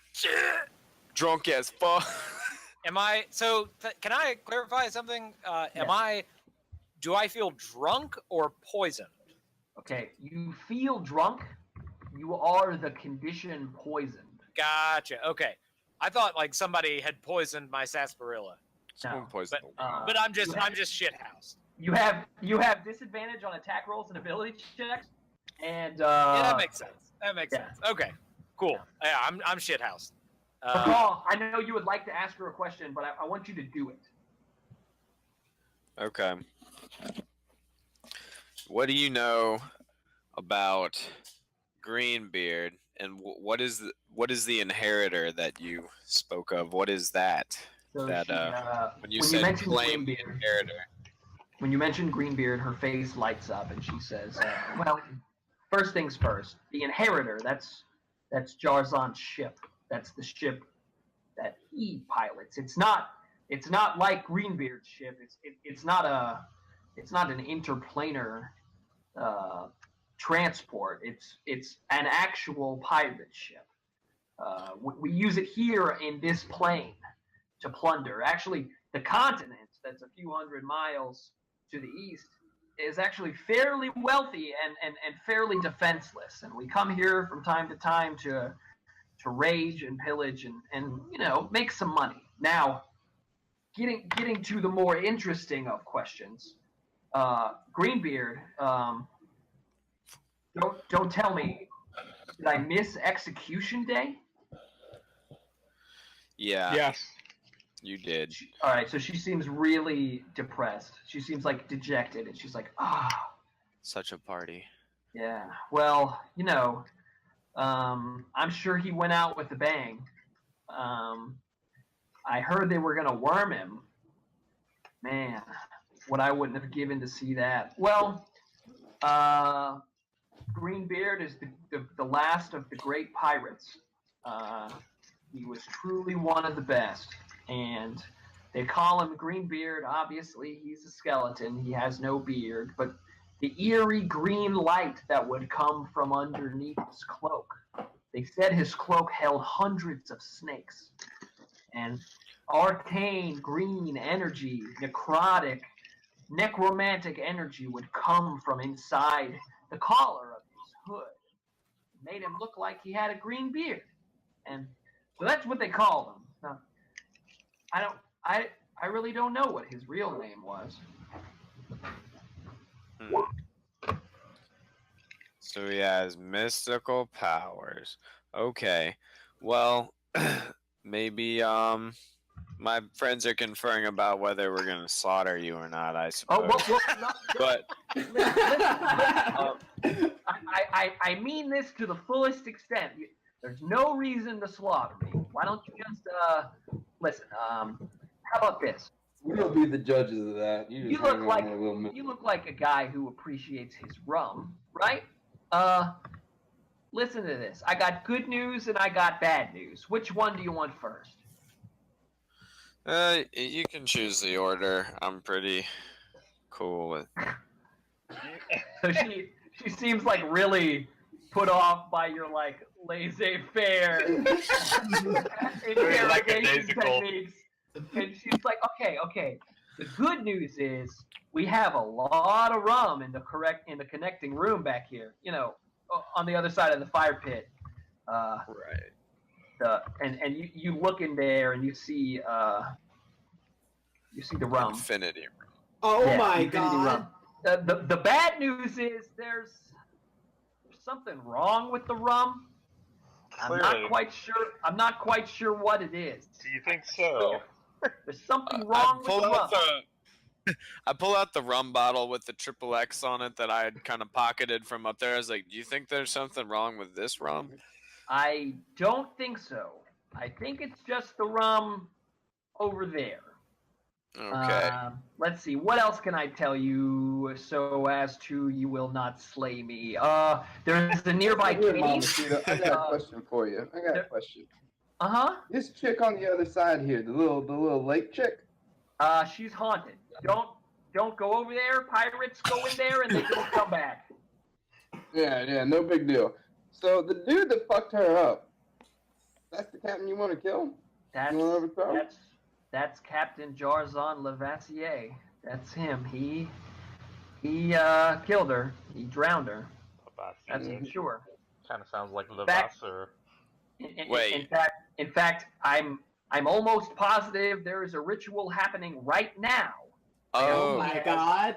Where he has corralled several prisoners in this cove, and he is ritually drowning them to appease his new god. And when I say happening right now, I mean in the time you are taking to shackle me and have me kneel and answer these questions. Sounds pretty suspicious. Even though I have volunteered to help and start walking. I look at you. Certain... I look at Hugh and I see that I was like, you withheld information from us concerning ghosts and the slaughter of. We should go. Killing people. All right. So I'm gonna put my hand on this lady's back and I'm going to gently guide her along with us. Okay, she is currently manacled. Yep. Only her hands, right? Well, Yes, only her hands. Well, yeah, I'm still gonna push her along in front of me, and like probably somewhere in the middle of the group. She's coming with us. Okay. I unshackle her. Oh, Okay. you are you? You unshackle her. She draws her rapier and she holds it at her side, and she says, "All right, now hold on. Before we go into that room, there are guards in the prison. There are prisoners, but there are guards, and they are of the bear and bug variety."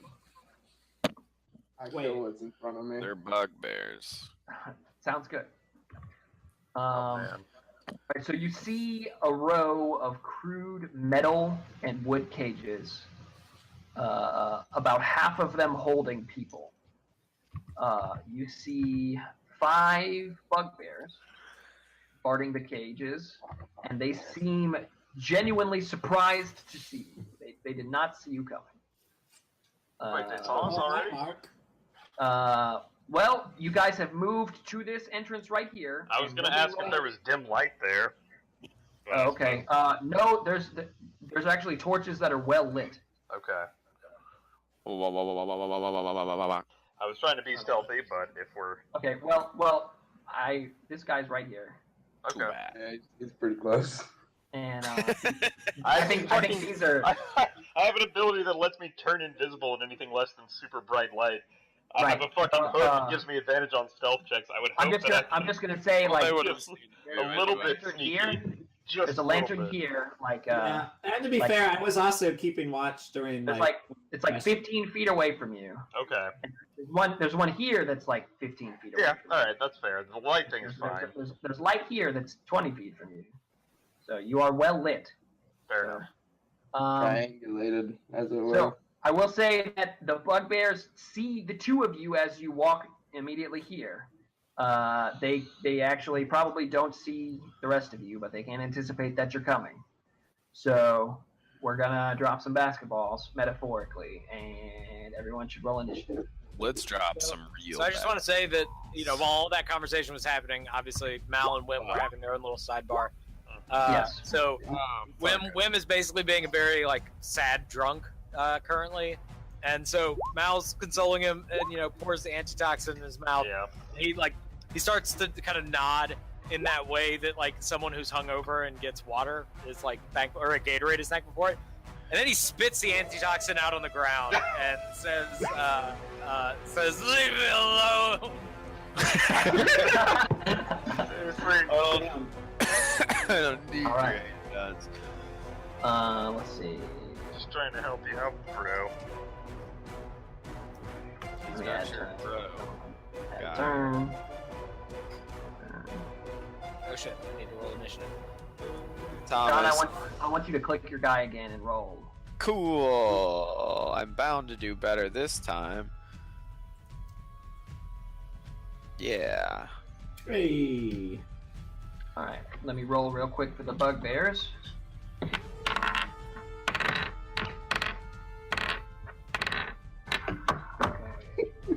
On the road. Roll gold. You know what time it is. Keep on rolling. Yeah.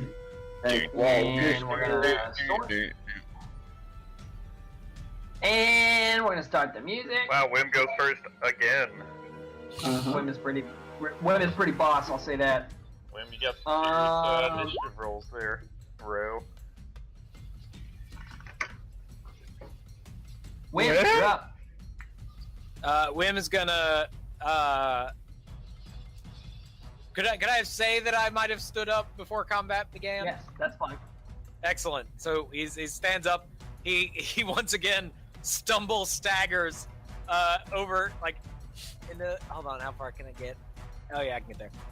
Over it, pushing through the crowd, and he turns and he sees the bugbear, and he pulls his he pulls a firefly out, and it's on the tip of his finger, and he finger guns at the bugbear, and he goes draw, and I guess I'll do another because I'm a dude. Roll Tide. So 1d20 plus 6. 14 and a 17. All right. Disadvantage, so you miss. Fired wide. That's my turn.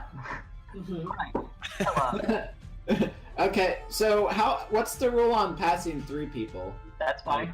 Okay, so I'm gonna move up through here. That's 10 feet.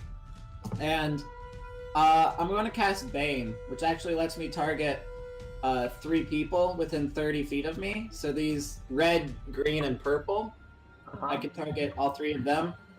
And they're gonna have to make charisma saves. Let me click on the spell thing.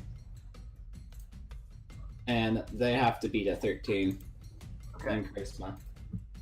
Bugbears had 0. Whoa. Red fails. Who else was it besides red? It was red, green, and purple. Okay, Bane. A drop of blood. All three of them fail. Okay, so They are all They- Bane.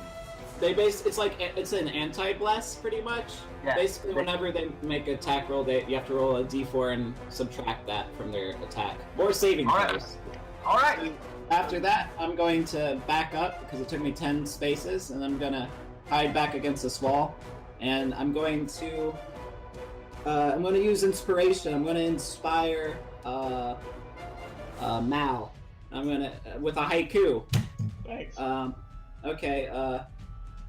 Hey there, tiefling chick. You are pretty and scary. We will be best friends. Nope. That's my turn.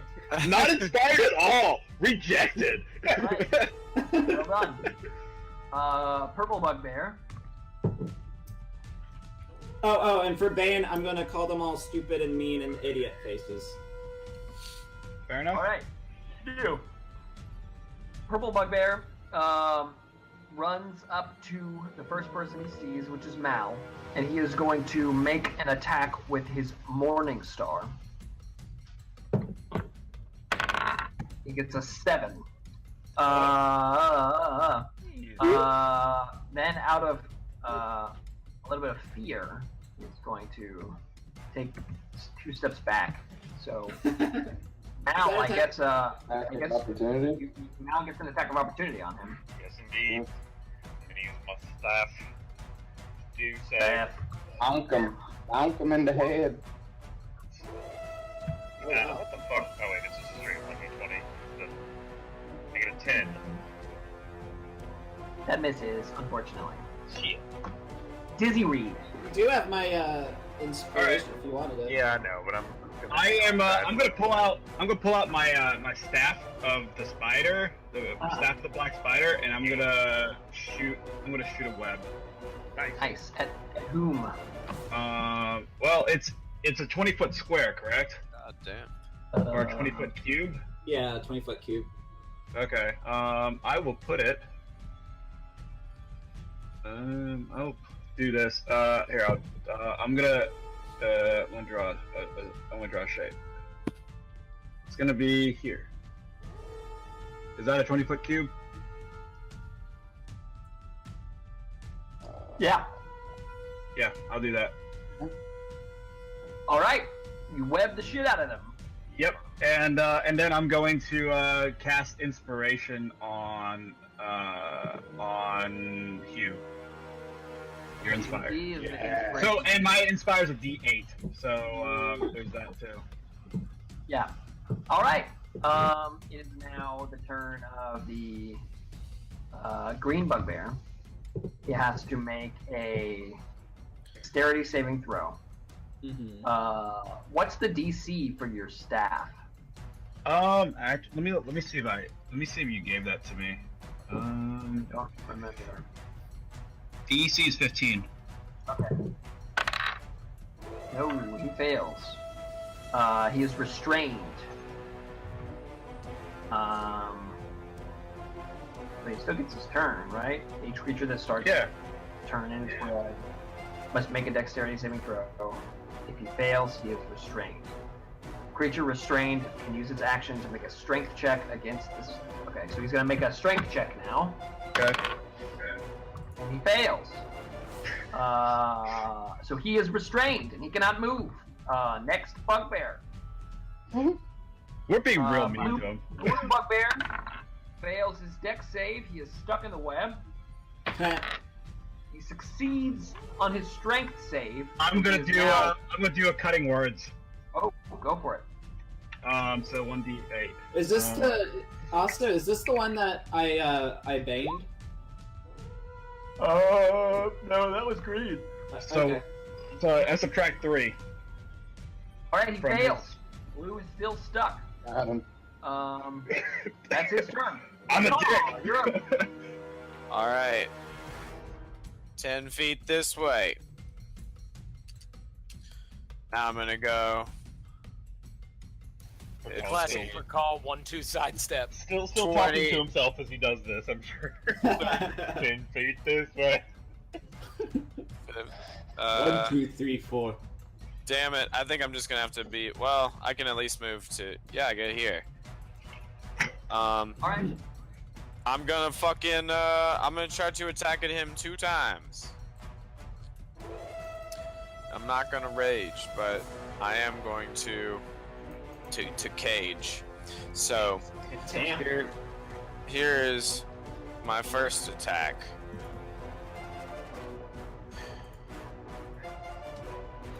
Nope.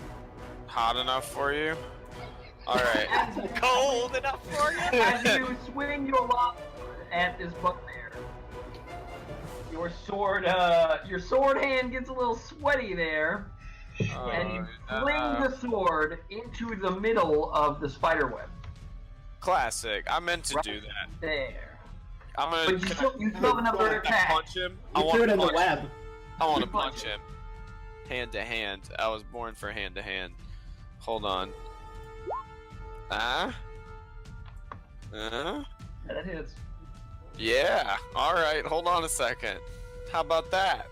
7 bludgeoning. And I'm gonna try to grapple since I'm unhand. That's the French. Alright. I'm gonna try to grab him since you Go know for it. it's part of my thing. Here I go. It's an athletics check. All right, let's do this. I like that athletics. You've been an athletic man. Damn. Yeah. Gotta do it. That'll do Have you it. ever considered joining the track? Yeah. Just that track squad. Let's go. Yeah, you grab him. He's grabbed. Consider him grabbed. Consider him grabbed. All right. You have grabbed purple. All right, it's now red. Is red in the web? I don't know. I mean, I guess I'm asking Joseph. What? What? Yeah, Joseph, a little bit. What'd you say? is red in the web? No, because it's a 20-foot cube, so it wouldn't be in the web, right? Right. Okay. So red is going to go 5, 10, 15, 20. Red is going to attack at Recall. He is Gotta subtract banged. 1d4, remember? Yeah, he is banged. He misses for sure. Mal. My turn. Yeah. Alright, let me look at the spell real quick. Mal's turn. Alright, I hope you don't mind if I do some description here, T-Mac, Go rather for than it. you. Go for it. Okay. Go for it. Mal steps forward. What? Oh, Yeah, those are good ones. I like. I'm gonna have a good time. Got very extra good quick time. lines too, so we can put my own eggs. The best of times. Alright, so Mal steps forward 5 feet. She grabs the key around her neck, Uh-huh. and she says, "Open the door and show me the way." And she casts Hunger of Hadar, which is going to go... Oh, shit. Hang Wait on. a second. Hold This on. is not sexy. Did you just? Dar's hungry, baby. It is so hungry. Let me see if I can... Give me some hungry chickens. Give me some hungry chickens. You just fucking. 10, 15, 20. That's about a 20-foot radius right there. So there. Alright? You're not Eldritch blasted. I know, amazing. I can actually do things other than that. So, she waves her hands, a portal opens up. A sort of organic patch of darkness that's black and purple. And it opens up into the sort of... It's almost like it's the space between that erupts into existence. And this void emerges in a 20-foot radius around these bugbears. Hunger of Aasgar, please don't kill me. That's fine. Yeah. So, and it's total darkness, keep that in mind, which even I cannot see into, per the fucking D&D rule masters. So yeah, there you go. Alright, so a void of black emptiness surrounds that area, and none of you can see into it. You can still see red, and you can see a little bit of purple, but you can't see blue, orange, or green. And purple is actually touching the void. Hugh, you just saw this ridiculousness happen. Well, I can't really stand there, can I? No, you can't really access that area. Yep. So I will Fucking the resort. party over. You Yeah. can take pot shots with your bow, and you can cast spells. Yeah.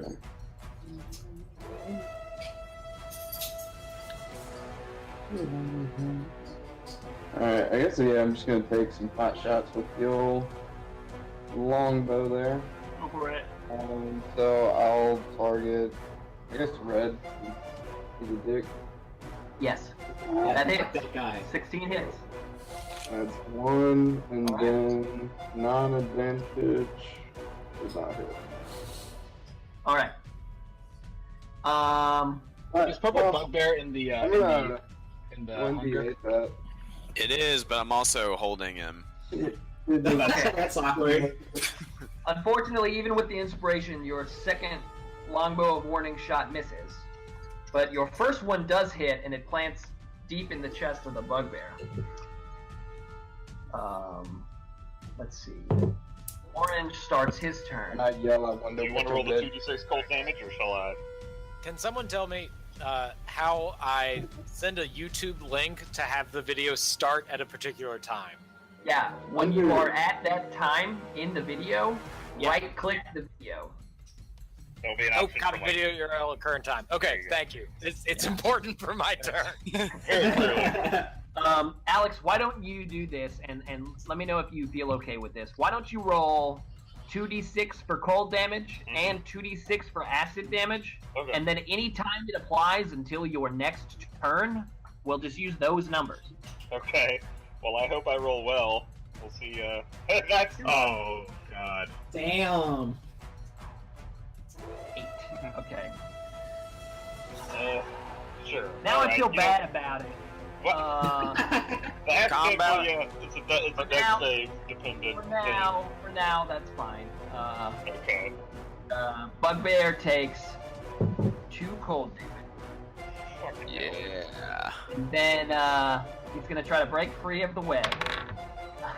He gets stuck in the web. Oh yeah, that's right. It combos with the web. Can't break out of the web.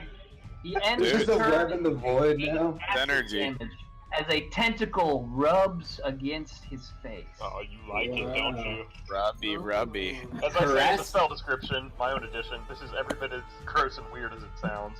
All right, Quim. Quim, it's your turn. All right, Thomas, could you briefly pause the combat music, please? Nah, man, I can't do that. Okay, never mind. Well, anyways, what Wim does is he I paused it. sets down his fireflies. He pulls out a plant, and he like breaks it open. And as he does so, like it's kind of like a celery stalk, and like the crunch lets out these little like crackles. And he grabs those into his hands, and he says, he shouts, "You're gonna be muerto!" And he starts Still drunk. charging down the hallway towards Red. And as he does so, because he's so drunk, he's like stumbling back and forth, and he's actually like going up the wall, and it kind of looks like this Stumbling up the wall. for There you him. Yeah, and so he's Hey. and he Of course. uses That's exactly what I thought you were gonna post. Nice. Shocking grasp on the. Whoa. Where are you? There you go. So melee spell attack. What a good movie. So I wanted you to pause the music because it's the good music there.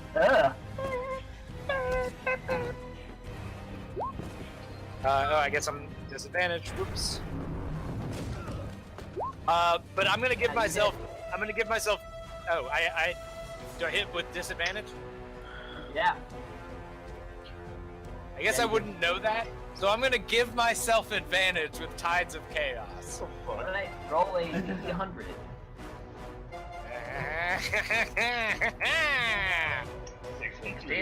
Whoa. Right. Oh wait, that's not damage. You cast fog cloud centered on yourself. No! There's way too many AoE effects around this area. So next to the Here's the damage, by the way. Son of a biscuit. next the fucking Wait, how big of the cloud is it? Or whatever. There's so Is this many. a 12-foot ceiling? Damn. Oh my god, there's so much obscuring shit going on here. Nobody's moving. Fog and void and tentacles and labs and... Did you say 25 feet, Thomas? 20-foot radius. 25. Holy shit. I hope I get well. All right, it's fog. Will that impede attacks of opportunity and stuff like that? The area is heavily obscured. The aftermath. Does it move with them or stationary? Ooh, good callback. If it's on himself, I think it probably moves with him. Yeah, I think it does move with him. Yeah. That one probably can. Well, Quim, just gonna that's have your to turn. go for it.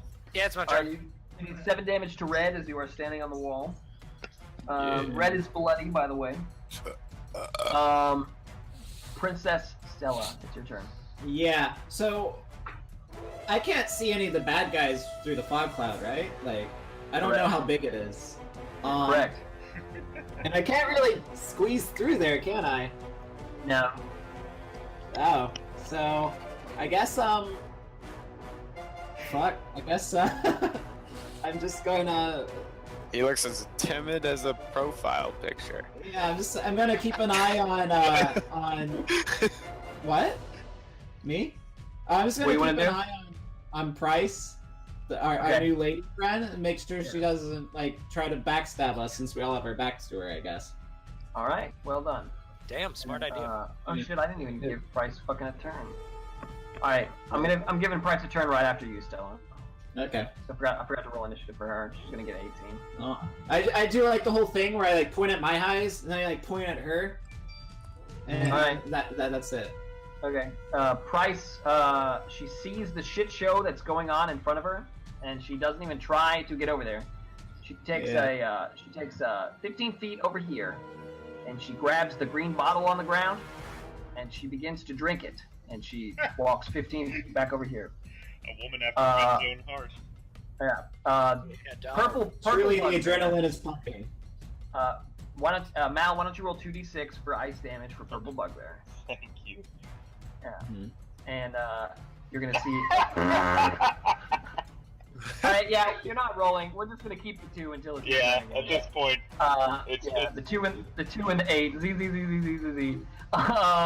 Yeah. Purple takes 2 damage.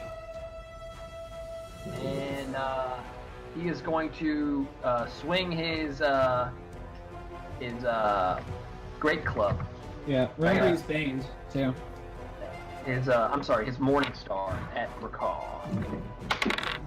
Oh wow. Okay, he misses, and it's Dizzy Reed's turn.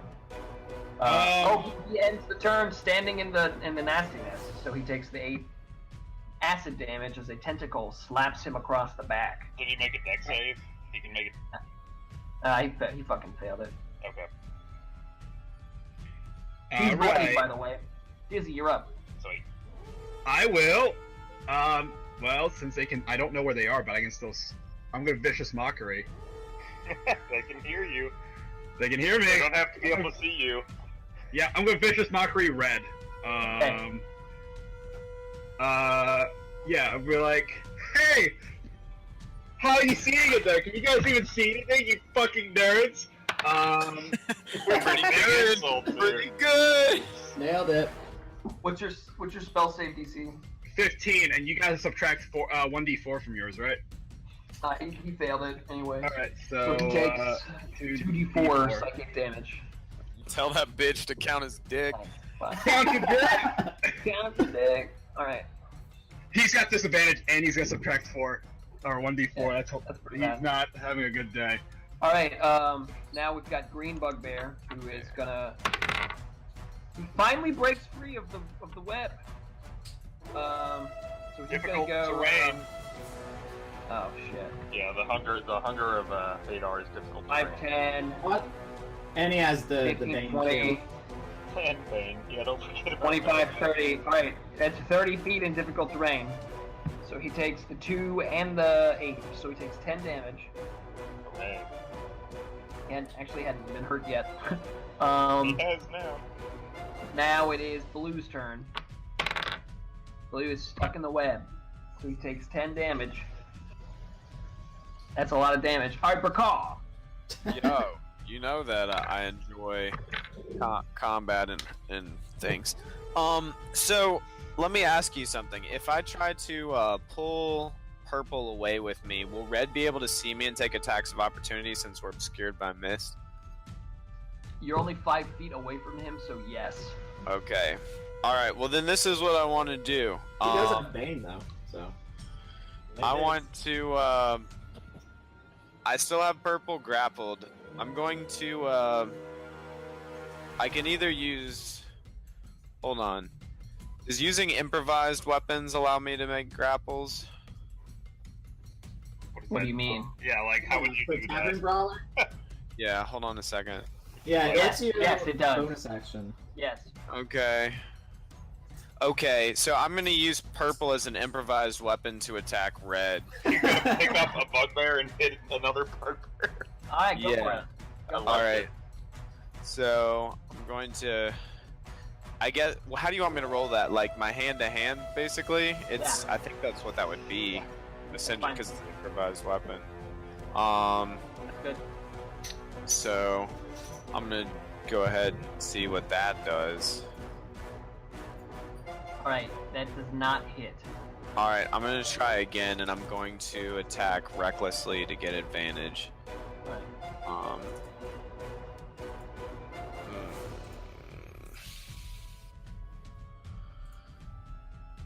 Does an 18 work? That does hit.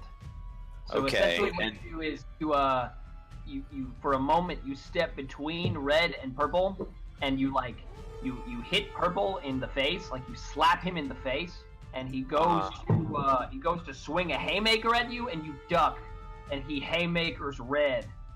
How clever. Heh heh heh. Alright, there's the damage. Right there. And then, since that's an improvised weapon, I can roll to grapple. Yes, you can. Red, Yeah. right? Alright, so I'm going to... hang on, where's my thing? Okay. Alright. I rolled. Oh, I win! I win! Aw, man! Yeah, grapple me! I Alright. win! Well, Cinnamon. Alright. He's the regardless, I think I'm still gonna... I know I'm gonna take the attack of I opportunity. almost feel like actually cutting words that just out But- of principle. I'm gonna grab. I'm gonna try to move back 5, 10. I'll move back 10 feet, and I want to put the bad guy right here. Right, you do. Red swings at you. He misses. It is now Red's turn. Red turns to Wim, who's Oh. standing on the wall. Thanks, bro. Way to Hey, tank man. for me. Yeah. And he Hey, takes would've out wanted his to Morning fuck you Star, anyway. and he swings it towards Wim's head.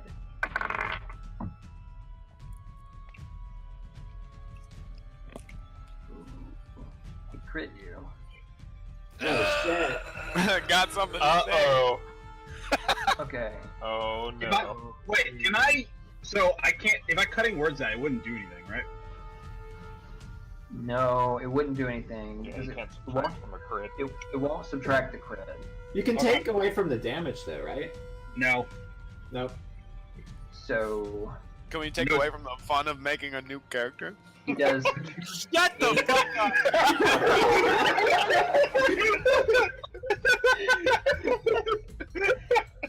Which one's schizophrenia, honestly? So 24 plus 2 is 26 damage. Oh, that guy's a bitch. Never mind. Yeah, that's fine. Fine, he's All fine. right. He's I'm fine. finally strong enough to withstand 20, 1 hit. 26, you say? Yeah, that would have killed me. Yeah, no big deal, says Wim. Clutching his morning Spoiler wound. alert, Wim is bloodied. All right. Red howls in excitement. He likes that. Now, your Okay. Mal looks at Red. I won't let you kill another one of these of the conveyor belt of characters that I. All right, I'm gonna try to blast him. A 15 and a 22. 22 hits. 22 hits. Okay. Yeah. You do have advantage if you, or not advantage, but inspiration. Oh wait, shit! I forgot. Red has disadvantage. From Vicious Mockery? Yeah. Oh shit. Oh, he does. Well. Right. Re-roll that beautiful bean footage. Yeah, Not get going- gold. Watch him crit again. Double crit.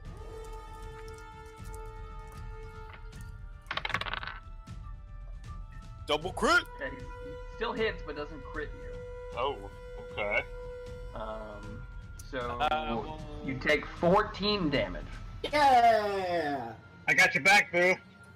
Thanks, bruh. And Mal, it's still your turn. You hit with a 22. Did you want to use your inspiration on the 15? You know what? Okay. It's a what D6 at this point? It's Yeah. a 6. Yeah. Uh-huh. You just need 1 point to win, bro. One. Yep, you got him. One.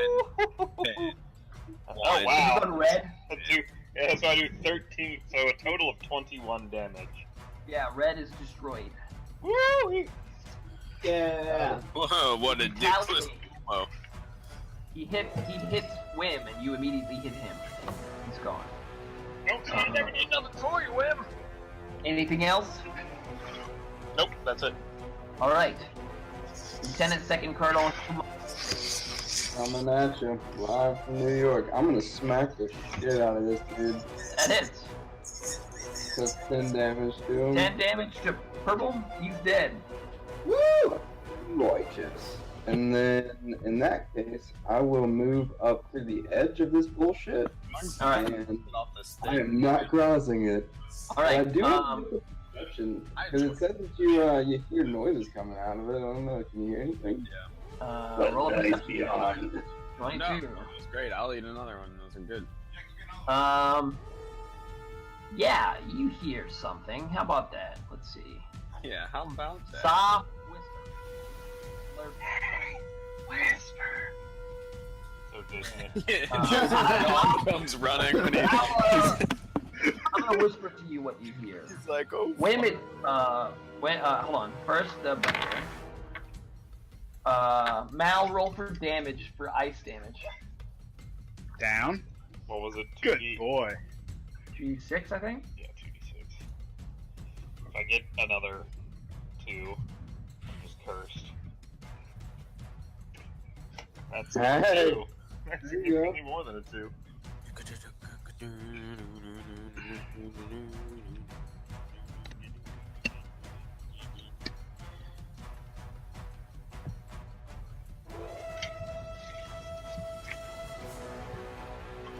Right. 10 ice damage to Orange. Orange is bloody. And he isn't able to get out. So go ahead and roll the acid damage. 7 acid damage. He fucking died. Oh my god. Alright, that's Orange. Wim, you're up. So as Wim gets slammed by that mace, he coughs, and when when he gets saved, he goes, "That nearly gave me a haircut." And Wim doesn't have a lot of hair on his head. Anyways, I basically can't see shit, right? Like I'm just Right. surrounded in fog, You're surrounded by the fog that you created, you asshole. and I'm still drunk. it wasn't Yeah. on purpose. Jump around. I leave it to the DM to determine where Wim walks with his slippers as spider climbing. Maybe he goes up the roof. I don't know, but he basically is stumbling now. Alright, hold on. Yeah, you walk straight up onto the ceiling and onto this wall.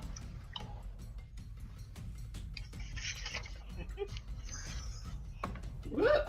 How's that even possible? Alright, I guess yeah. Stella.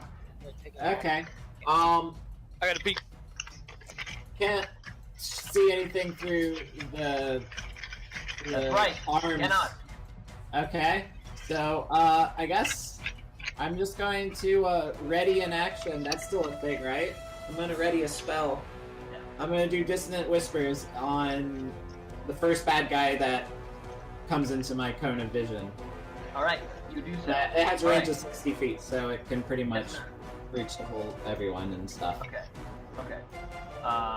Postmate Price takes a swig from the rum, and she walks up to Dizzy Reed. She hands the rum to Dizzy Reed. Dizzy, it's your turn. Have a drink. I fuck it. I'm taking a swig. All right, you do. It burns in a good way. Burns so good. 5. Burn so good. 5. Oh baby, make it burn so good. 20. All right, I'm gonna since I know they're there, so they can hear me. So I'm gonna go ahead and do I'm gonna do vicious mockery on green, knowing that there's still 2 guys there. Assuming. All right. He fails. All right. I say, hey, real dark in there, isn't it, buddy? Are you out of that fucking web I shot earlier? All right. Fucking He's nerd. bloodied. You hear him going? The best insult. He's bloodied. Alex, I want you to roll damage for the ice and for the acid. 16. Jesus. All right. Yeah, this is ruinous. Green falls back into the web, and then breaks out of the web. But that's his fucking turn. He still has the bane on him too. Yeah. Okay. Blue. Hey. Yeah, they both die. They both die. Yeah. Woo! And they said Alright. 5th edition didn't have any weird like modifiers and shit. Yeah. That was a good fight, you guys. Did it. God, this is a ridiculous fight. All right. So the fog dissipates. The web Which dissipates. The terrible darkness and void swallows itself whole in a brilliant flash of purple hue. Let's turn this shit off. God, that was absurd, guys. That was nuts. When the All fog right. dissipates, you guys see Wim. He's standing on the ceiling, and he's just limp and asleep, and he's snoring. On Aww. the ceiling. So, All right, can anyone reach him? Should we wake him up? Price is gonna walk in here, and she opens the gates for the prisoners. Let's see. Prisoners, fight for us. The prisoners, let's see. The prisoners explain to you that they hear chanting and coming from the east, and they know that there's a dark ritual being enacted in the eastern room. Okay. What the fuck is this thing?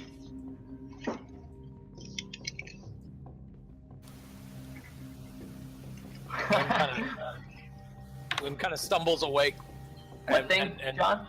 starts All coming down. this shit over here that's fenced in. That's another prison. More prisoners? Yeah. Release them all, bitch, or Right. we will destroy you. All right. So she unleashes. She releases the prisoners. Hey, all the prisoners run towards the cave opening. Fuck yeah. You guys continue on in. Yeah, let's stealth. And I tell the bitch, I say, hey, you better use your stealth shoes before you go. And Well, Alright. but hang on. Price, would it be? Yes. Would it behoove us? Can we fucking take a short rest? I will say this. There is a ritual going on in the Right other room right now. Right now, that's right. You did say that. Well, How about I scout in? I can scout in and see how's it looking? do you feel particularly stealthy, Princess? I do. I feel pretty stealthy. I could just take a peek and come right back if you guys wanted to rest while I do Well, I that. don't see many torches up here. Maybe. What can I see from this angle? Oh, I do see a torch. Never mind. Ask a good question. My one weakness. Torches. My only weakness. Light sources. Ah! No, they do. Oh, They fuck shit. me up, man. I'm in the web. I can go invisible if I don't have Alright, any fucking Princess, why don't torches you roll a around. stealth check? Okay. I'm gonna go invisible too, because I can do that. Oh, you think you're so special? How do you No. do that? How do I do what?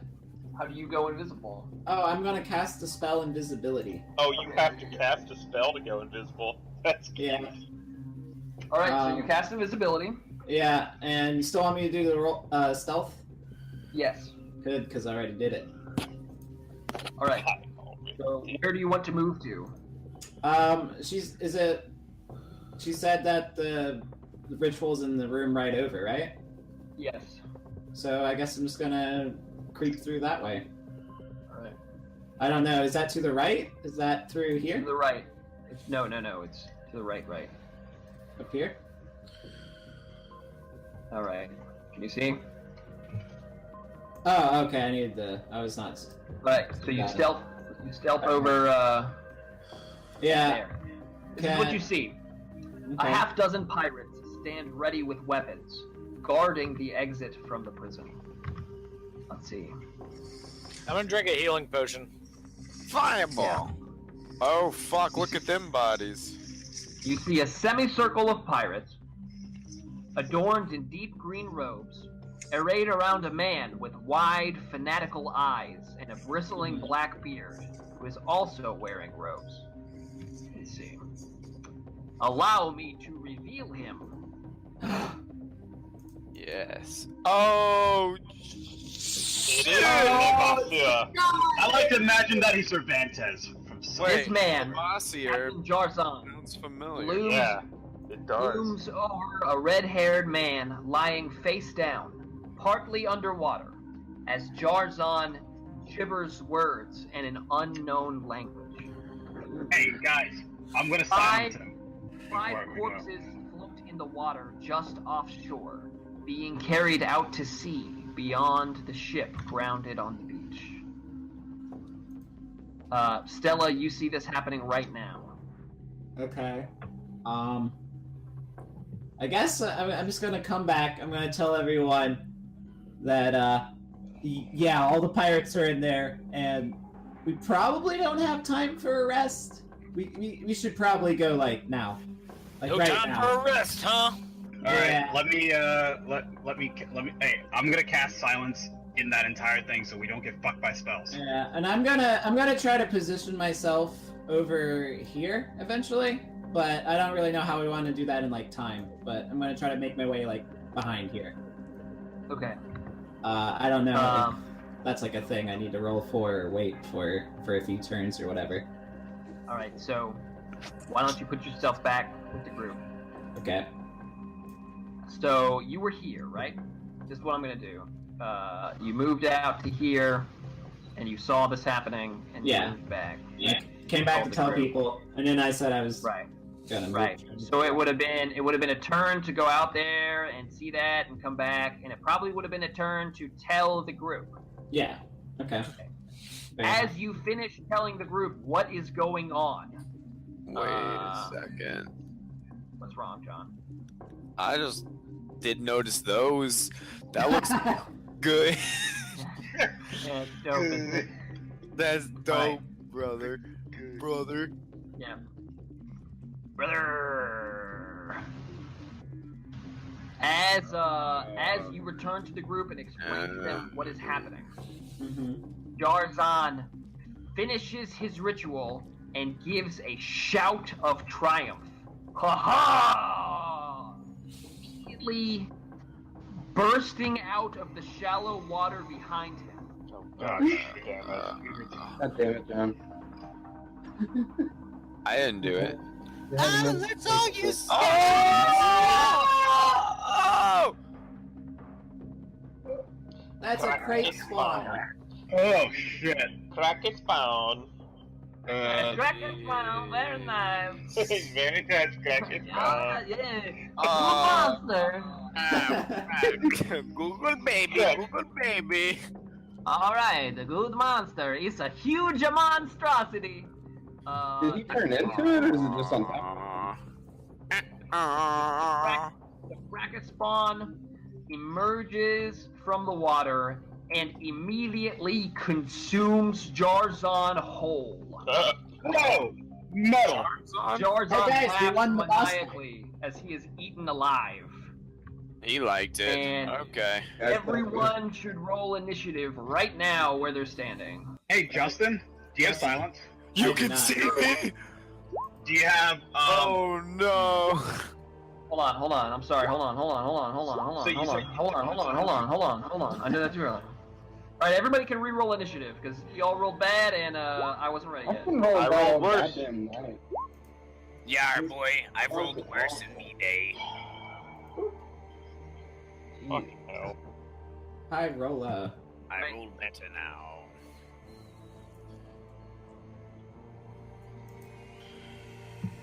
But yeah, the only level 2 spell I have is invisibility, Joseph. Okay, no problem. We'll figure it out. Yeah, we're not gonna have trouble.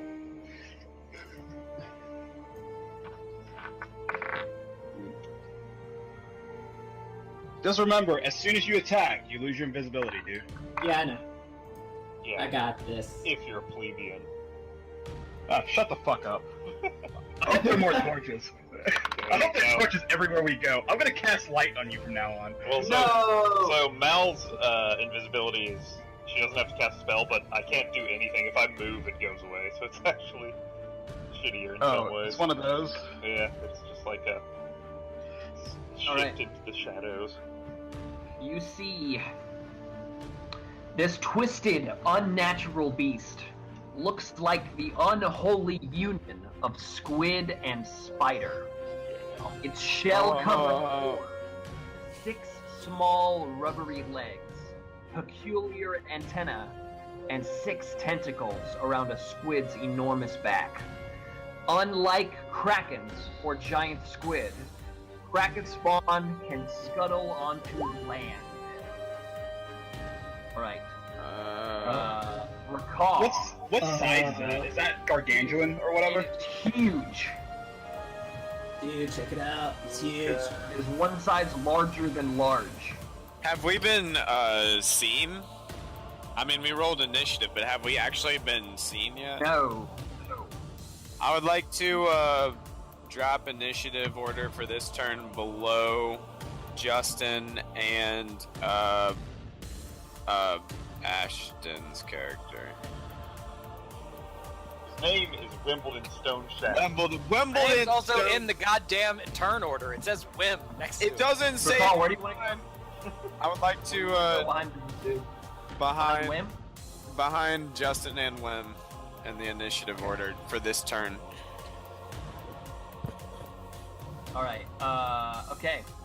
It is this cultist. This cultist moves forward and says, how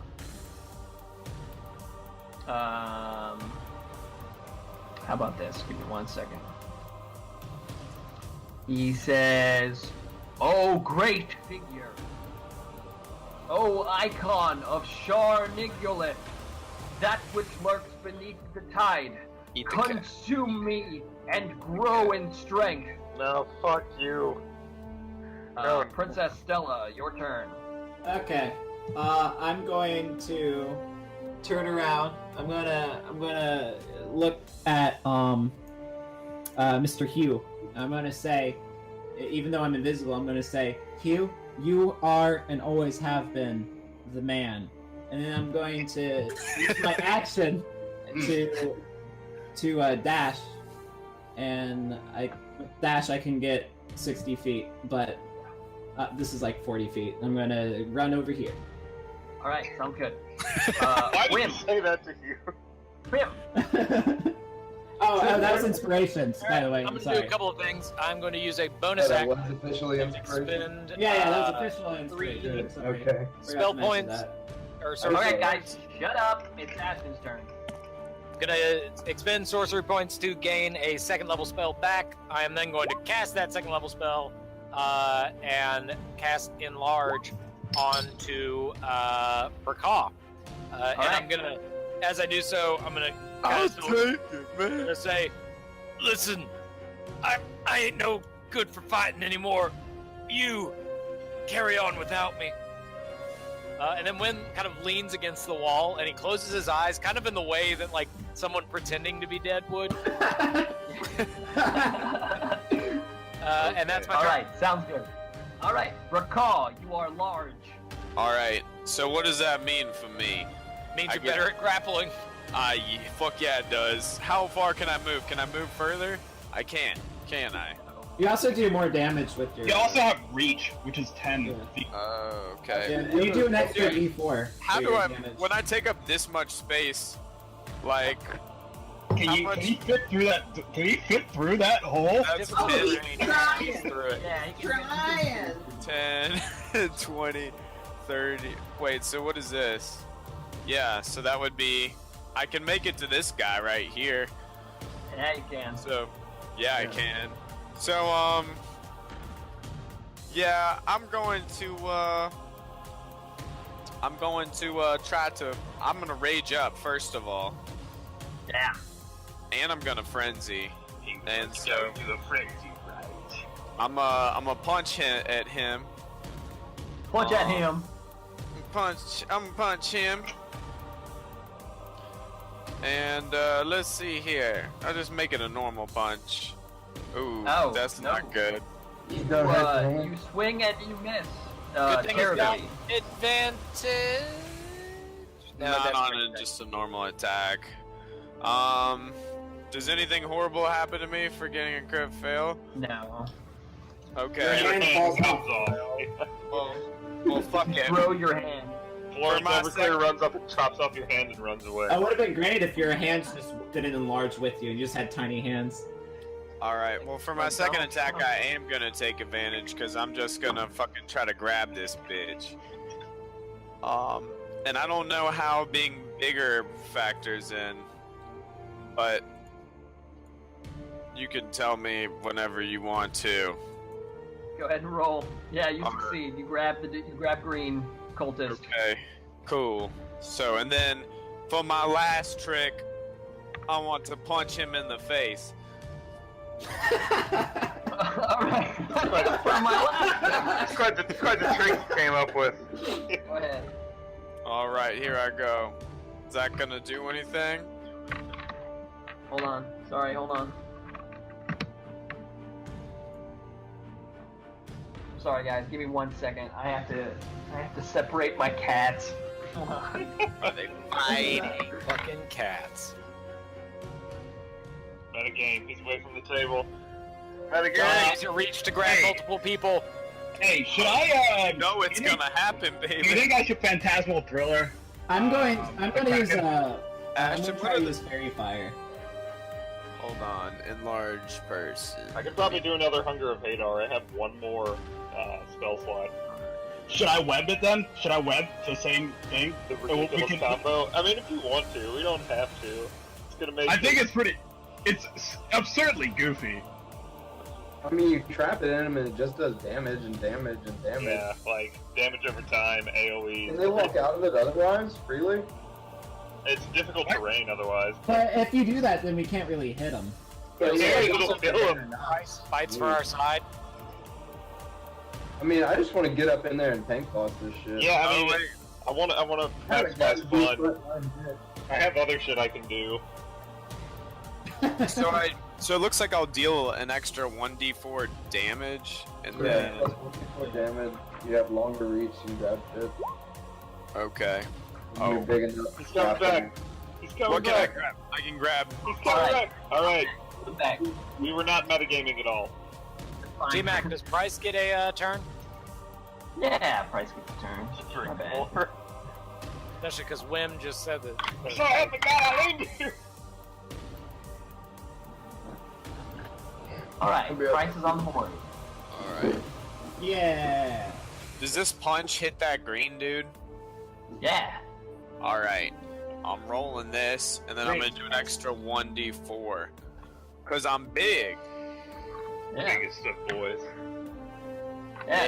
Yeah. You punch him and his head comes off. Wait, what? Fucking dead. I eat it. I eat it. I don't usually eat people, but I eat him. Alright, you get him out and you eat his head. And I turn around and I say I didn't enjoy that, but Alright. Dizzy Reed. let it be known. Alright, Dizzy Reed will. Let's see, what's the range on this thing? 60 feet. Okay, cool. I'm going to cast Phantasmal Force on the Kraken. On the Kraken, and it's going to be it's gonna be a giant shark. Because Oh, eats squids. good. That's so smart. So does Yeah. Moby Dick, bitch. You know what, John? I wanted to make it cool for you because It you like was cool. sharks. I appreciated it. That's cool. That's fucking cool. I like that. Well, I want to be is appreciated sometimes. Okay. I think that's really So you gotta beat 15, I beat it. and I'm going to Bardic Inspiration and Cutting Words you. Okay.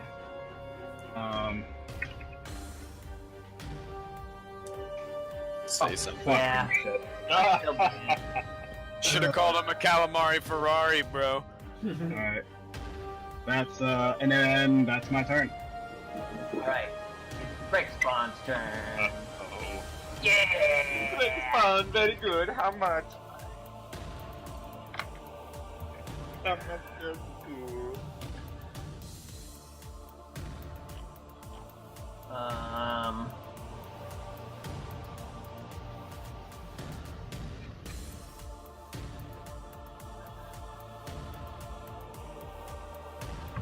So the Quake Spawn is going to first move.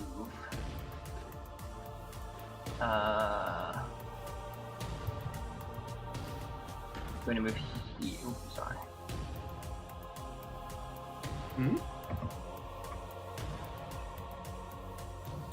Right, and he's going to make 8 tentacle attacks Holy shit! Fuck. and 1 bite attack. Damn. Alright, so.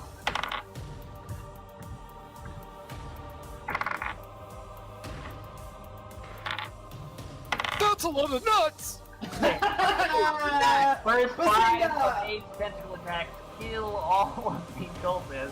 What? Oh fuck! Now has 3 tentacle attacks and 1 bite attack against Rakal. That's a lot. Call. Well, silence wasn't useful, thank God. He gets a 14. He gets a 21.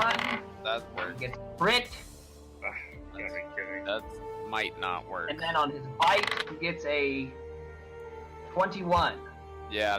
I'm only- going to only the first I'm gonna cutting words the last the. John, what did you say? I said only that first hit missed. I'm gonna cutting words the bite attack.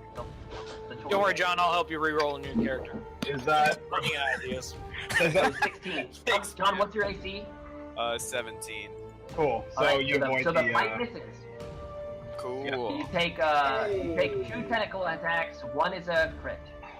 Okay. So you take 10 necrotic damage. Okay. Then you take. I don't think that can be 15. halved. I don't think so either. Then you take 15 necrotic damage on the second attack, Okay. and you are grappled. Okay. Oh shit. Let's see.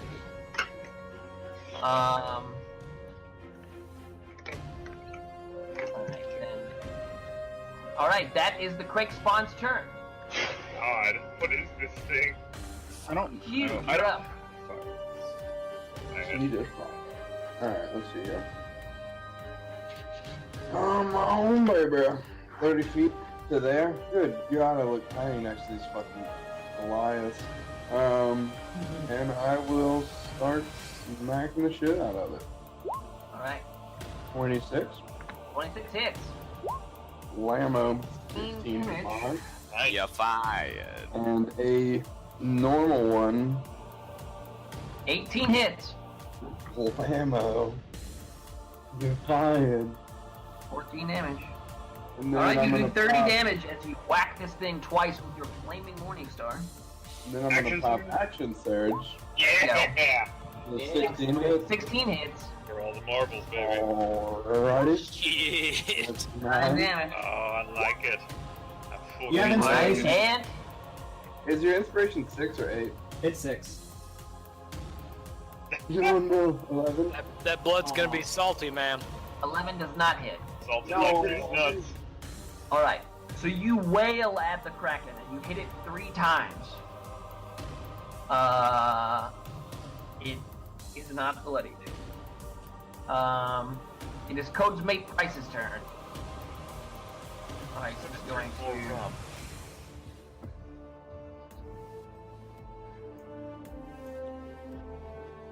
You know what? She's gonna move here. She takes out a crossbow and she takes a pot shot at the Drake spawn. And she hits. That's her turn. Mal. You Price actually helping for once. I'm gonna move up behind Dizzy Reed. I'm going to bonus action hex the crate spawn. The biggest hex you ever seen. So hexy. There we go. Nice. And now we're gonna do a little double blast. 10 to 14. Dukin, they both miss. Fucking shit! Damn. Yeah. Price leads into you and she says, "Yeah, anytime you want to hit it, now's a good time." Oh! Right off, Damn. woman. Shackles are going back on after. Agreed. Okay, Alright, that's my turn. all right, Stella. Okay, so I'm gonna take a 5-foot step, which is not really like a thing. It's just No. that I need to be within 30 feet, and I was 35 feet away. And Right. I'm gonna cast Bane again. Let me pull up the That's a thing. good spell, Justin. Yeah, it's kind of like my go-to. Let me pull the thingy up. I thought I had it. Fuck! No, that's the wrong one. I'm sorry. There we go. Fine. Charisma saving throw. Yeah. What's the DC? 13. Oh, come on, Justin. Everybody knows Kraken's Oh, have great man. charisma. I got a 13. Oh, fuck. Oh well. And so after that, I'm just gonna hide back here for a bit. Okay, you do that. Whim. Wim is going to stagger out towards the Kraken. He's going to try and drunkenly recall if Krakens are weak or resistant to any particular type of damage. Arcana? Alright. Oh yeah, Arcana. Alright. Okay, so first, you know this is not a Kraken. Or Kraken spawn. It is a Crake spawn. Kraken spawn. Yeah, yeah. Crack. Not exactly a Kraken. Crack. Some believe Kraken spawn are demonic crossbreeds created by the Aboleth, fusing Kraken blood with demonic souls. Others say that the Kraken spawn are the horrible creation of a long-forgotten, meddling god summoned to the mortal world by deep ones. Emphasis on long-forgotten, meddling god. Certainly, Kraken spawn do respond to magic summoning, and sorcerers do summon them through blood sacrifice to work evil in the world. However, they do so at considerable peril. Unlike demons and devils, Kraken spawn are seldomly bound by pacts of any kind. You know that they are immune to cold, poison, or psychic, and they cannot be charmed or poisoned. You also know that they speak infernal, primordial, and void speech. Okay. So I'm going to continue stumbling and staggering. And I'm Just gonna like like Dexter. as I stagger by this torch, I'm gonna like kind of like rip my hand near it and like draw off a little bit of the flame and shoot it at the Kraken with a firebolt. one of my fireflies, and I was gonna use Tides of Chaos to give myself not disadvantage. All right. Go ahead. Okay. So that's 12. So that's fine. You miss, and you lose Tides of Chaos. Goddamn. Okay. Brakal. All right. So is this guy? Is he one size larger than me? Wim, is that your turn? Yeah, that's my turn. Okay. Go ahead, John. Is he one size larger than me? Yeah. He is. Yes.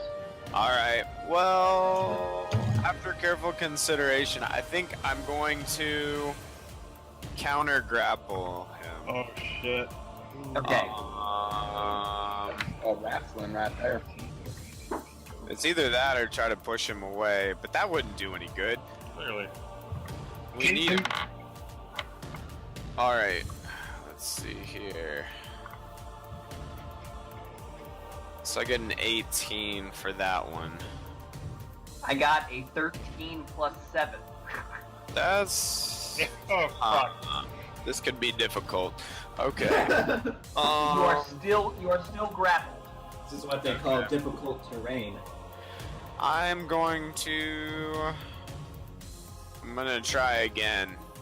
All right. Gotta play the odds. Gotta play the odds. Ooh. No, you do not succeed. Yeah, that's not gonna work. And then for my last trick, I'm just gonna take an attack. I'm just gonna use the longsword attack. You never picked back up your longsword. Oh yeah, well then fuck it, it's gone. I'm gonna fucking punch him. All right.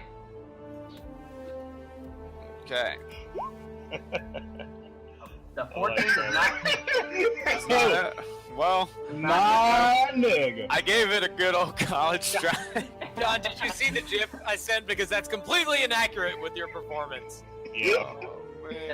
Maybe for like the beginning part where the fucking where the kaiju owns that robot, like at the beginning of the movie. Just rips him in half. All right. Yeah. Dizzy Reed, it's your turn, and then it's the Kraken spawn. All right, I will. Also, is it pronounced Crake Spawn? Craig, sure. It's Kraken spawn.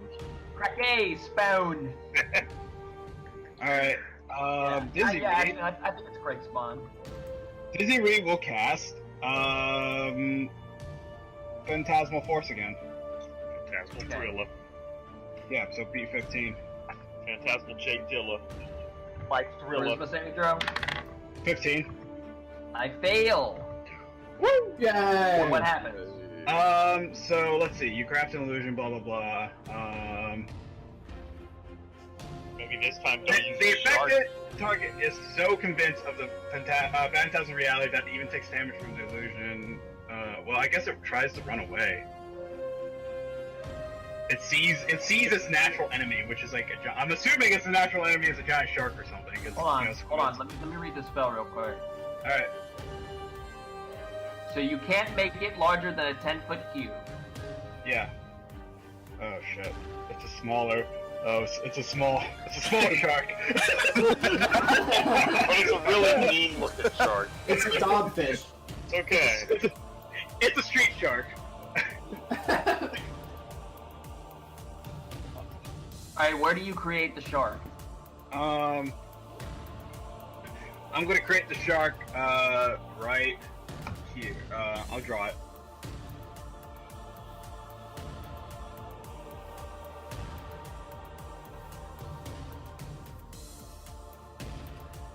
That's supposed to be a shark fin. Didn't do a Okay. good job. Alright, that's a 10-foot shark. Alright. Yeah. You do so. It is now the Crake spawn's turn. Yeah! Crake. Let's see. It can use its action to examine the phantasm with an intelligence check. It's not gonna do that. God damn it! Alright. It's all about that DPS, man. Well, I don't know. I have to give that a go. Wait, does it say it also does damage? It can, but it's psychic damage, so it's useless.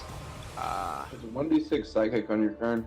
Yeah, but they can't take psychic damage. Yeah. Alright, so this is what the Crake spawn is gonna do.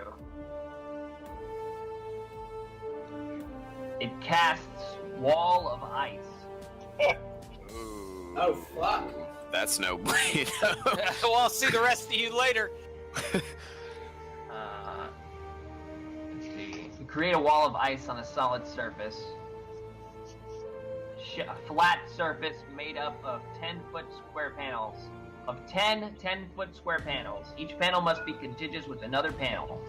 So it's going to do it like this.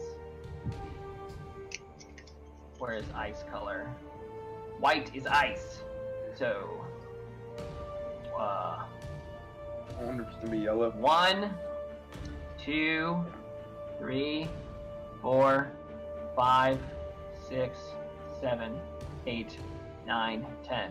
Wow. It shoots a wall of ice straight forward. So what happens to us? If Gotta the make- wall cuts through a creature's space, the creature is pushed to one side of the wall and must make a dexterity saving throw. On a failed save, the creature takes 10d6 cold damage, Oh, half as much What? on a successful save. Yeah, this is bad news. The wall is an object that can be damaged and breached. It has a certain AC and hit points, and it is vulnerable to fire damage. Alright. Hold on. Do I get advantage from danger sense? Let me look up danger sense for you. It doesn't seem to say anything about not having a movement speed of 0. This could one shot. This could be I one can't shot. be blinded, deafened, or incapacitated. You have advantage on dexterity saving throws against effects you can see, such as traps and spells. Yeah, Yeah. you have advantage. I on this. roll it. Uh-oh. well. So you all fail. Yeah. 10d6. Take 10d6 ice damage. Oh fuck. This could be the end of Dizzy Reed. Be the end of most of the party. Thank God. 4. Holy fuck. I have 5 HP left. I have 1.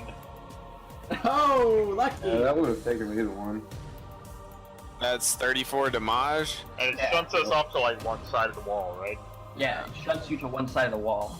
Dizzy, you are shunted into Code's-mate Price, who grabs you like around in a bear hug and begins to rub you and warm you up. Oh, Oh, she's so nice to me. I'm just gonna. I guess like I'll be. it. You're just a there. little teddy bear. It's not sexual at all. You're just like a cute little Alright, baby. John, did you take the 34 damage? Yeah, I've got -4 health. Whoa! I don't think. Yeah, I don't have resistance to ice. So, yeah, I think I'm at -4. But the good Right. news is, because you force move me 5 feet, that breaks the grapple. Well, So- actually, the Kraken spawn has reach. Oh, well, oh wait, would that work though? Because I think if you're What do you mean? forcefully moved, if I'm reading it right. I can see that going either way. Like you get forcefully moved, but the Kraken can still reach you. So why would the grapple Yeah. break? Or like you get so forcefully moved that you like kind of fly out of his hands, anyways. I don't know. Okay, It's I'll not say like that you are 15 so feet. forcefully moved that you are no longer grappled. I got 34 points of damage forcefully moved. Yeah, so you are you're at 0 health and you're dying. Okay. Okay, where does that put me? Like here or here? If I How about was. right here. How about right here? No, I'll let you stop, move right me. here. Okay. Right there. All right, and you are on the ground. Yeah. Uh, I've then- got 0 health. Or that was. It was a spell cast, so that takes up his turn. And he's going to move. He can move 20.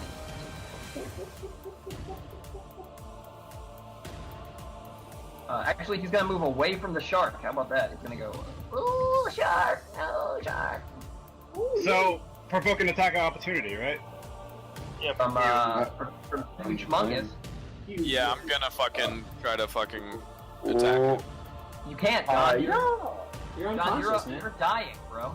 I know, but I just want to see if you let me. That's totally hit. spirit of the thing. the flavor is that I want to attack him. Yep. All right. Hugh, it's your turn. Fuck yeah, it is.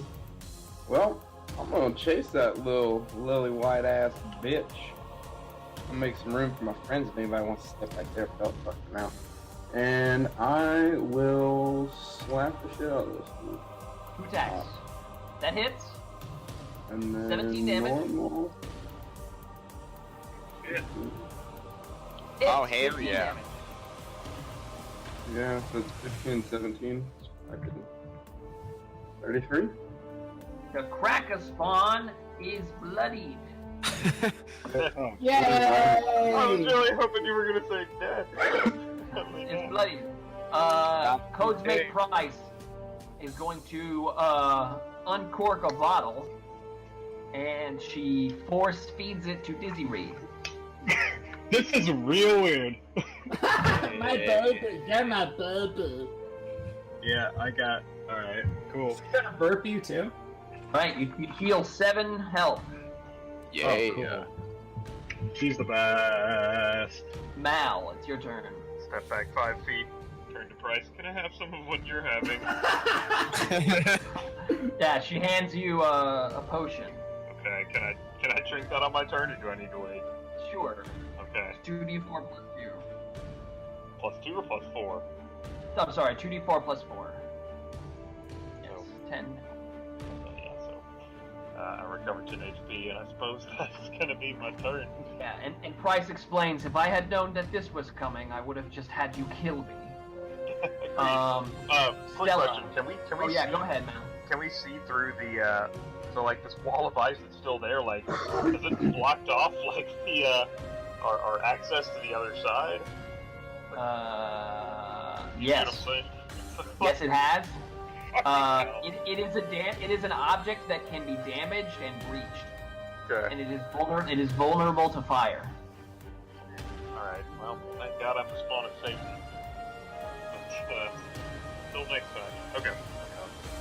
All right, Okay. Princess. I'm gonna move over here so I Yeah. can see everyone, and or not over there, over here. So I'm like peeking around, and I assume the Kraken is within 150 feet, right? Yeah. Yeah, definitely. So I'm gonna use longbow to try to hit him, and I don't think that worked. 55 feet. No, that missed. And so I'm gonna use healing word on Mr. Thurtracatrictix. I'm gonna use healing word, which has 60 feet range, which Yeah. I'm just in. So I'm gonna do that. So All right, you it's heal Don. You have 6 health. and then for my Yeah. final trick, I'm gonna go back here. All right. The Goldsmith Quinn. brothers and their final tricks. Final tricks. Oh, and also, if I can look at this ship, do I see anything like dangerous on there that would want to kill me while I'm fighting? No. What Okay. about any Uh, like cannons that he could use? Well, Yes, the cannons are mounted to the east and the west. And the ship is anchored. That don't work So- like that. Yeah. Ship looks sturdy and seaworthy, and its hold, no doubt, is full of plunder. I could ram the Kraken with the ship. I'll do that next turn. Terrible All right. idea. Whim. All right, so Brakha is alive. Or Yeah, up? he's at Yeah. 6 health and he is prone. Sweet. Then I'm gonna reach into my mason jar, full of my Firefly collection, grab one, and throw it towards the ice wall. All right. We're gonna say that you hit this section right here. Hold on. How about that section right there? Yeah, Yes. exactly. Yeah. So let's see. Draw.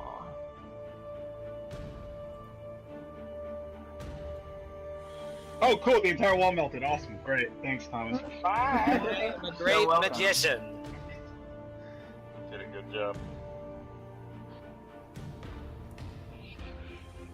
All right. So you can now successfully navigate this way through the wall, as well as shimmying this way like to here and then to here.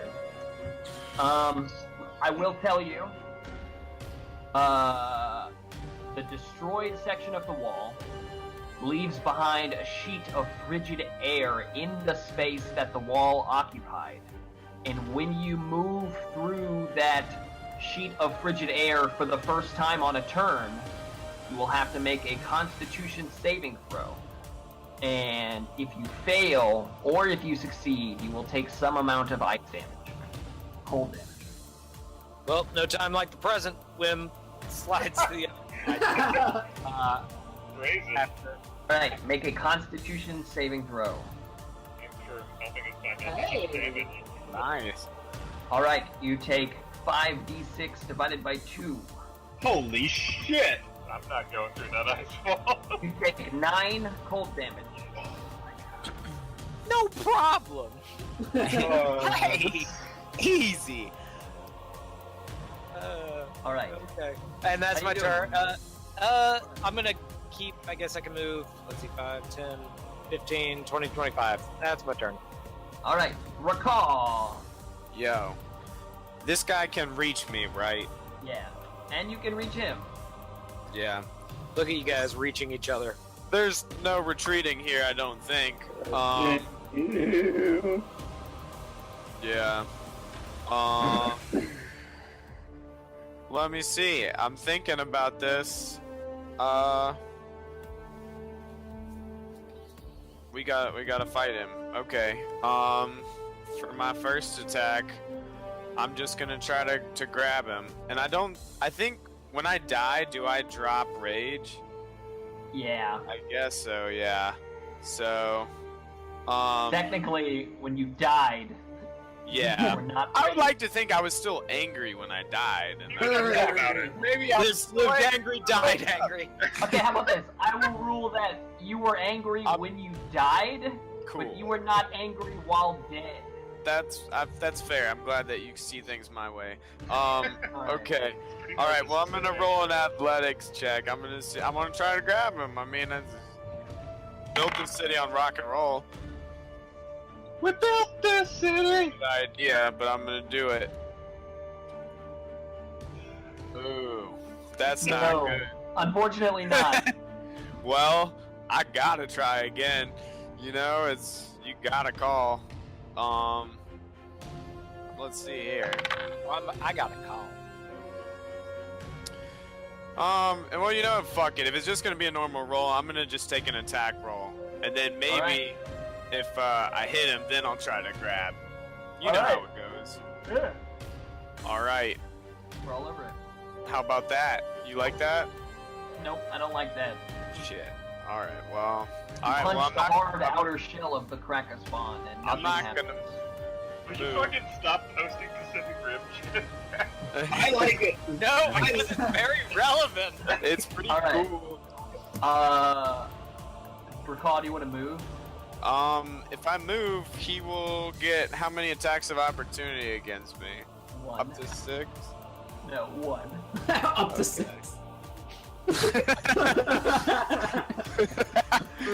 Well, Up to, but not exceeding 8. ooh, this is fitting. Let me see. Yeah. There's this song called "The Fall of the Hero." Yeah.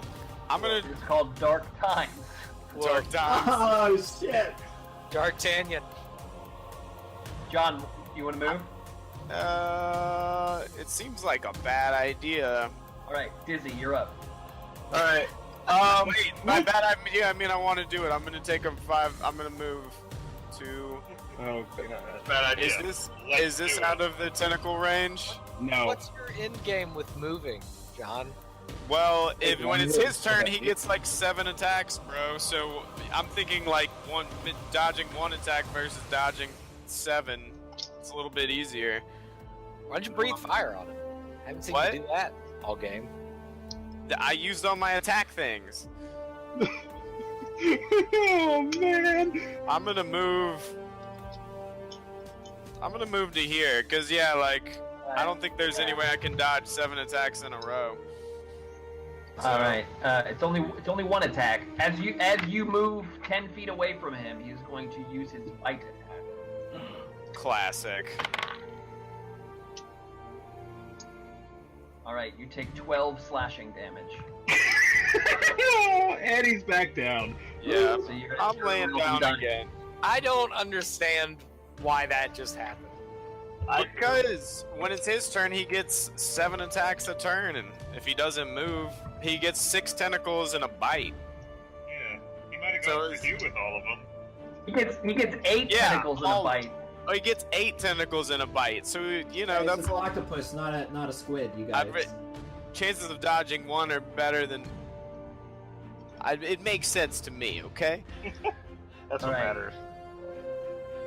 Also, considering the fact that if you get hit while you're down, it's an automatic fail free and you die, I mean... Yeah, so if I got hit once and then I got hit a couple more times... Dizzy Reed, it's your turn. Dizzy, it's your turn. Alright,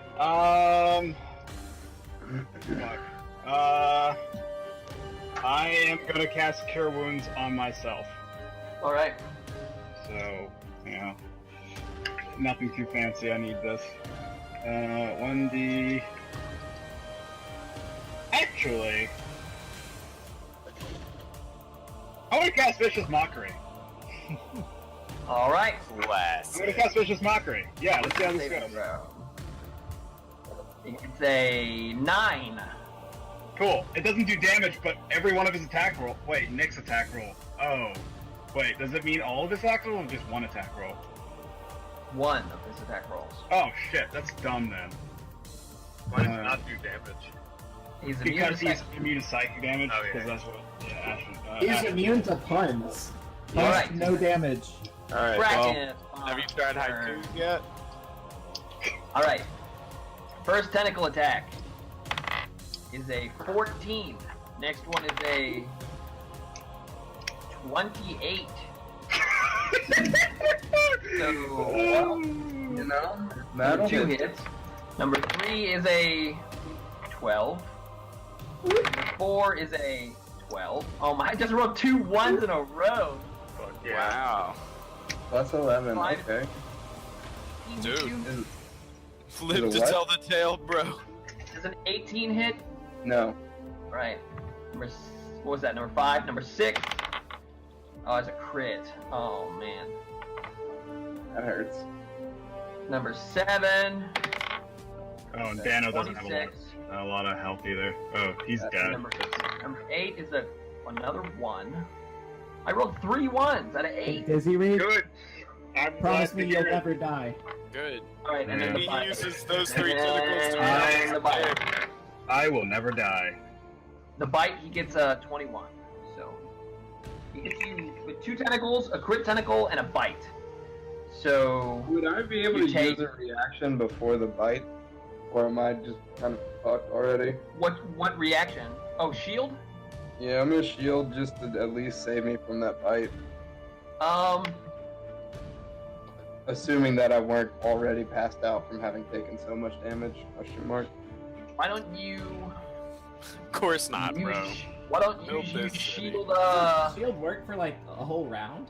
Yeah. Why don't you use shield against the first one? Yeah. Well, I mean, I could have, right? But it wouldn't have mattered. The only Well, one you that get mattered. the AC until the start of your next turn. I get that, but but my point it's- is this. Everything was Right. more than +5, except for the Ah. bite. So that's why I didn't say anything until the bite. Sure. Okay. So, We'll do it that way. They So know you take 10 necrotic damage from the first tentacle. alrighty.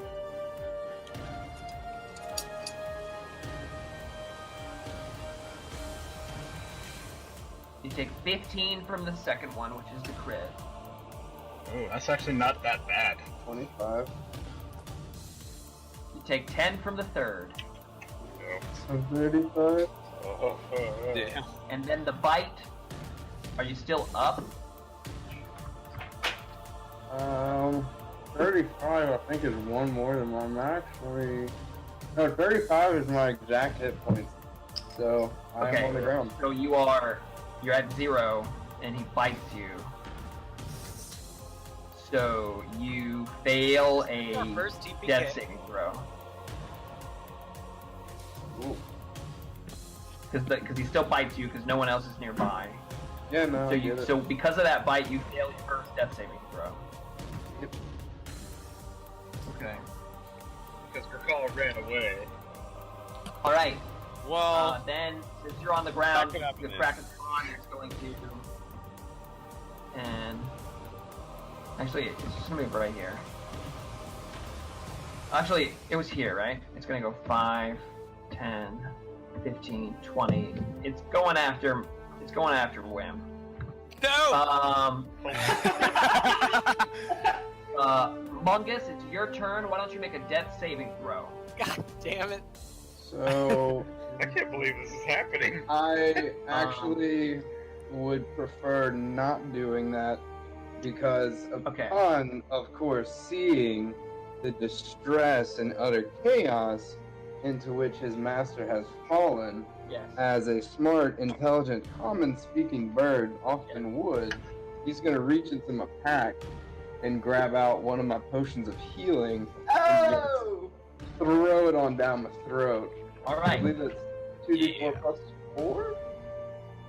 Is that Yeah, Potion Yeah. healing's 2d4 plus 2. Okay, 2d4 plus 2. That's 8. 8. So you're at 8. And that was Huggins' turn, so now it's your turn. Yep, so I'm gonna see, I guess my movement would be standing up. No, the cat. Thunder wave his ass, dude. Well, you shouldn't have run away, bitch. I'm coming back at ya. Humongous, you're insane. It just never stops. All right, you hit with the first one, and you deal It doesn't even 12 give a damage. fuck. And then I'm gonna do second wind. But that's actually plus 3 more for a level adjustment now, so that's what, 10 health. 10 total. Nice. Well done. You can take one hit. Shit. All right. Coach Mate Price is going to move. Fuck. 5, 10. She's gonna go for it. She goes here, and then she Yeah, goes Corey here. Feldman. So there's the ice wall. 5d6.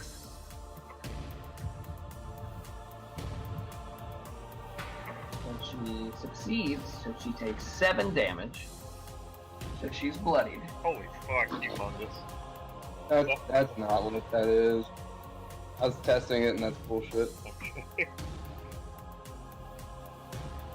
If you were level 18, Oh no, it's fucking, I did the wrong thing. I'm a retard. she's going to slash at the crack spawn with the rapier. She hits. She does a fair amount of damage with sneak attack. Yeah. Well, the thing is, he's dead. All right, Mal, you're up. Alright, can I see the Craig spawn from where I'm at? Probably not. No. No. If I were to move 5 feet forward, say to that spot that's just to the left of Dizzy Reach, could I see the Craig spawn? Sure. Okay. Time to do a little bit of blasting. Teeny tiny bit. Damn! Yeah, the second one hits. Hey, Betty. That's a crit, right? Yeah. Is critting a thing on It's got spell a attacks? box around it. Oh. We have been saying yes, Okay. Well, because it's cool. Doubles the power. Yeah, dude, who So, wouldn't want to crit 12 spells? Alrighty. You want to move anymore? did I hex that guy? I'm sorry. Yeah, you hexed him. Yeah. Okay. So 11. Wait. When did you Alright. hex him? At the A beginning. long time ago. I moved back. Yeah, it did the macro and everything. The banner. Right. Does Stella. Okay. I'm gonna pop out. Second verse is same as the first. I'm gonna try to shoot him. Let's see how that goes. Oh, I Hey, yeah. Hey! Oh my god. I did it. 13 damage. We're gonna turn this one around. Fucking And, Legolas. I'm gonna say, get up, Breckers, Zach, the Red Dragon King. I'm gonna use Zach. healing word to heal up Mr. Thracatrax Zach. Justice is keeping John up. All right, This you is- do. Word a bonus action? Yeah, Yeah, healing yeah. word's a bonus action. Holy shit. That's Healing why word's I good, did yeah. it. And then for the final trick, I do the same thing. All right, Wim. So Wim was initially like when he saw his friends, falling one by one, he started to like turn around and scurry. But then he was very motivated by Lieutenant Second Colonel Humongous's display of prowess, and so he turns around and he reaches into his satchel and he pulls out one of the diamonds that he has on him, the 50 gold piece diamonds, and he rolls it in his hands, and he looks at the Kraken and he goes, "The way I see it, it's either you or it's me." Yo, shit, no, fuck, hold on, no, rewind. He goes, "It's you or me.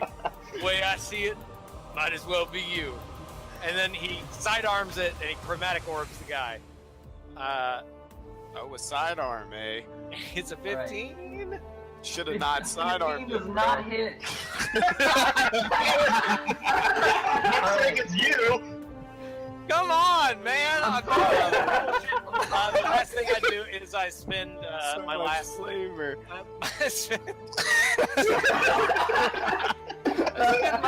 my last sorcery point, and I get one first level spell slot back. So All right. I've still just got the one. All right. You are prone. You were dead, right? So you were prone. Yeah. You wake. You open your eyes and you Yep. see crack spawn. Like it's He's- kind of reeling back and forth on its 6 legs, and it's Oh. attempting to stay up, and it looks a little bit top heavy. Looks a little bit top heavy, eh? Yeah. Answer me this. If I tried to this Batman. yeah, what kind of action is it if I try to climb it? What the fuck? An athletics check. Okay, classic. Classic. Total classic. Classic. Is that my part of my movement, or how does that work? Sure. You can use half your movement to stand. You can use the other half to climb up the crack a spawn. All right. Let's do it. I'd like to imagine that I just So I wake like up. to imagine you don't even stand. You use your whole movement to crawl up the crack a spawn. Yeah, well, whatever. We're doing it. Climb it. Let's see if it works. Yeah, you work. It works. Yeah, I'm on top of him. Hey, it's a move action. Okay. You are really big still. So. Yeah, of course. And now that I'm like climbing on him, I want to. How does fire breath work? Is that my first attack? No, it's an action. So Isn't it an action? yeah, I don't know. Tell you what, it is, man. I'll you don't have it written on your character sheet? I have it. I just made it an attack, and it's just a DC, like a 2d6 thing. Alright. John, let me kill this guy. I just want to, dude. You can use your action to exhale. And, yeah. And then I Okay, want to try to roll, punch him after that. You don't have any more actions, but go ahead and roll the fire. Okay. Well, I'm just. That's calamari right there. You gotta make him Kaliamari. Yeah, so you crawl, Kumite Inferno. starting from the bottom, crawl all the way on top of the Kraken, and you now on top of it, and you lean forward and you grab its shell with your underarms, and you pull the shell up as high as you can, and you jut your neck around and underneath it, and you go, and you just vomit Yeah. pure fire breath all over the Kraken, and it screams, and it starts to go right, and it goes left, and it's like, it slams. Where is it coming from? Into the It's like wall. Ultros. Yeah, it slams into the wall, and it is dead. Oh my god! Cracker Jack. And then there's God. this. Holy shit! I can't believe we And, did that. and then two There's smaller another one. Kraken spawn come out Yeah, of him. you're Oh, cool. Oh my Gorn. All right. Okay. So the Kraken spawn has been felled, and eventually the ice recedes after the death of the Kraken spawn. So I walk forward. Hey, So what awesome. did I miss there? We did it! We did it! Teamwork. Yeah. Teamwork. Wim like stumbles in, and his eyes are like half closed, and he's just got his hands up, wanting to give high fives. Yeah, I definitely dish out some multiple high fives. Okay. Codesmate Price runs over to this man in red, and she begins to resuscitate him. A man in red. Oh, Yeah. he's built into the map. Yeah. I go to watch. Okay. I'm Eventually, the Just man, to watch, big. not to help. eventually the man begins to cough up salty water, but he is alive. And Codesmate Price helps him up and says, "Come on, Red. Let's bring you back home to your wife. I'm sure Jenny will be very anxious to see you." Is he alive? Red. Yeah, he's dead. I mean, no, he's Oh. alive. He's not dead. He's Is alive. he unconscious? No, he's resuscitated. Okay. And Fuck it. that just leaves the boat, Yeah. the inheritor. I say we take a long rest. Yeah, we can take a long rest on the boat. I'm getting on the boat. We don't know what's on the boat. Yeah, it might be trap, Mr. Man. I need a nap. We killed all the pirates. Wim, and the Kraken. Wim, stop. There's probably beds. Wim I grabbed like Wim. stumbles forward in the sand, and then instead of taking the stairs with everyone else, he just spider climb walks up the straight up the side of the boat. As soon as Brakal gets on the boat, he kind of his eyes kind of awaken a little bit, and he's like, "All right, the first thing about ships is they always got beds below in the quarters." Why are you talking like that? What are you doing? Talking like what, matey? My God. And then I kind of like shield my eyes, like I kind of shield my eyes as I look out. Hopefully it's daytime, because that's what you would shield your eyes for. And I look out and I was like, "Yep, it's a vast world out there, but we gotta haul up the anchor, and then we got what fucking shit." Why is this happening? Wim starts talking like a pirate too. Just not because he has like a backstory that implies that, but he just likes talking like it. So It's National Talk Like a Pirate Day, Is after there all. anyone here who doesn't think they're a pirate? Oh, I know. mean, yar, matey. let's look around for treasure while we take our long rest. All right. Yeah. You bust open the hull of the ship, and you find. Let's see. Give me 1 second. I'll add it to the party gold. You find 800 gold pieces. All right. You find You guys are 12. back. Find 12 gems, each worth 50 gold. And you find, So a total of 600, 12 each worth 50. you find a necklace. Does it have a skull on it? It does not. Does it feel magical? Yes, it does. It is a necklace of adaptation, which says, while wearing this necklace, it requires attunement. You can breathe normally in any environment, and you have, where'd it go? You have advantage on saving throws made against harmful gases and vapors, such as Cloud Kill, Stinking Cloud, Inhaled Poisons, or the breath weapon of some dragons. Oh, the vapors. Critical fart. That is the Necklace of Adaptation. Critical fart. Mhm. Hey. Let me tell you something. All right. You also find a bottle. Let's see. A Damn it. bottle or a bobble? A bottle. Okay. Bottle. Just gotta make sure. We ain't Wobble doing de bobbles wobble again, de bro. bobble. I got some PTSD about some bobbles, man. You find Yeah, the you ever got- we smoking got some bottle. bad luck. Whoa, dude. Because we all know how much we love obscuring vision during combat. Mal goes, haha, I don't It's- need that. And she casts her once a day darkness on herself. Yeah, and that's all you find in the ship. You find all that gold, you find those gems, and you find 2 magic items. What about like cannonballs for these cannons? Yeah, there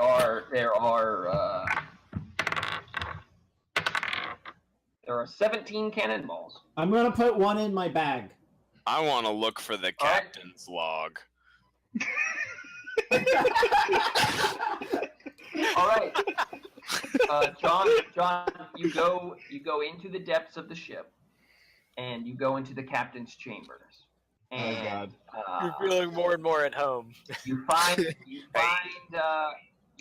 the water closet area, and you enter it, and you find the toilet, and you open the toilet, and there you see the captain's log. Oh shit! I knew it would be here. I knew it. And then I sit down and I take a shit. All right. Another log. You had, a long you had the new captain's log. That's right.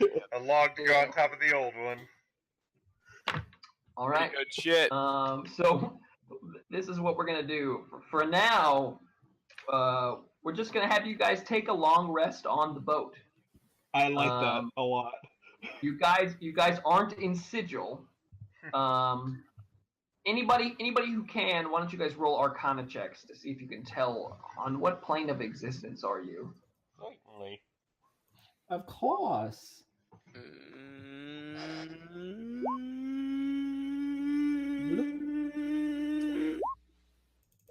Okay. John Crypto. You are on one of the many prime material plane areas. You aren't exactly sure which one, but it feels different. It has a different vibrational frequency than they run. So you are not there. You're not exactly quite sure in what world you are in. We're in Eberron. But at this point, you don't know that. Yes. Yeah, I'm Not waiting allowed to to see guess. Ulysses. I know he's here. Yeah. At this point, you are arrested, and you are currently in the possession of one pirate ship named the Inheritor. And her. You guys get. Let's see. What did we kill today? We killed a Killed a Kraken bunch. Spawn, which Yeah. is a challenge rating of Quite a- 9. Quite a few pirates. Wait, really? It's CR9. A lot of pirates. 5. Jiggery I would like to mouth. say that a lot of those pirates were killed only by whim, so I Yeah. don't see why he should share the experience. That's true. That is true. Hey man, without them looking at the rest of the party, you know, Alright, you get 6,700 experience divided by 6. You each get 1,117 experience. Which puts us at 7,618 EXP if we're all level 5. For the level 5s. And for Stella, she is at, I don't know what. What number are we at, Alex? I was at 1,500. when we started. Okay. Wait, so how much did we get just now? I was at 1,117? Yeah. 1,117. Say what now? That more than doubled my. Oh wait, no, it didn't. It almost doubled my XP. Well, I'm at 7617 right now. Or Anybody else get yeah. that? 76. I got 7618. Yeah. Okay. Where did you get 1 experience point that I did not? I'm one better than you. It's rough. He's right, you know. So what are we at, Alex? 76? 7,618. 14,000 is when we get to level 6. Are you shitting me? Good God. You guys did great. You must did perform fantastic. great works. Yeah, that was pretty big. I mean, like, You guys killed a challenge rating 9 creature. I think Yeah. Justin did a lot of good work there, even though, you know, I hid. you I did. didn't know. Good Yeah, work, you bro. were a good job. Aw. Got some Right. good sorcery, some good spells. session in. Yeah, Healing Yeah. Ward is OP. Yeah, session end. Good, thanks for playing, guys. You guys Yeah, did dude, Thomas, fantastic. that was fucking great, man. That was a This really good was session. an excellent session. Yeah, I can't Awesome. believe that. Unfortunately, you guys didn't examine the rum. I brought one with me. If you had Oh, yeah. examined the rum, Yeah. It's never too late. I kind of wanted to go back to that Black pool ooze. see if we can talk to that girl. Dude, I think Thomas just lagged out right when he said that. If you would examine you guys would have found rum gremlins. Oh my god. Cool. Gizmo. And what they could have helped us is that We fed him after midnight. Oh, they got fucking weird and they like rum now. that's Gremlins 3 is they like rum now. They like rum now. They're not docile. They're still not that, but you know. Well, Wow, an aura of drunkenness. that's really cool, man. Yeah. And If they you have already heads. drank, you have disadvantage. So, it's basically just the anti-whim. Damn. Yeah. That's hilarious. But that doesn't include the triple X bottle of rum that I took, does it? You would have, yeah. Hey, guys, I wanna go forward now. if you took drinks at the meal before you entered the portrait, it would have counted those too. I was the only one who got within 20 feet of him. No, I took a bottle right. in that first room. They are here. At some point, we Yeah, should go yeah, back inside 20 and feet from see if we can here. talk to that lady again. The lady that kind of like poked her head out and yelled at Daniel. The ghost. Yeah. The No, she's spooky fine. ghost. No, I gave you gotta guys- tell her that the deed is done. I gave you guys Yeah. experience for that. When Jarzan was killed by the Kraken spawn, she was immediately freed. However, if you will scroll over there, if you had not successfully charisma'd her, you would have fought her and all of her friends. Holy Oh. fuck.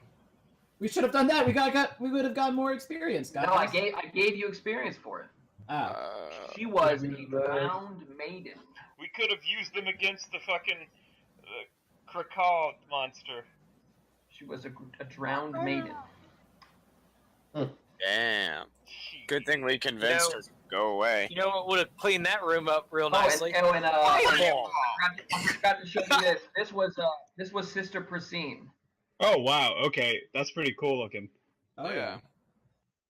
She got a hand puppet. Man, this Hand fucking Sigil Planescape artwork is pretty fucking dope, man. Yeah, it's dope, man. It's hella dope.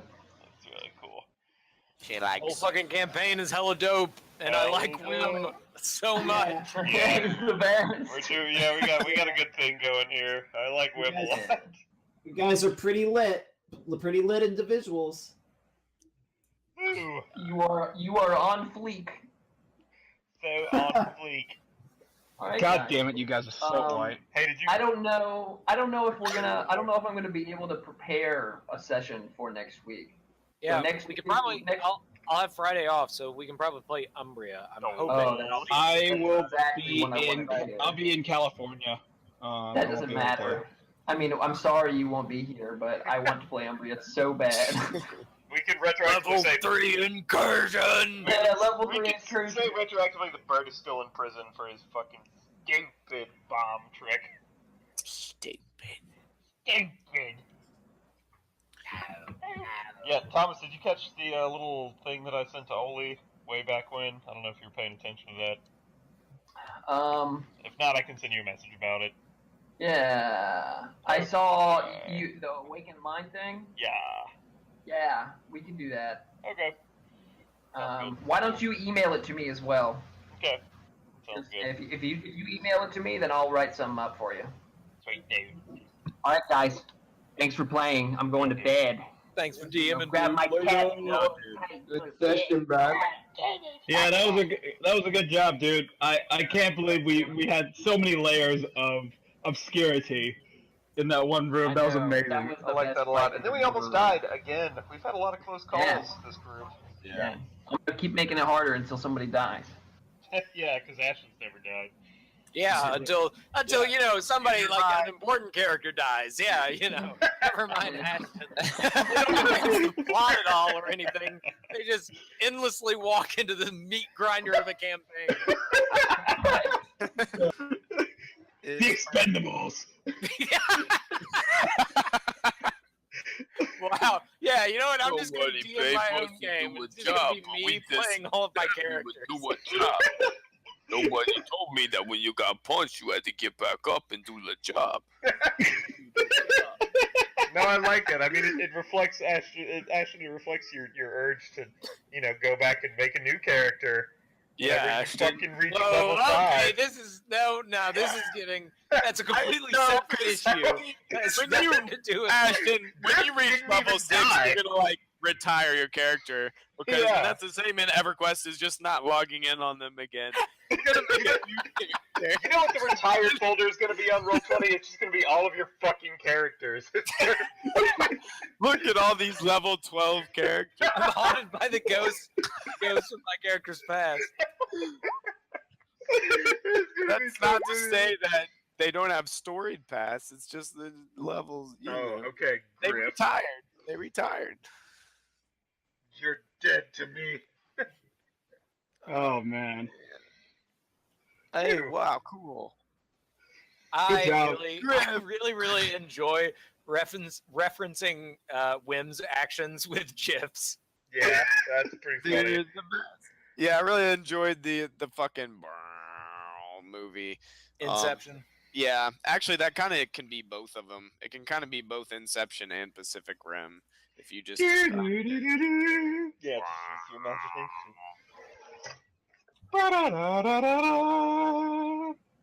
I don't know. I think the Pacific Rim references got a little too heavy towards the end. Thank you very Shut the much. fuck up. There's no such thing as too many Pacific Rim references. Battle Whatever. of Titans. Battle of. Just because you don't appreciate One of those you know. titans went down.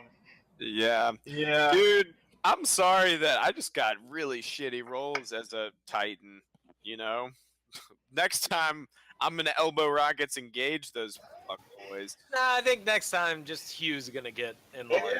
That's probably a better call, Yeah, it's your fault, so remember that. Big boy having go. Big boy. Let the big boy do it. It's probably right. Now, what you really need to do is enlarge, Dizzy Reed, for no reason other than to see a giant halfling.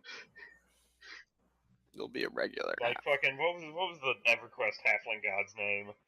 Oh man. Brestlebane Fizzlethorpe. Yeah, that was in Bristlebane. He was literally just a giant halfling. That was so dumb. They just It took is. the- With the blocky, hairy feet and all. Yeah, that. they took the model for like the halfling, and just made him huge. It looked like shit. Blowing up the scale. Everybody knows Inaruk and Kazakul, best EverQuest gods.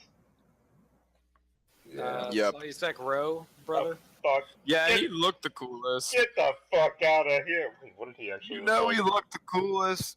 Or Vishan. Sully Sekiro. Oh wait, no, he I don't does remember. look pretty awesome. Shan. It's like it. Alan Zek and Rylozek look pretty cool too. All the war gods look cool. Yeah. Fucking Karana, the Plane of Storm music.